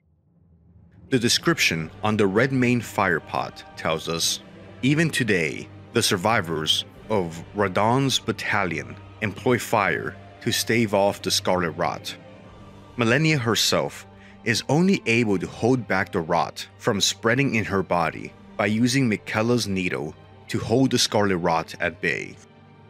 Malenia was born to Queen Marika and her second Lord Consort Radagon, whom Marika married after telling the first Lord Consort to get the fuck out. Along with her twin Miquella, she was born an Empyrean, meaning that she could one day replace her mother as the god of a new era. The description on the Remembrance of the Rot Goddess tells us, Miquella and Malenia are both children of a single god. As such, they are both Empyreans, but suffer afflictions from birth. One was cursed with eternal childhood, the other harbored rot within. Malenia has been carrying the affliction of the rot inside of her since birth, causing her health and limbs to literally decay until Miquella's golden needle was able to hold it at bay. The prothesis wearer heirloom tells us, though born into the accursed rot, when the young girl encountered her mentor and his flowing blade, she gained wings of unparalleled strength. Her road to becoming a legendary warrior would get started when she started training with the blind swordsman who had sealed the outer god of rot in the lake of rot underneath Liurnia. Under his tutelage, she would become a master of the sword, expertly trained in combat and war, and it's during this time that she would develop her powerful butterfly wings. As legend of her sword mastery spread, she would attract more and more knights looking to enter her service, giving birth to the Clean Rot Knights. The Clean Rot Knights entered her service knowing full well they would inevitably decay and rot, inside and out, due to the Scarlet Rot that Malenia carried. But all the same, they accepted the sacrifice in order to serve their lady. It was during the strife of the Shattering that Malenia's legend would become timeless and grow further. During a battle in Caelid against Radon and his forces, Malenia would carry out the first bloom of the Scarlet Ionia, which would devastate Caelid, infesting it and leaving it a blighted wasteland. This scarlet rot would also infest Radon, leaving him crazed and a shell of his former self, mindlessly wandering the battlefield, eating the bodies of fallen friends and foe alike. After the battle, she would fall into a coma as a result of the Scarlet Bloom and battling Radon. She'd be rescued by one of her Clean Rot Knights and taken back to the Halic Tree to recover. In her slumber, she would unwittingly spread the Scarlet Rot in the Halic Tree. The rot would slowly make its way from the bottom of the tree and seep its way upwards as the infection spread in the Holy Tree. Her slumber would eventually be disturbed by the Tarnished One, and it's during battle with him that she would bloom again and turn into a new goddess, the Goddess of Rot, and continue fighting the Tarnished One, who then ends her legend in combat there and then. In the lands between, Malenia can be found at the very bottom of the Halic Tree, at its roots, where she slumbers and waits for her brother's return to his realm. The Tarnished will have to make his or her way down from the upper branches of a massive holy tree, descending all the way down to the roots, making his way past tough and hardened enemies such as the Marshmallow Boys, the ugly-faced winged horrors, magic snails, and powerful magic users, only to encounter a holy knight that would challenge the Tarnished before being able to proceed further. Closer to the bottom and the roots, the Tarnished will encounter the Halic Tree Soldiers, Clean Rot Knights, and a Scarlet Rot-infested Erd Tree, all before having to break through a heavily defended fortified position with Knights manning crossbows, another Erd Tree avatar, and heavy knights. If the Tarnished is able to beat all these threats, or just run through them, they'll be able to encounter Malenia at the very bottom, sitting and resting in a peaceful grove covered with flowers and with light coming in from a hole in the roots above. Fighting her is a true test of skills. Her long reach, quick barrage of attacks, and waterfowl dance make her extremely deadly. Her ability to steal life and heal with her attacks makes her one of the biggest challenges that the Tarnished will encounter in the lands between. Her life-stealing ability will punish the Tarnished if he tries to tank her attacks, making dodging or parrying a better option. Fortunately, as talented as she might be, she is susceptible to stance breaks if the Tarnished is able to break it with repeated attacks and using large weapons. Once defeated in her initial form, she will fall but then bloom again, turning into the Goddess of Rot. Spreading her majestic wings, she will challenge the Tarnished in battle with the skills of the swordswoman Malenia, now enhanced with the powers of the Rot Goddess. Thank you for watching my video today on Malenia, the Goddess of Rot. Be sure to hit like or comment if you'd like to help me out in growing the channel. And also thank you to all my regular viewers and members. I really appreciate your support and making my channel possible. I appreciate your time. Thank you very much. Take care, and later.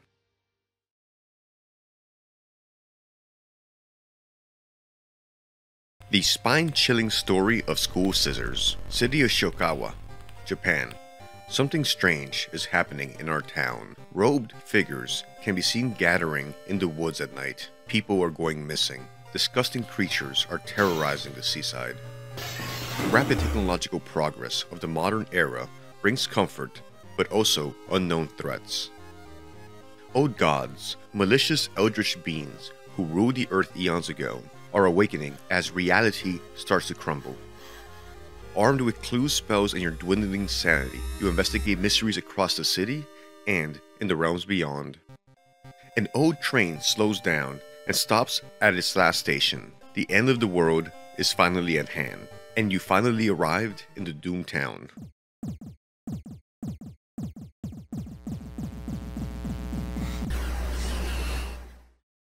We meet our protagonist, a young man wrapped up in events beyond his possible comprehension, staring into an abyss that's very acutely staring back. He finds out that another boy from his school has disappeared. Rumor has it, a terrible woman has returned from the grave, a woman with the widest smile and the sharpest scissors. Your missing friend has left you a notebook. If the rumors are true, to stop the tall woman with scissors, you will need her to perform a ritual to force her material form to appear in our dimension. Accomplishing this first requires the drawing of an eldritch sigil and then the lighting of holy candles. You can only hope your friend has left them somewhere around the school. Our protagonist first heads to the locker room, looking for any clues his friend might have left them. He finds strange symbols drawn on the lockers. Opening the first one, he finds it filled with a vibrating mouth with jittering teeth protruding. Fortunately, in the second locker, he finds a bat that might prove useful with these horrors out. Continuing his search for the sigil and the candles, our hero moves to investigate the corridor, where he hears a faint sound while walking outside the biology class. Inside is an old anatomy model, but its heart is still beating. The sight almost makes him sick. Exploring the gym, our hero runs into the substitute teacher, who's not looking very well. A tall woman with an unsettling face and twitching lip stops him. "I'll be your new biology teacher. Could you help me move some stuff to my new office?" With hesitation, our hero decides to play along. The creepy substitute teacher hands our hero some old books to carry. Among the mundane titles, there's one called Extinction of Mankind. You shudder, feeling the teacher's gaze on your back. Something evil stalks the empty school corridors. You find an additional page from your friend's diary. It seems that the blessed chalk was left on the roof. You must hurry to find it. Hearing a rattling outside, our hero takes a look.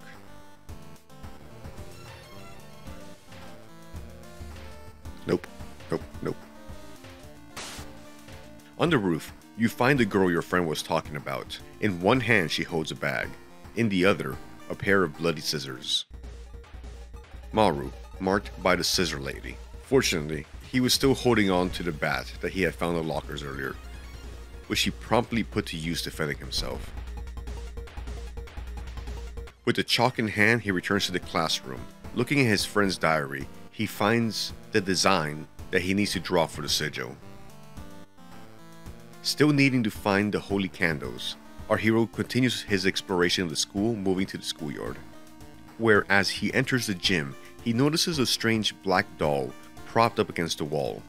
Against his better judgment, you approach the doll, which you see makes you gasp in horror. The doll isn't a doll. Your sudden movement causes tiny black spiders to flee, revealing a white, half-eaten corpse. At long last, our hero, with blood splattered on his face, retrieves the candles. You found the holy candles in your friend's backpack.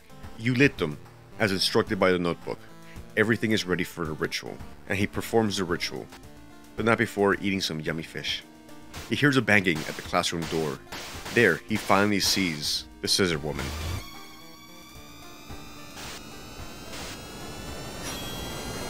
Twisting and twitching, the demon woman enters the classroom, cackling and menacing. Am I beautiful? Our hero is shocked at the sight of what appears to be three faces lined up next to each other vertically, as this scissor woman with bloody shears has entered the classroom.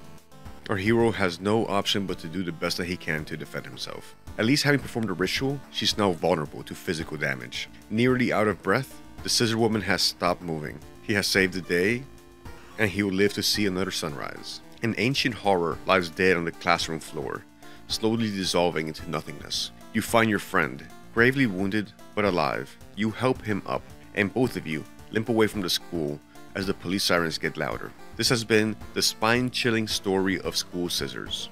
Let me know what you think about these. I'm checking out this game World of Horror and I'm really enjoying it. I might be doing some more of these mysteries as standalones. Let me know what you think in the comments. Thank you very much for watching. I hope you're doing well. Later.